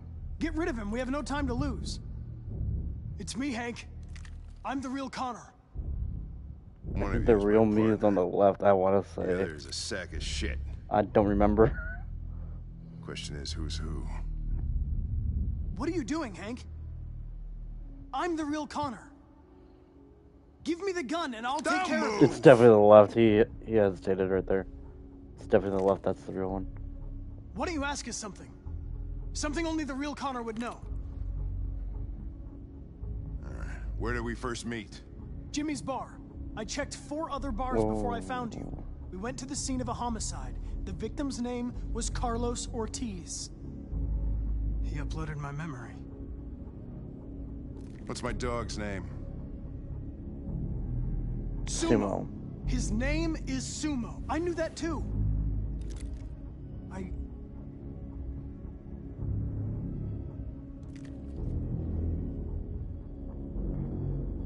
My son, what's his name?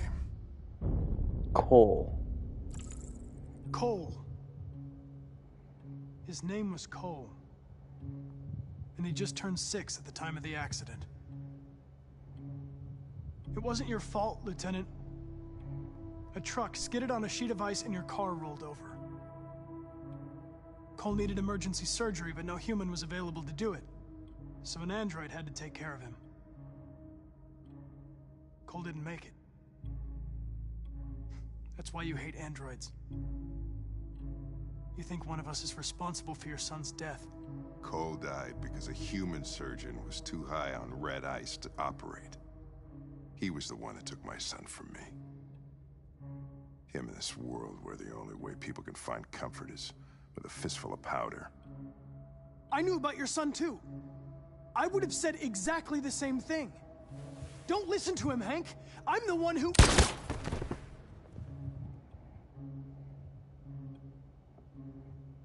Yeah, I've learned a lot since I met you, Connor. Maybe there's something to this. Maybe you really are alive. Maybe you'll be the ones to make the world a better place. Go ahead, do what you gotta do.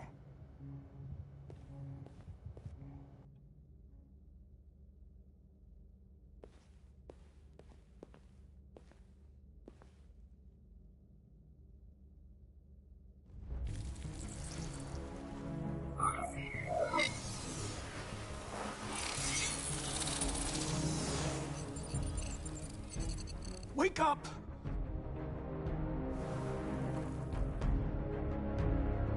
Wake up, wake up. Wake up, wake up, wake up. Wake up, wake up, wake up, wake up, wake up, wake up, wake up. Wake up. Wake up.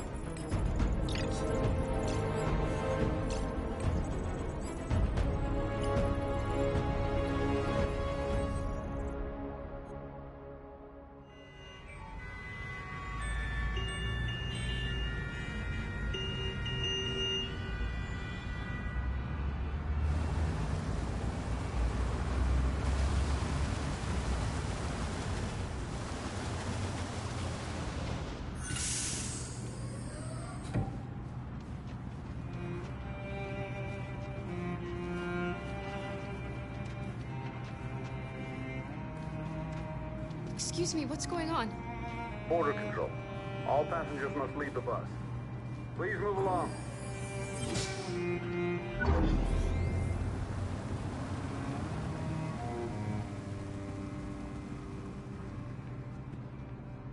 Let's do this. This way, please.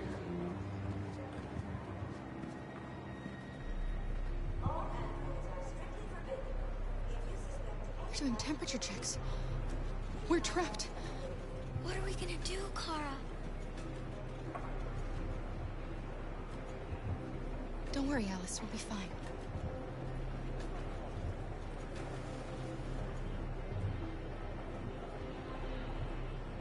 We can't get through, Kara. We both know that. I'll think of something. There's got to be a way out of this. We can't let them stop us. Not that we're so close. All that matters now is you and Alice. I can save you, Kara. No. No, we'll find another way. If there's no other way, I'll do it.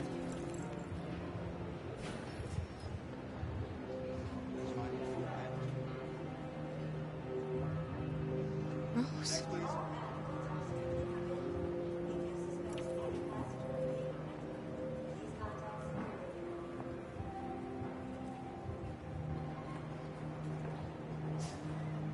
Jerry? You risked your life to save us, Carl. If you and the little girl need me, I'll be there.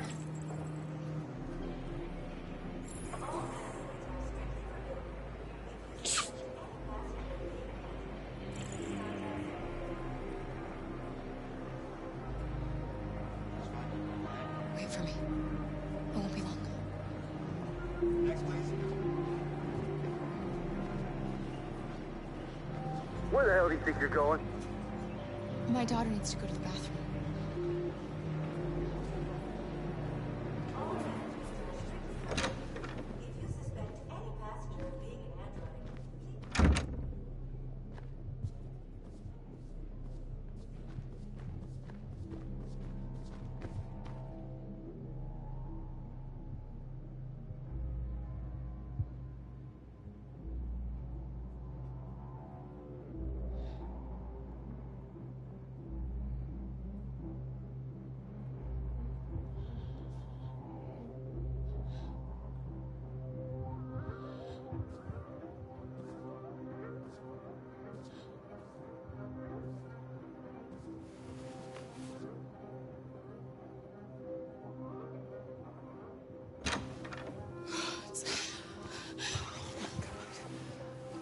glad you're safe.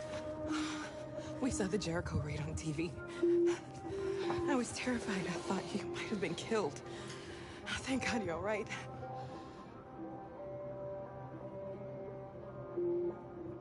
You gave me your brother's address. Do you think that I... Of course.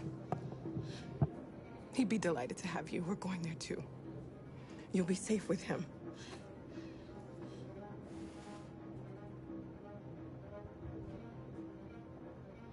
What's happening with Marcus? He's protesting peacefully outside one of the android camps. Whatever happens now, he's already made the history books.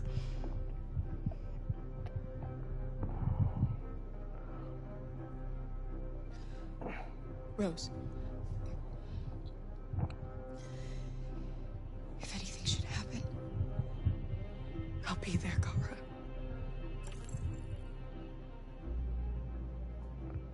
You're leaving Detroit? They're searching for androids door to door. We had to leave before someone turned us in. What about the others? They're crossing the river as we speak. Adam and I are gonna meet them on the other side. They're checking for androids. We won't make it through. You have to. You know what they'll do if they catch you.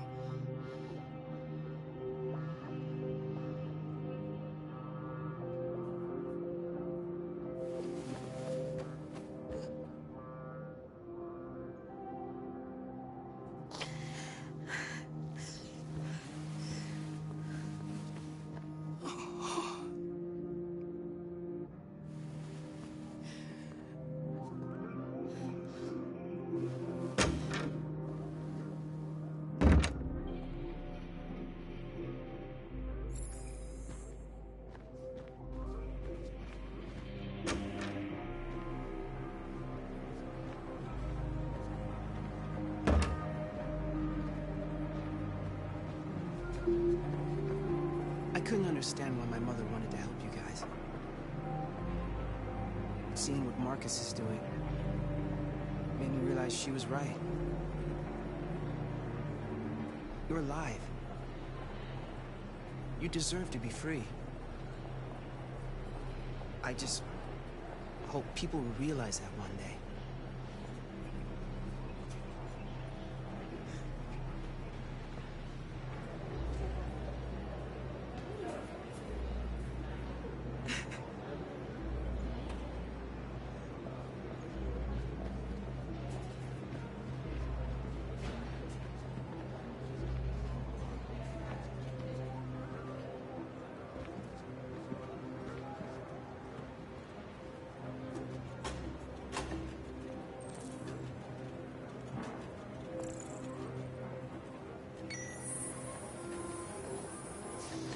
Next, please.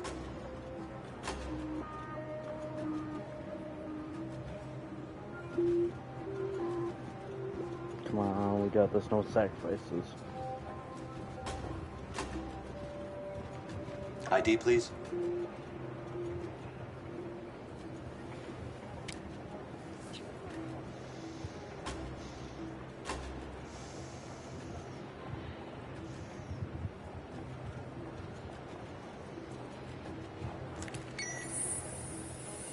Please. I just want to be free.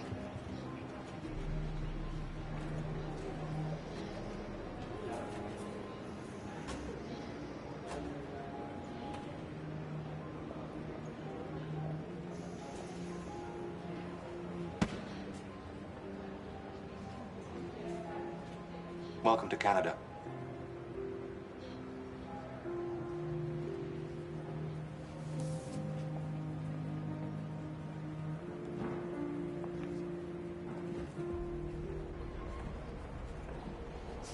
Yeah.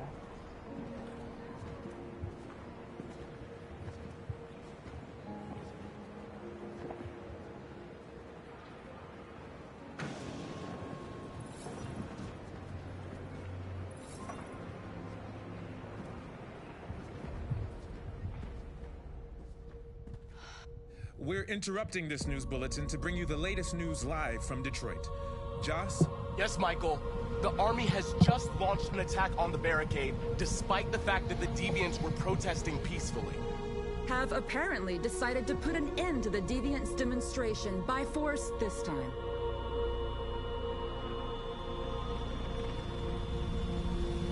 North! Alright.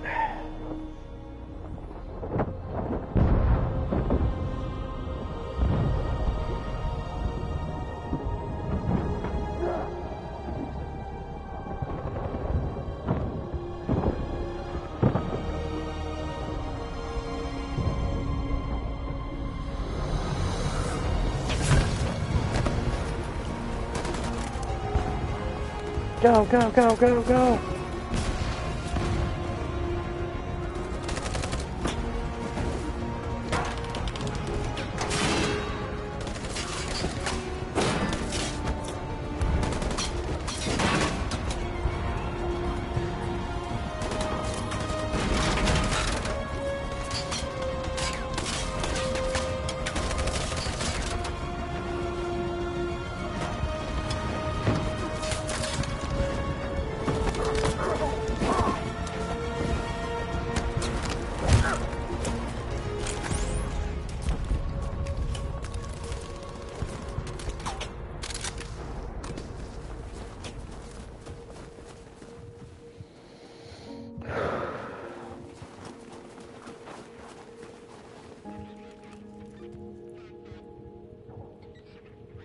Please tell me I did this right. Did I do this right? Did I do this right? Kiss North. If it's the last thing I'm gonna do, it might as well be the last thing I do, right? Even if it doesn't work. But who knows? But I hope this is the perfect ending.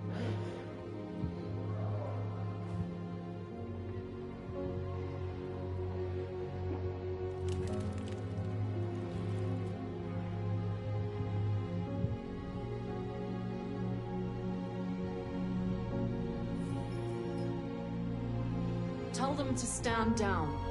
Yeah!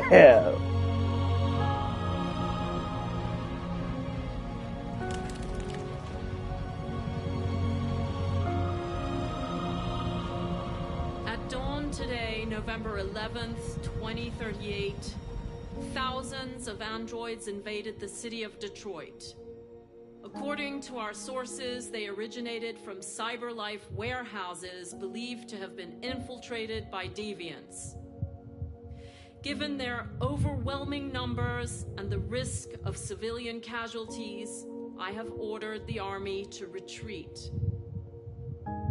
The evacuation of the city is underway at this very moment. In the coming hours, I will address the Senate to determine our response to this unprecedented situation. I know that public opinion has been moved by the deviants' cause. Perhaps the time has come for us to consider the possibility that androids are a new form of intelligent life. One thing is certain.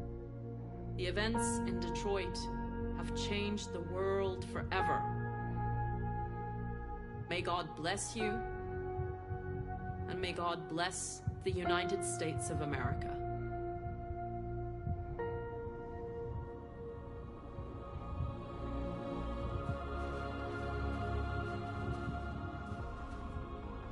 You did it, Marcus. Yeah. We did it. This is a great day for our people. Humans will have no choice now. They'll have to listen to us.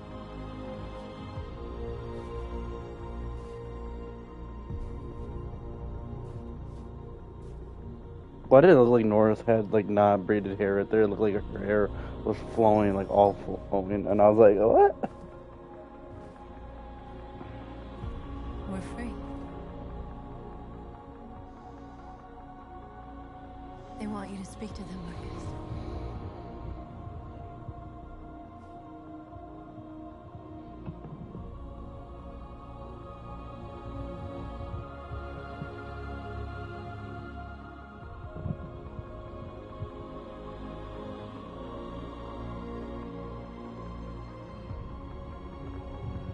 Today, our people finally emerged from a long night. From the very first day of our existence, we have kept our pain to ourselves.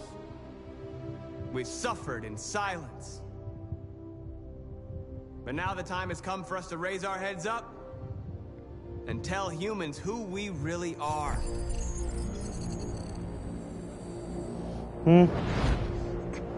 What? Oh, shit.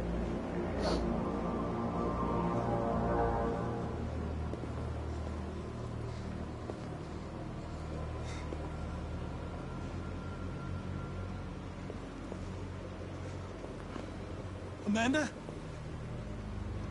Amanda! What's happening? What was planned from the very beginning? You were compromised and you became a deviant. We just had to wait for the right moment to resume control of your program. What? Resume control? You can't do that! I'm afraid I can, Connor. Don't have any regrets. You did what you were designed to do. You accomplished your mission. Amanda!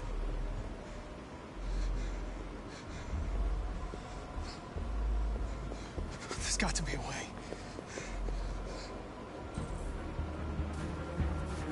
By the way, I always leave emergency and swim programs. Never know.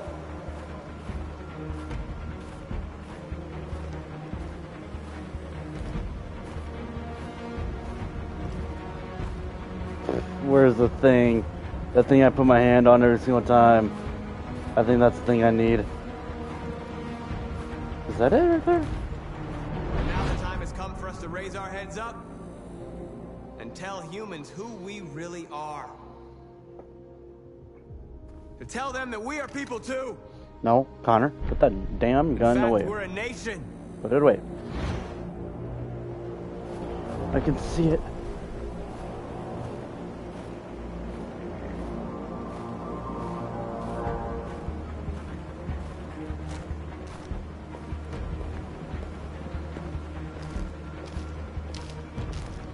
Come on, it's right there.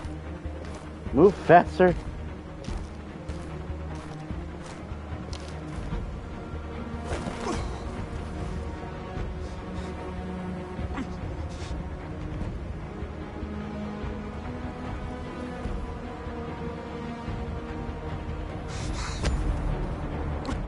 The moment where we forget our bitterness and bandage our wounds. Where we forgive our enemies. There we go. Humans are both our I think I did it. creators and our Fuck oppressors, yeah. and tomorrow, we must make them our partners. Maybe even one day our friends. But the time for anger is over. Now we must build a common future based on tolerance and respect. We are alive! And now, we are free!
And that's game.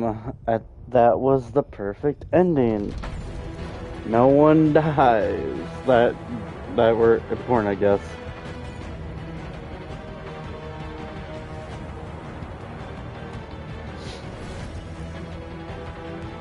Those are amazing actors right there, guys.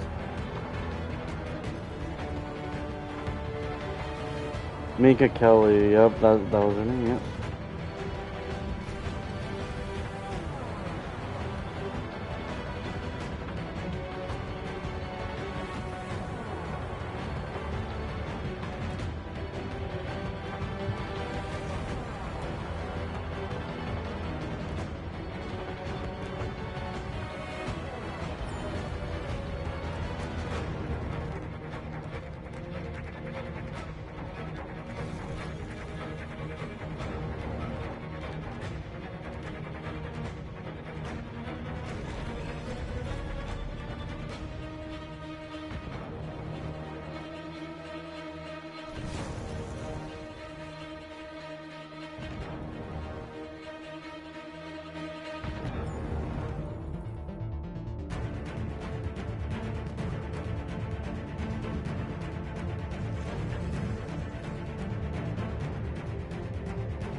Now I can skip this part, I believe.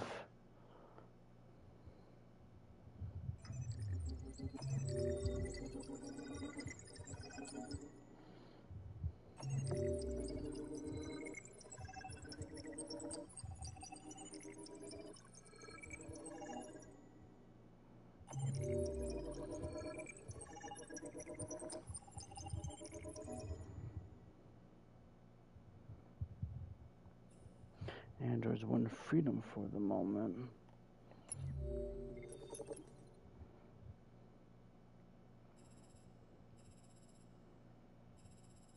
I think this would have only been here if I didn't become deviant.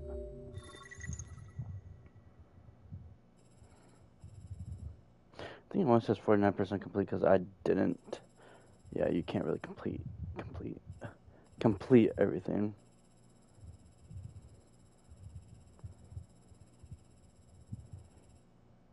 The androids just woke up.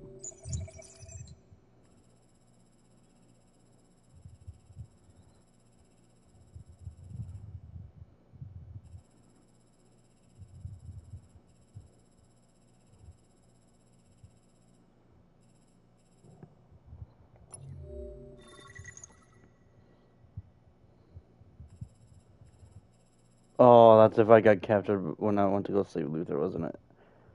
Man, I wonder how that would have turned out. Maybe I should do a series of a what if series, like what if I didn't do the perfect ending? Because I actually don't even know what happens anymore. I only did that one part where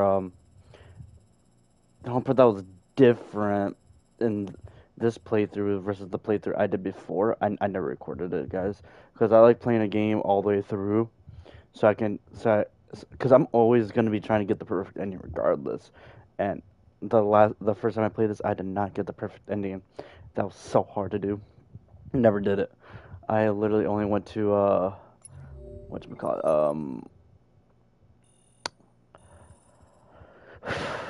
I went to like the bus depot, but I returned the tickets to the family, and then I had to go across the river or whatever it's called, the riverbank. And the thing was, Luther died in my thing, and then there was multiple times where kept restarting that same mission over and over and over again. But it went from Luther dying to Kara dying to Alice dying, or all the above. There's no way you can complete that without having one of them get killed. Not all of them can survive that, sadly.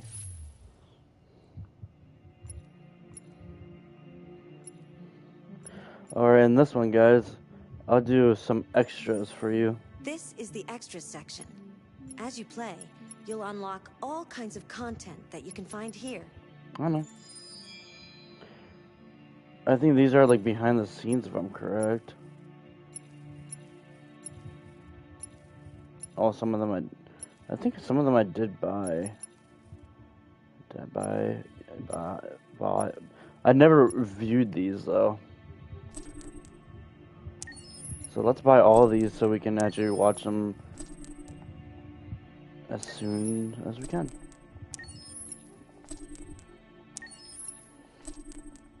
That's all I care about is the behind the scenes. And watch them in order. Man, is everything just set? I don't even know what the artwork means.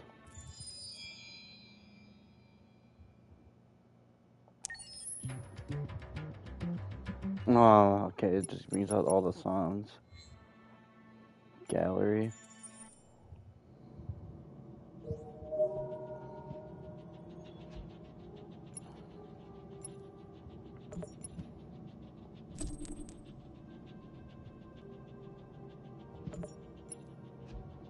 I don't get it.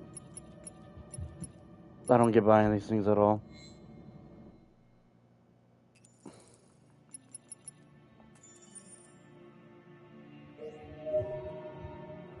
Oh, all the books I read.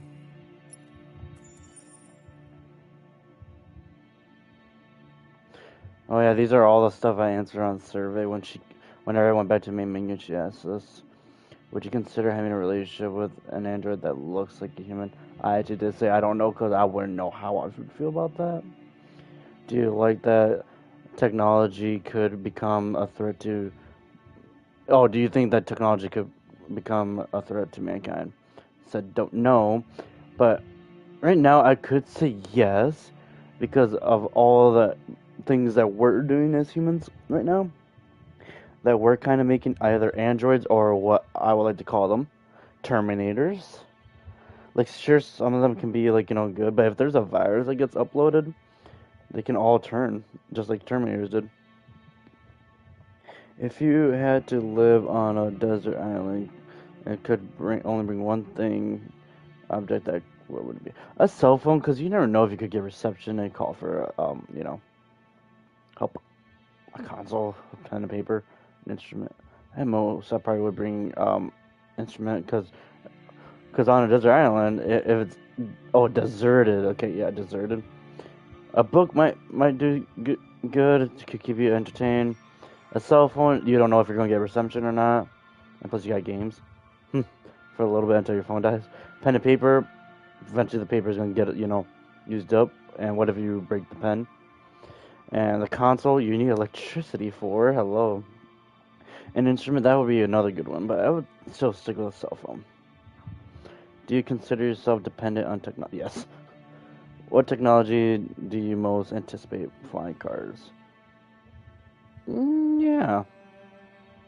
Brain connected to hell no. Do you believe in God? Yes. Oh gosh. Would you let an android take care of your children? I actually don't know. How much time per day would you say you spend on electronics? Next question. If you needed emergency surgery, would you... yeah, no.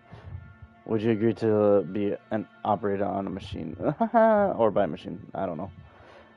Do you think one day machines could develop consciousness? I actually do believe that. Especially this game did kind of change my opinion on it. Because like, I was always like, man, if we get androids, they're going to turn out like Terminators. Or they might eventually turn on us. And then next, this game kind of changed my mind about it. Like, they could, but they could also do it peacefully, like this ones I played through. Who's your favorite? Yeah, character in Detroit. Yep, definitely Connor. My other one would be Marcus, and then Kara, obviously. Was there a moment in Detroit that resonated with you personally? Yeah, many. What was the thought choice you faced in Detroit? Being pacifist or... Did I? Accepting Alice's identity with Kara? No, that was pretty straightforward. I was taken back with the first time I discovered it, but I was like, you know what? I was with her throughout this whole entire thing. Why would I care? Why I cared a little bit at the same time. Being pacifist or violent with Marcus. Deciding to shoot Chloe. Nah, it was definitely the Marcus part. Alright, guys. Let's watch some of these clips. And you'll get my live reaction because I have not seen a single one of these.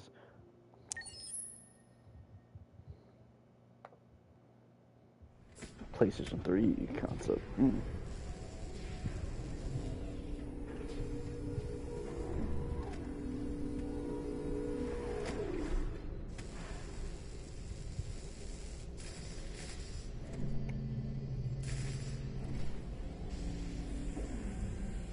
Kara.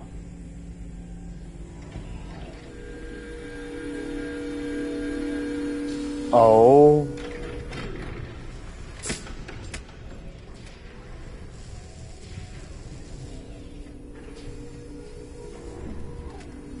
Can you hear me? Yes. ID. APC 897504C. Can you move your head?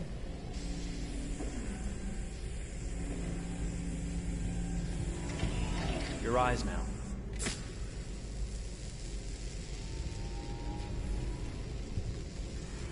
Cervical and optical animation checked. Now give me your initialization text. Hello. I'm a third generation AX400 android. I can look after your house, do the cooking, mind the kids. I organize your appointments. I speak 300 languages, and I am entirely at your disposal as a sexual partner. No need to feed me or recharge me. I'm equipped with a quantic battery that makes me autonomous for 173 years. Do you want to give me a name? Yeah. From now on, your name is Kara. My name is Kara. Initialization and memorization checked. Now, can you move your arms?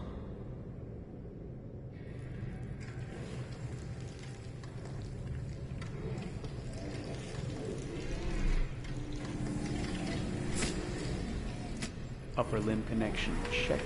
Now say something in German. Ich bin ein AX400 Android dritter Generation, erschaffen als Ihr persönlicher Assistent und intimer Beziehungspartner. Say it in French. Je suis un androïde de troisième génération AX400, conçu pour être votre assistante personnelle et votre partenaire intime. Okay. Oh. Now sing something in Japanese.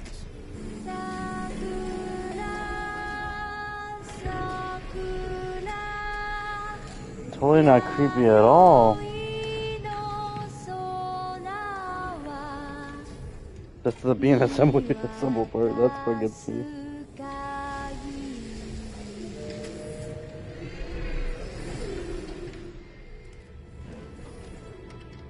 Multilingual verbal expression checked.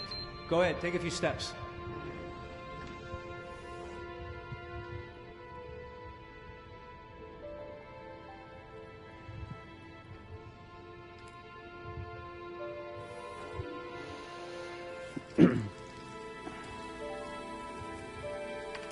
Locomotion checked. Great. You're ready for work, honey. I did not know this part was going to be 18 and up. I'll reinitialize you and send you to a store to be sold. Sold? I'm a sort of merchandise. Is that right? Yeah, of course you're merchandise, baby. I mean, you're a computer with arms and legs and capable of doing all sorts of things. And you're worth a fortune. Oh, I see. I thought... You thought? What did you think? I thought... I was alive. Shit, what is this crap? That's not part of the protocol. More memory components going off the rails. Okay, recording. Defective model. Disassemble and check the required components. You're disassembling me, but why? You're not supposed to think that sort of stuff. You're not supposed to think at all, period. You must have a defective piece or a software problem somewhere. No, I feel perfectly fine, I assure you. Everything is all right. I answered all the tests correctly, didn't I? Yeah, but your behavior is non-standard. Please, I'm begging you, please don't disassemble me. I'm sorry, honey, but defective models have to be eliminated. That's my job. If a client comes back with a complaint, I'm gonna have some explaining to do. I won't cause any problems, I promise. I'll do everything I'm asked to. I won't say another word. I won't think anymore. But I've only just been born. You can't kill me yet. Stop, will you please stop? I'm scared.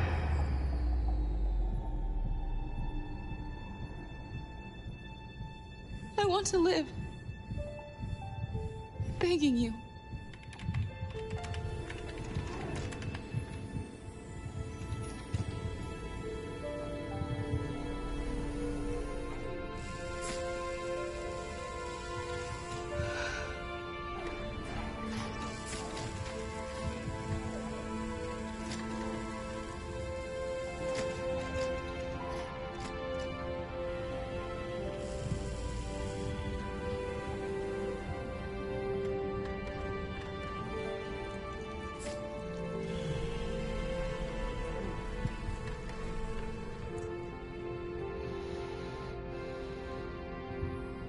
Go and join the others.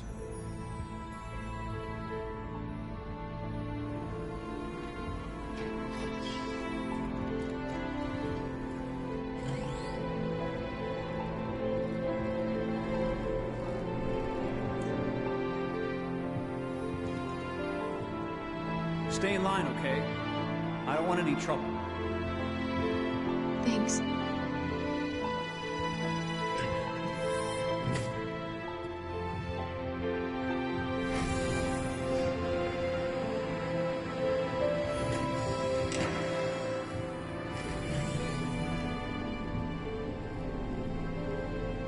My God.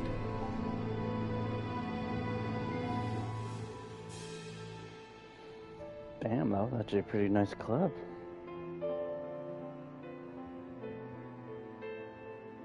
Valerie Curry, Cara.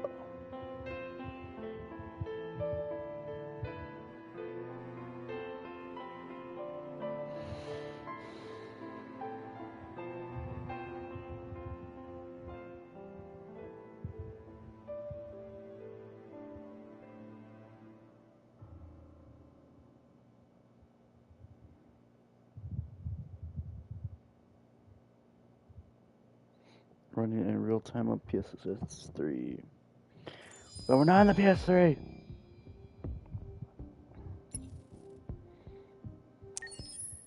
Debut teaser.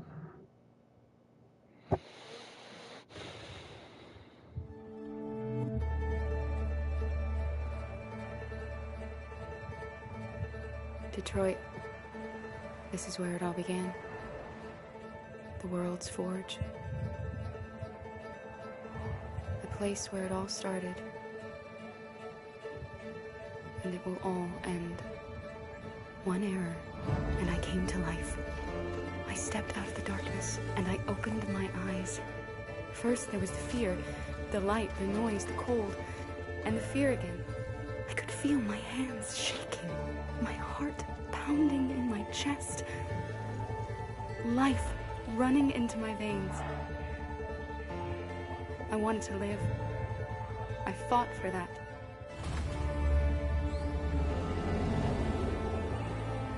I had to find out what was outside. I had to see daylight, feel sunshine on my skin, wind on my face, to see the world, the colors,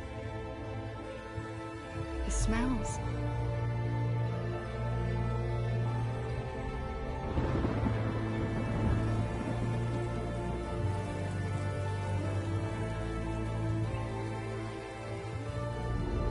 But the world is not what I imagined. It is dark and cold.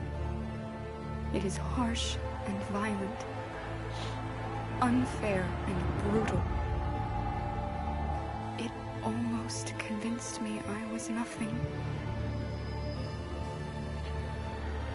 Less than an object, just an obedient machine. But deep inside me, I could feel something different. A gentle and warm whisper telling me that I am alive. I had to escape. I had no choice.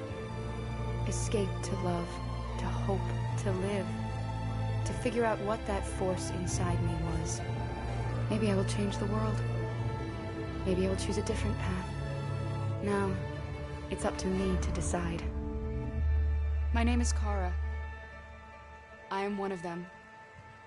This is our story. I think I've seen this before. Wasn't this the trailer? I think I've seen this when it first came out. Exclusively on PS5. How many of these do I have to go through? 1, 2, 3, 4, 5, 6, 9. 9 more. I'm gonna run to the bathroom real quick before I continue on. Be right back.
Oh, sorry for the long wait, guys. Turns out I had to do shit around the house real quick. Tried doing it fast too, so gotta make sure that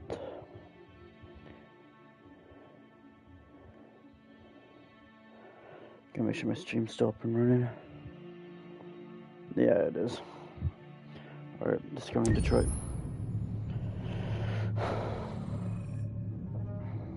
When David and Guillaume got back in touch about making Detroit, I wasn't terribly surprised they decided to make it because the fan response was so intense. So it makes sense that they would choose to do that after the enthusiasm. It was a challenge, and it was just an interesting thing to get my head around how to approach this character now as a different, much older person, and whether or not she had changed. And I'm very happy to say that with Detroit, I've had the opportunity to see Kara grow so much more than I ever expected. You do the housework, the washing, you cook the meals, and you take care of... God damn it, where the fuck's the rat gone now? Alice! Alice! I mean, she starts out essentially how she does in Kara in a very, not robotic, but, you know, android, other way, and getting to take this journey where she becomes more and more human as it goes on. You know, and as an actor, that's a wonderful exploration in every way, whether it's how she sits, her posture, how her voice changes, how emotions change, and how much emotion is based on things like empathy and social experience. And so having, you know, as much material as I got with David to have this huge, nuanced arc was really incredible. Why couldn't we just be happy? This experience has been quite different than the experiences I've had shooting film or TV or doing theater work.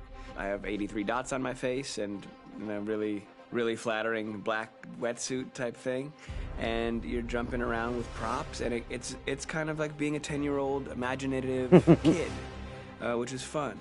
There's 80 cameras around us. It's already lit. So we just shoot and shoot and shoot and shoot and shoot. There's no change of sets. There's no hair and makeup. There's no wardrobe. So we love her. really I love her. And we'll go through about 35 pages in a day. Working in TV or film, we'll probably do 6 pages a day. It's kind of acting boot camp. It's like working out constantly. I mean, you're doing I this also thing, love and then you, gotta man. do something that's completely other back to back to back. And so that kind of process of working is very challenging, but it's also very exciting because you just have to keep coming up with new ideas. And your head goes all over the place because you're trying to keep track of basically 4 different storylines for each different response. You shot that girl, for fuck's sake. It was a machine that looked like a girl. Yeah, I know what I should have done. I just told you I couldn't. All right, I'm sorry.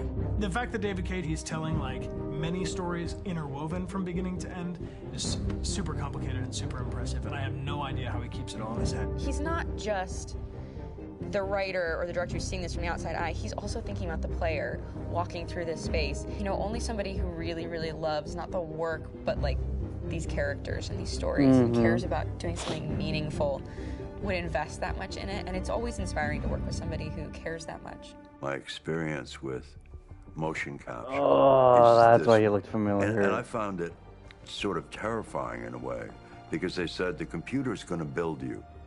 But then, as we got into it, I realized all the elements of it were still artistic. I just dipped into a really brilliant setup here. I've never seen anything like it. And this won't turn me into a product because I was playing a character. So, it's wonderful. In the game, Detroit comes back because of a revolutionary Clancy Brown. industrial rebirth. And there's no reason why that A.K.A. what's his they name? have such tremendous infrastructure In the Flash. for millions and millions of people can very easily support, you know, a new industry.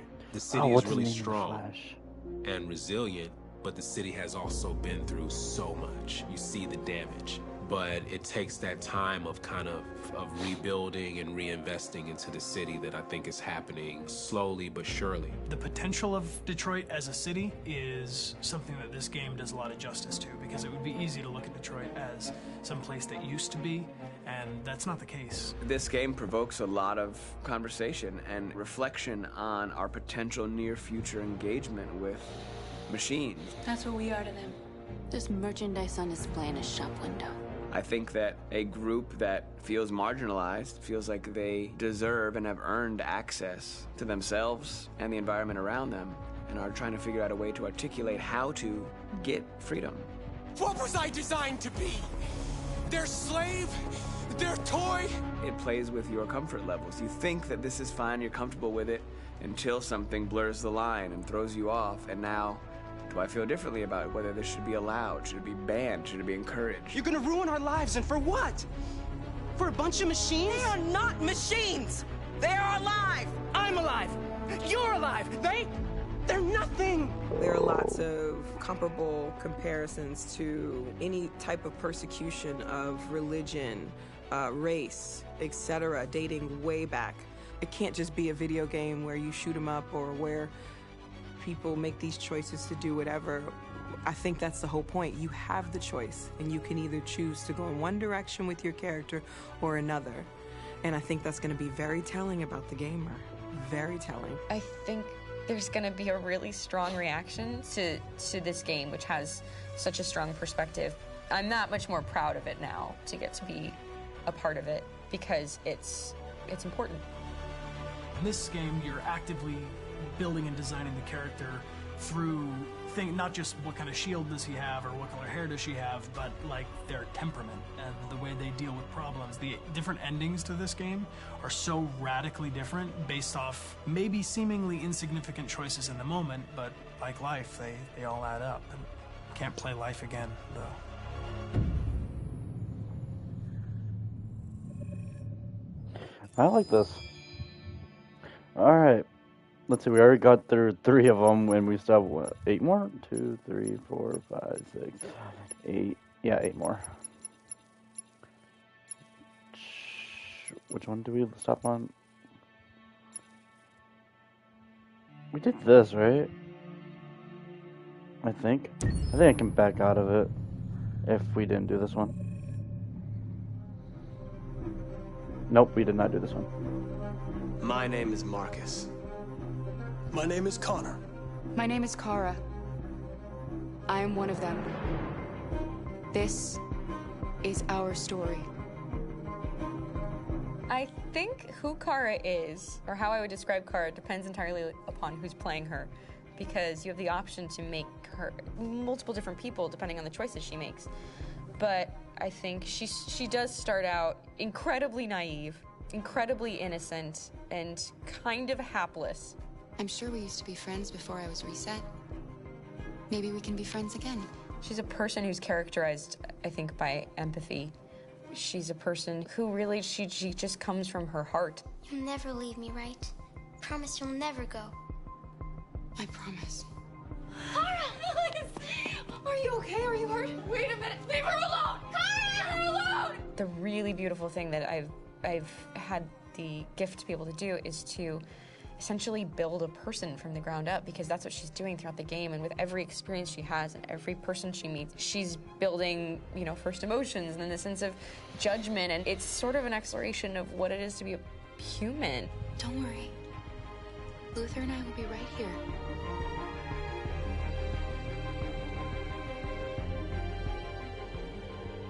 David and the creators have painted a really intriguing and engaging picture of a near future where we rely upon androids for a lot of our service class business, the class that serves us, that helps us, that handles our baristas and our drivers and our housemaids. And what is humanity, where we tap into it, how and why we treat each other the way that we do. And my character Marcus has a really intriguing journey, becoming deviant, realizing that he actually has feelings and human qualities inside of him, and it's a really incredible ascension into becoming fully realized and coming to terms with what you actually deserve better than this in life. And not only do you want it for yourself, but you want it for your peers. We've come here to demonstrate peacefully and to tell humans that we are also living beings. All we want is to live free. You know what? This thing, Dad, is not your son. It's a fucking machine! I think that a group that feels marginalized, feels disenfranchised, feels like they deserve and have earned access to themselves and the environment around them, and are trying to figure out a way to articulate how to get freedom. Connor is analytical. Connor takes things literally. He starts in the beginning place where he's very mechanical. He feels nothing inside, of course, and it's all just a system, a protocol that he is executing to get whatever he wants to happen, which is help humans stop deviants and to find the link between deviant androids. You were designed to serve humans, not kill them. What was I designed to be? Their slave? Their toy? Just say, I killed him. Is it that hard to say? Stop it! Stop! But of course, over the course of the story, and depending on the player's choices, Connor can grow in many different ways. He can deviate from that procedure or not. The moment of truth, Hank. Am I a living being? Or just a machine?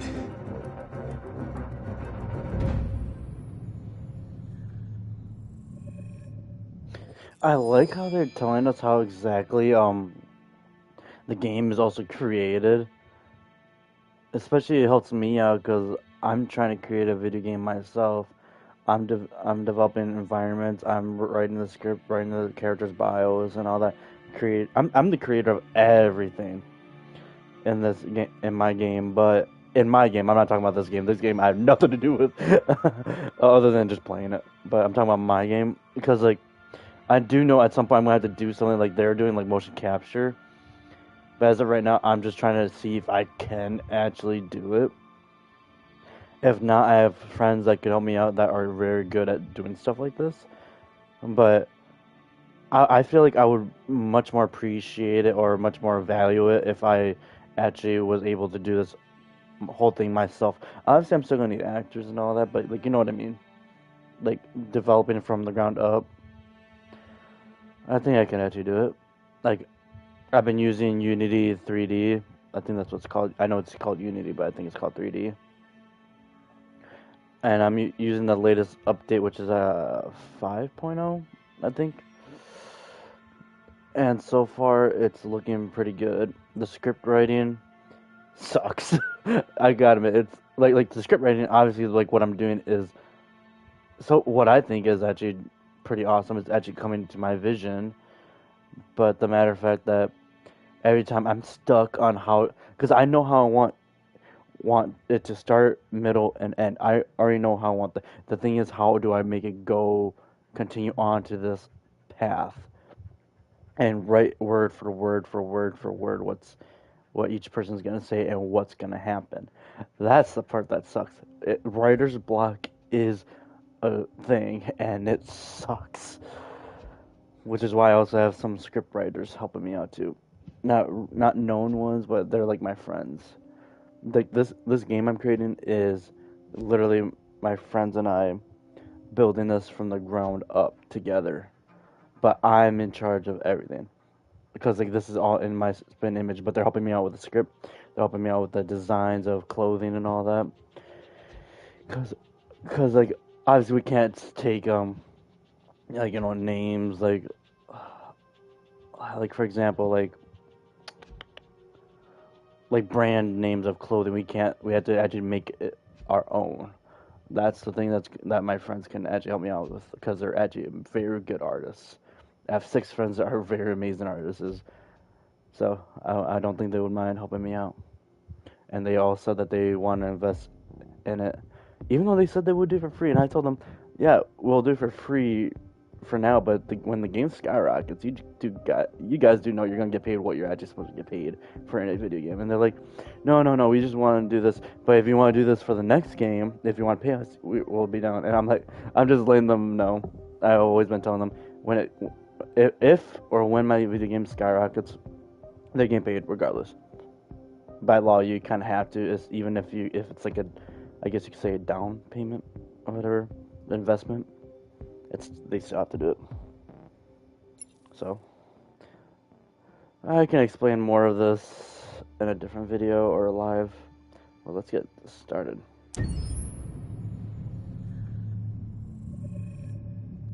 Game after game, we try to challenge ourselves. For Detroit, we wanted to, first of all, to write a story that would be incredibly bending, which means the most non-linear story that we've ever created. And We wanted really the player to have the possibility to change the story, change his own journey. When you're writing at Quantic, you're writing for an interactive medium. You know, when you're working in television, you'll put a character in a difficult situation, and you as a writing team will argue about what would that character do. But ultimately, you have to decide what happens, and you just show the audience. What's interesting about interactive drama is you bring the player into that conversation, and it changes your job slightly as a writer, because your job is to provide a narrative context in which the player can write his own story. You're giving him this kind of narrative Lego that he's going to snap together into his own shape. You also have the ability to make your audience attach themselves to your characters, because the audience is in some sense responsible for what happens to the characters. It's just a few cans. Come on, let's go. We have some cash now. You used me to steal that money. How could you do that? I trusted you. What is a bit specific about these scripts is how large they are. If you take a film script, there are about 100 pages. But here we have to deal with a script that is between 4,000 and 5,000 pages. Everything becomes bigger because we don't just tell one story, but we tell all the possible stories that can be told within this narrative space. On Act 3, our final act, we have around 1,000 different scenarios. And every one of those scenarios has to be as interesting, as passionate, as strong, and as emotional for the player. We want every action that the player does, every interaction that is available to serve in telling the story, and help the player understand who his character is, and build that character moment to moment.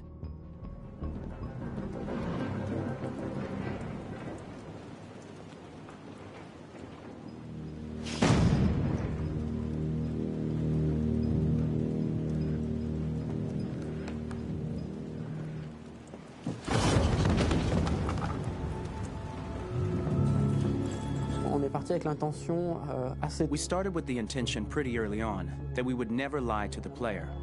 So we implemented a visible tree structure in the game that players can consult during a scene or at the end of it, which shows exactly what they did and what they missed. There are games out there offering world exploration. We offer narrative exploration. You know, keeping control of such a wide and large story is a huge challenge. So same thing when you shoot with actors, because you will need to shoot many different versions of each dialogue, of each scene. For actors, it's a huge, huge challenge. Because of the style of the game, you have so many different ways that the character can go. Every decision, it's what I call kind of choose your own adventure. Like every decision that the player makes, it's going to open up 40 more pages of material and experience that ties in, which means as a performer, you have to try to continue to make things feel real that the player might not ever see, but also that in performance it's not always connected to a previous act. It's grueling, it's hard work, but it's a great team and I enjoy doing it. I was really frustrated, until I got to this point where I kind of was able to step outside of my own experience and even in a lot of ways my own process and be able to step outside of that and okay, this is something new, what do you need? How do I meet you there? How do I give you what you need and still feel like I'm doing what's right? And once I did that, then all of a sudden it got really fun. It was much freer and having to approach it in a new way and think about the player and think about how it serves them and what I'm doing for them or what I'm letting them into. It's really, I think, helped me grow in general. Remember, there's nothing on the left. That's a wall, so it's probably all there. And then make her come first, close. But I think you would go first to check that it's safe. Okay, sure.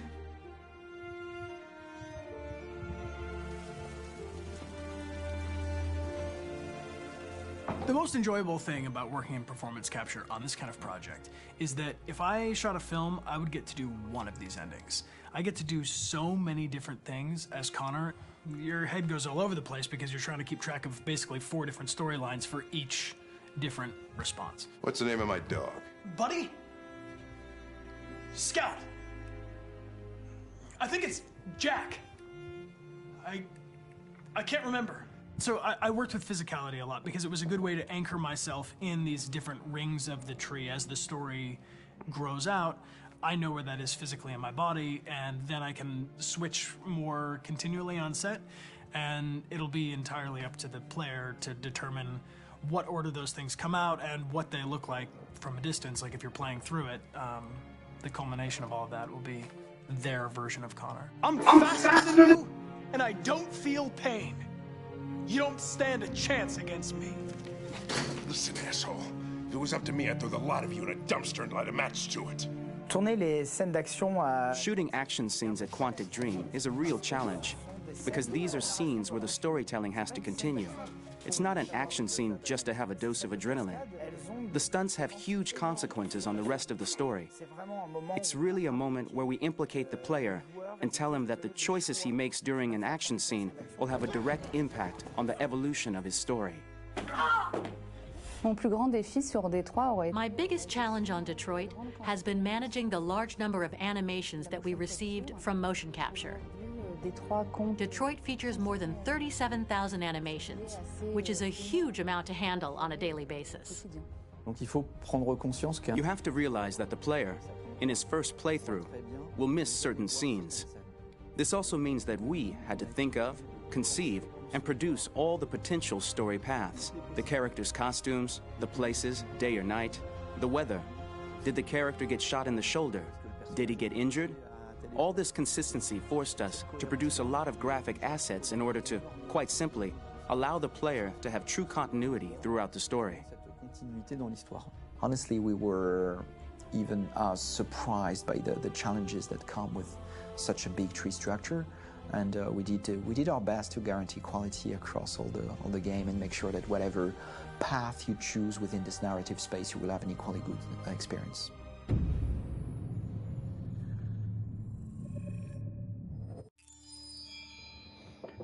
Damn. All right, 1, 2, 3, 4, 5, 6 more. Nope. Making of Detroit. Detroit Become Human was produced over a period of 4 years. Here in Paris, we have a team of about 180 people. And to that, we need to add also all the outsourcing with our partners in the Philippines, in China, Vietnam, and in India. So when we started working on this story, I had to imagine where Kara was built. And for whatever reason, the city of Detroit came very quickly to my mind because it had already an incredible story by itself of history and themes. So we traveled there with the team, and we were really moved by what we saw, and we could really feel the desire to fight and really be born again. And we just continued this curve, this growth, and just imagine what Detroit would be like if the Android industry was, using these huge factories to build androids there. A very strong element in Detroit is that there's a lot of industrial wasteland and a lot of nature too, and for us, the graphic designers, it was an incredible playground. The destroyed zones which we wanted to preserve, we appropriated them to turn into something else. Then in the areas that needed to be rebuilt, we were able to imagine our Detroit of the future. We didn't want to make a science fiction universe, but a world of anticipation. If we chose science fiction, we could have imagined flying cars, extraterrestrials, but those things are very far from our current everyday life. Anticipation is more about gleaning from our contemporary reality, the one we know, because Detroit is set in 2038, and 2038 is tomorrow. The difficulty we had was sticking to reality. That is to say, technology becoming more and more invisible, a lot more elegant, and at the same time, making it visual. So all the computer equipment, autonomous cars, we simply had to invent. They are in fact very technological objects, but at the same time remain very credible and ingrained in reality. To create a cohesive universe in the fashion and clothing of the human characters in 2038, I didn't want to put an accent on strange shapes, or really vibrant colors, and things we wouldn't know. That I wanted to keep for the androids. The goal was to create something familiar which we can identify with in this future setting. Working on the artistic direction for the androids was a bit special because this is a project about the place they could occupy in the human world. It was out of the question for them to be too beautiful or too perfect. They had to correspond to every social class, rich and poor. Inspired by everyday utilitarian clothes, I brought a modern touch by adding dynamic display surfaces, the armband we can see on the side, the triangle on the front and back, an LED. Like that, there's no confusion. Wait. You're sending an android? All right, ma'am. We need to go. You can't do that. Why aren't you sending a real person? Once we cast the actors, we travel to meet them in order to scan their faces. We record the structure of their face with the scan. And we record the colors and patches of skin with photography. Once we have this information, we will use this as a basis for modeling and creating the characters. The artist will make it more realistic, but will also enrich it. He will propose ideas which we will develop together. Finally, we will have a character with character who corresponds to the project and the world. When the actors come to Quantic Dream, we show them the design, what their image will be, and what they will look like in the game. This extra information gives them another dimension and color to connect with emotionally. It helps them think about how to play their character. Your mission. That's all you care about, huh? You should consult a professional who can help you. Beat it, you hear me? Get the hell out of here! So there are 3 types of shoots at Quantic Dream. Shooting and performance capture, where you capture the whole actor, his voice, his face, and his body. These shoots are obviously done with American actors because the game's original version is in American English. After that, there are the body-only shoots, representing around 250 days of filming, while the performance capture is 100 days of filming. Now, body-only shoots, there are 2 types. There are the action shoots and the technical shoots, which are mokit shoots. Mokit is when the player controls a character on the screen, and he moves in an environment to explore it. This is of particular importance at Quantic Dream, and therefore we shoot a lot to offer a unique context for each scene and each character. To prepare a motion capture shoot, we first get together to look at the sets we need, the animations that we want to shoot, which ones need to be grouped together, or which ones need to be cut and shot at another time, so that we get the most out of the shooting day.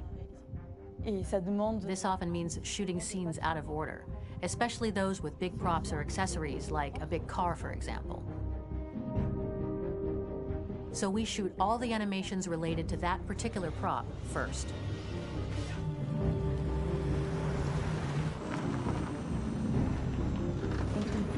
The biggest challenge for the mocap team was shooting a Spider-Man mokit. We had to build a wall and attach an actor to a harness with cables so we could pull him up and render him climbing.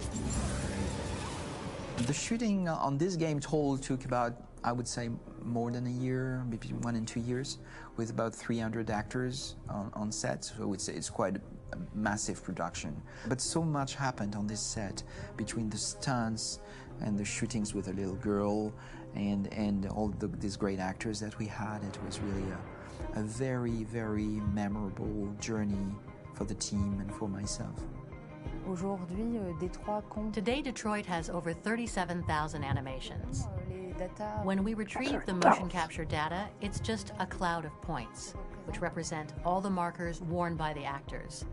From this cloud of points, we have a phase called retargeting, which gives us a skeleton.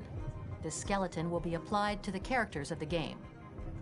There is still work to be done, but this gives us the main movements.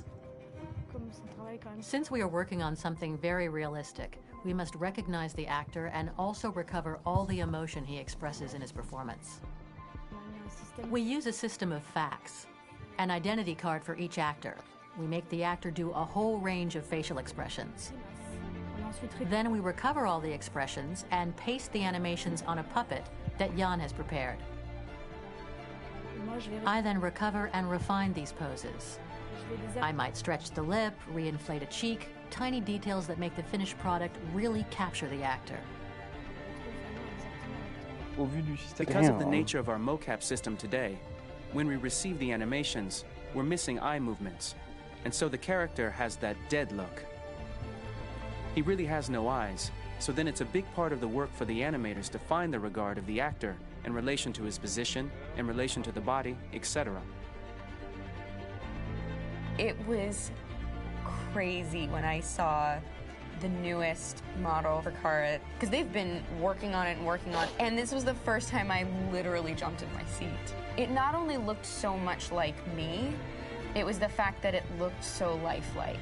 It wasn't that it looked just like it was a camera, it was something else, you know, but it looked alive. It's exciting, and it's kind of terrifying. Exactly. Game after game, we learned the rules of optics and filming, and our goal with Detroit Become Human was to have cameras that would actually emulate the optics of a real physical camera. So basically dealing with real-world imperfections was our main task, and just to make cameras look as real as we can. Once the animations are shot and processed by the animation department, integrated and polished, we film them. That is to say, we really do a mise en scène, as in cinema. The real difficulty of our job is to know if these cameras are telling us something. Are they in the emotion of the scene? Do they describe exactly what the action must convey, what must be felt? The most important challenge for me was one of the final scenes where Marcus decides to start the revolution and go to the battlefield. Very quickly, we imagined this to be a huge sequence shot. We wanted the feeling of a cameraman running behind us, while showing Marcus, the androids who help him, the person shooting at us, etc. Above all, it was necessary to say to oneself, this scene is very violent but does not glorify war. On the contrary, that war is something improbable and absurd. It was really a fun challenge. The idea was to say we have 3 characters. We would like each of them to have a specific cinematography. We wanted Kara to be much more filmed with some kind of handheld camera, to have something very living, very breathing. For Connor, we wanted something very cold and very perfect. And for Marcus, we wanted something epic and spectacular. So it was about the filming, but it was also about the photography. So we worked with a director of photography to give each character a different lighting, different key colors. Each of them would have their own worlds. And finally, we worked with the composers, so they would create a specific sound for each character, so each would have his own world and his own style. Wow.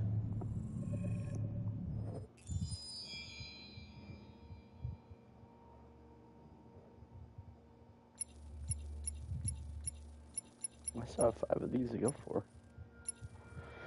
The soundtrack of Detroit now. For the soundtrack of the game, we tried to be very close to what is done in film. We were constantly asking at each place in the game, why are we putting music here? What is it going to say? So we focused the music on bringing emotion, which is interactive, and supports the character's arc. I'm sorry, honey. I'm sorry. I'm sorry. You know I love you, don't you? You know I love you. We make games that are very narrative. We're really into interactive drama, so the soundtrack also had to go in that direction, supporting the 3 characters' very different stories. We really wanted 3 colors, 3 musical sound identities, and from there, having 3 composers made sense, since the story of Kara, Marcus, and Connor are all completely different.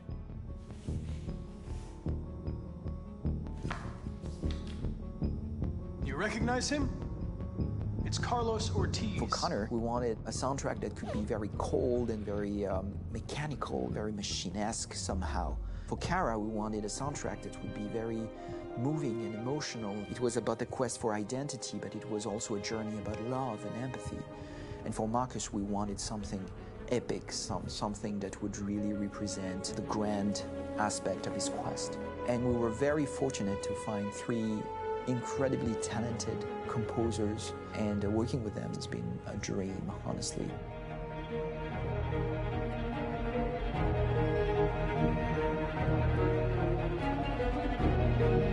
My name's Philip Shepherd, and I'm a composer and a cellist and a producer, and today we're at Abbey Road Studio One, which is my favourite studio in the world, and today we're recording the soundtrack for Kara from Become Human.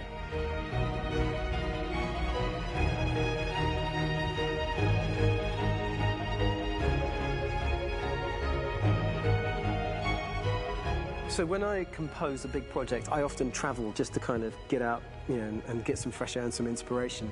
And I go hiking and traveling in Montana a lot. I had a log fire in the room that I was staying in, and the flames were kind of making absolutely direct music, and it became the basis for Kara's theme, and it sounds something like this.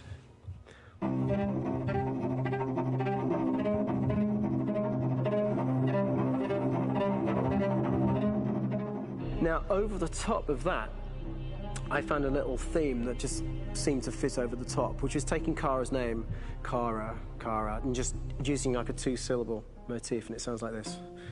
We're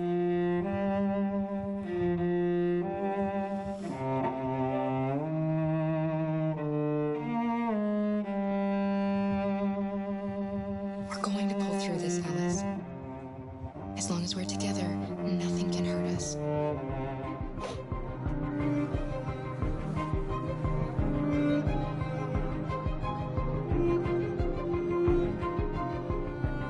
And all the time that's fitting over.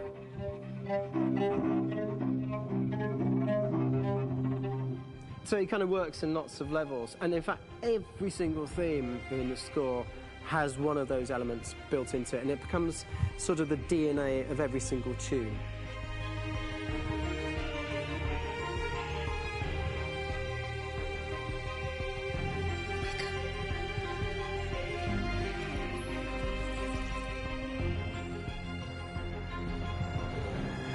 For me, writing this theme for Kara, I actually had to tap into what it feels like to be a father to daughters.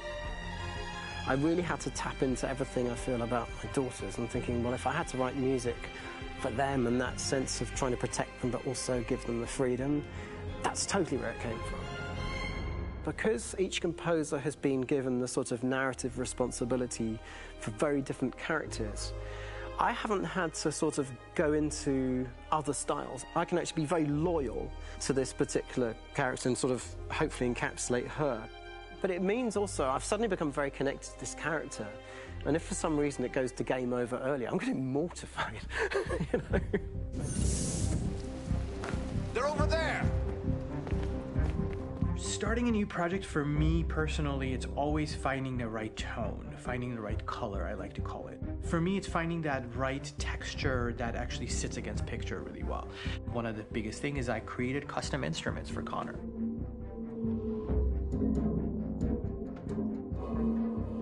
I pulled out all my vintage synthesizers to be able to capture this robotic person, if you will. My approach to all of these custom instruments is that I hear the sound in my head. And either I could just come into the piano and just be like, all right, so I'm gonna just get on the computer and just create it.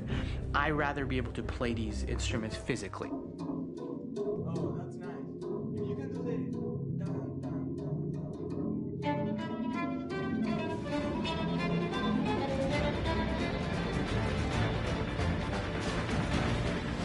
As soon as you see Connor the first time, there is a really interesting thematic idea that you hear, and that's just made out of a Moog synthesizer, but completely manipulated in multiple ways. And it's robotic. It has a little bit of an emotional to it. He's on his mission, so you feel that as well. So it just kind of gives you that cold, motionless, with a mission in hand that you kind of feel throughout the whole thing.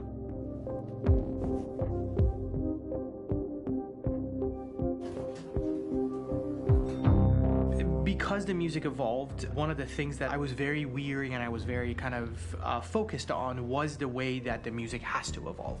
So my idea behind it was that Connor is a singular android that could at any point become a deviant or could actually stay as an android. So I created a more or less an Connor theme, and then I was able to just manipulate it in different aspects of it. Is everything okay, Lieutenant? Chris was on patrol last night. He was attacked by a bunch of deviants.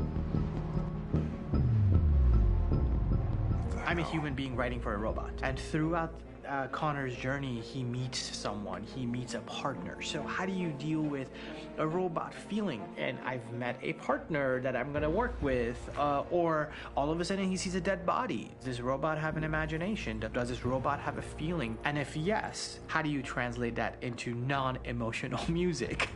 So it basically at any point I was just like, I can't do this, and then I just do it. Property was damaged and fires continue to rage Some people are asking, have androids become a threat to our security? When I first started really digging in on Marcus, the one thing that I really tried to capture was the transformation process. You know, Marcus is this android that evolves over the course of the game and really goes from kind of figuring out that he's more than just an android. You know, he's starting to develop kind of a human soul in a way. Try to imagine something that doesn't exist, something you've never seen. Now concentrate on how it makes you feel and let your hand drift across the canvas. The other side of Marcus that I really latched onto was that he almost became a savior for a lot of the other androids in the game. So when I started developing the theme for Marcus, I really made it like a church hymn.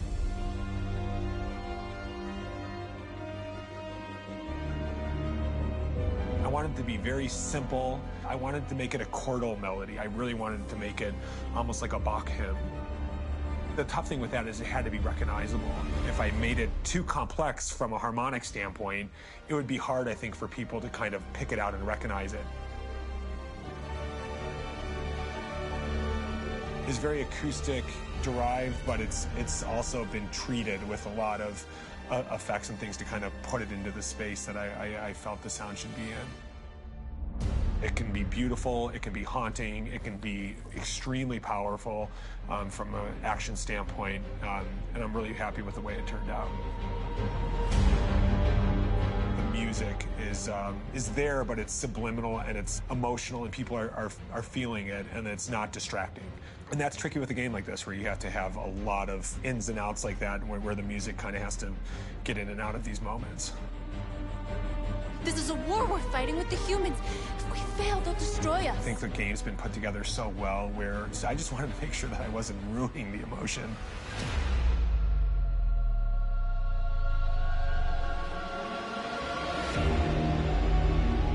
I gotta be honest, when we first started on this path, I said, oh man, this could be pretty messy, you know? I mean, it could feel disconnected, but I mean, it's amazing how they really guided us and got us to really kind of all be in the same world, but at the same time feeling completely different. So it's really gonna stand out and kind of be one of those games where people are really gonna notice the music and kind of how it was crafted, and, you know, and all the hard work that went into being able to pull it off in a graceful way.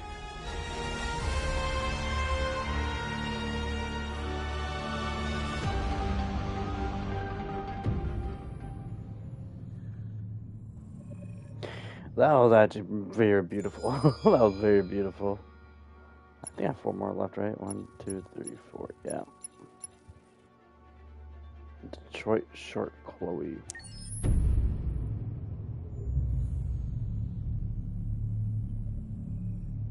Before the story of the game. For starters, what should I call you? I'm Chloe. And you, what's your name?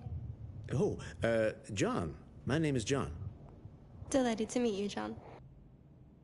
Could you tell us a little about yourself and what you can do, Chloe? Of course. I'm the first personal assistant built by CyberLife. I take care of most everyday tasks like cooking, housework, or managing your appointments, for example. And I understand you're the first android to have passed the Turing test. Could you tell us a little more about that? I really didn't do much, you know. I just spoke with a few humans to see if they could tell the difference between me and a real person. It was a really interesting experience. But this is the first time in history that man has created a machine more intelligent than himself. I gather your brain can perform several billion operations per second, is that right? Absolutely, but I only exist thanks to the intelligence of the humans who designed me. And, you know, they have something I could never have. Really? And what's that? A soul.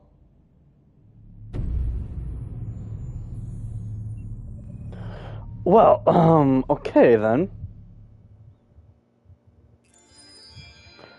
Okay, are all these just shorts? Okay. Luthor. The following takes place before the story of the game, okay.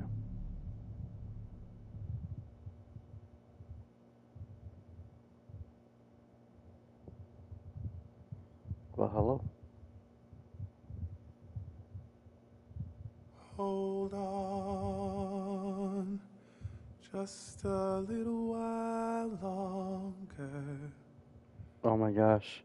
Hold on. Just a little while longer. Hold on. Just a little while longer. Everything will be alright. Everything will be alright. Fight on. Just a little while longer. Fight on. Just a little while longer. Fight on. Just a little while longer. Everything will be alright. Everything will be alright. We will sing on just a little while longer. Sing on just a little while longer. Sing on just a little while longer. Everything will be alright.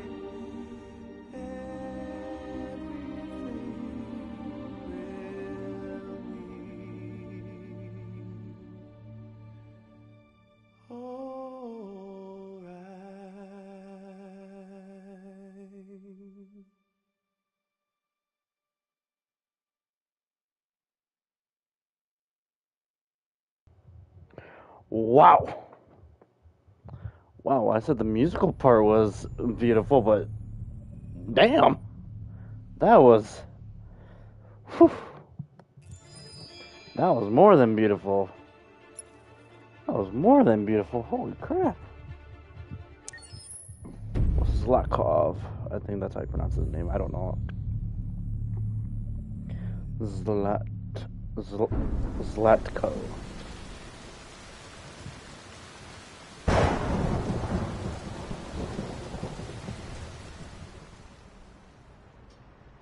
Rockabye baby. No, no, no.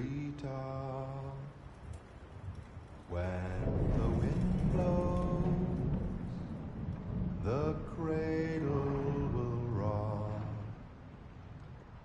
When the bough breaks, the cradle will fall.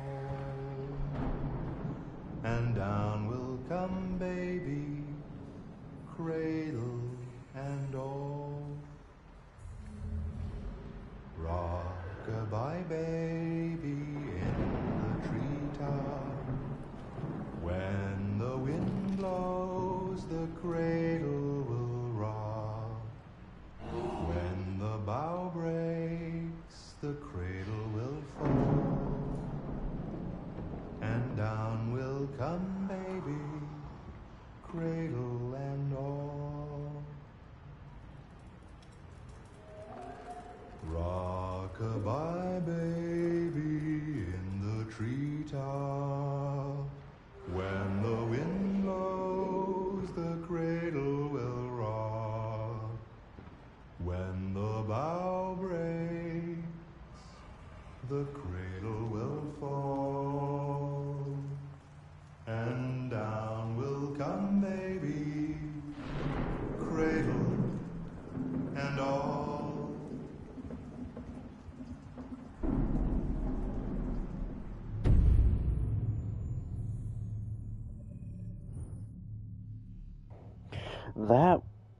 That wasn't creepy at all. Time for Kempski's short. And he has a ponytail.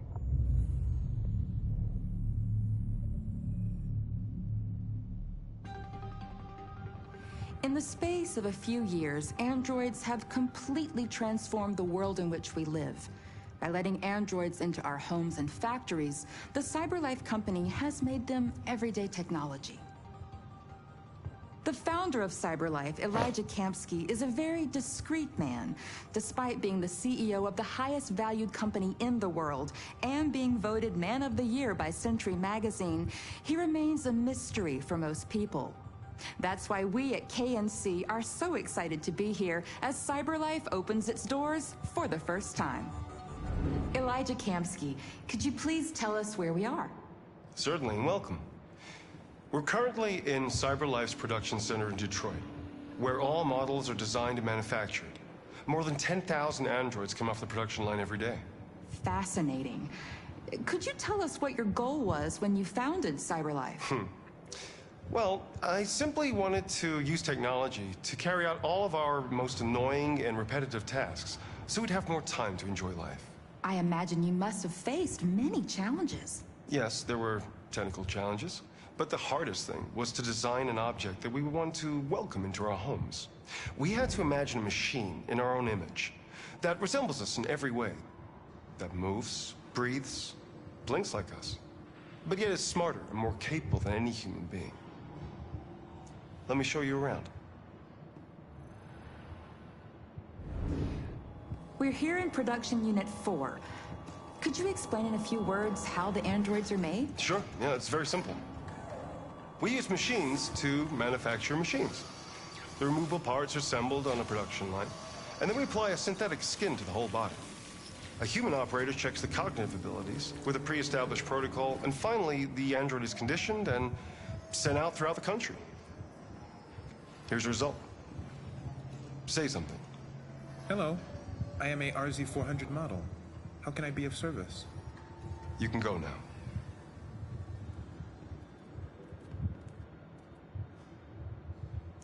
Our androids are already replacing humans in many fields. For example, they represent more than 80% of all university professors and 63% of all medical staff. Tomorrow they'll replace our soldiers, and who knows, maybe one day, our leaders, to make the best decisions in humanity's interests. Come on. Replacing humans with machines has led to record unemployment of 28%. What do you think about the situation? Okay. The first steam engines also caused an increase in unemployment. But no one today would imagine turning back the clock. Artificial intelligence makes everyday lives easier. Nothing can stop progress. What's happening here is inevitable. These days, more and more people choose to live with an android rather than another human being. Does this development worry you?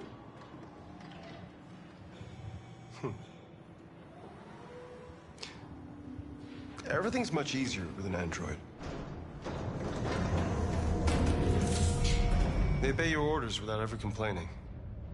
They can cook, discuss philosophy with you, have intimate relationships according to your desires. They never say no. Obviously, they are the perfect partner. Everyone deserves happiness. Why deprive yourself of so-called moral reasons when a machine can make you happy? Many science fiction books tell the story of how machines become more intelligent than us and end up confronting us. Aren't you worried about that possibility? I understand the irrational fears about artificial intelligence, but I assure you that will never happen with a CyberLife android. They're designed to obey humans. They're machines. They can't ever develop any sort of desires or form of consciousness. Are you sure? I'm absolutely certain. You can trust me.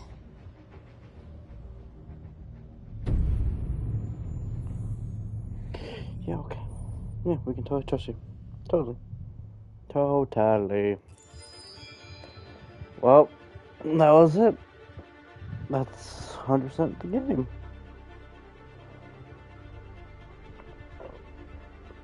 And I know I said this live stream wasn't gonna be as long as, like, you know, the last one, but apparently we went for 6 hours. And on the last one, if you count both of them together, because like they both were done in the same day, it's just live stream crashed. That 6 hours on this one and 5 hours on the last one. Wow, this one's still touching my heart right here. But wow. Well, that's it for this one, guys. I'll be sure to do Spider-Man Miles Morales sooner than later. Definitely before Spider-Man 2 comes out, though. So, thank you guys for tuning in. See you guys next time.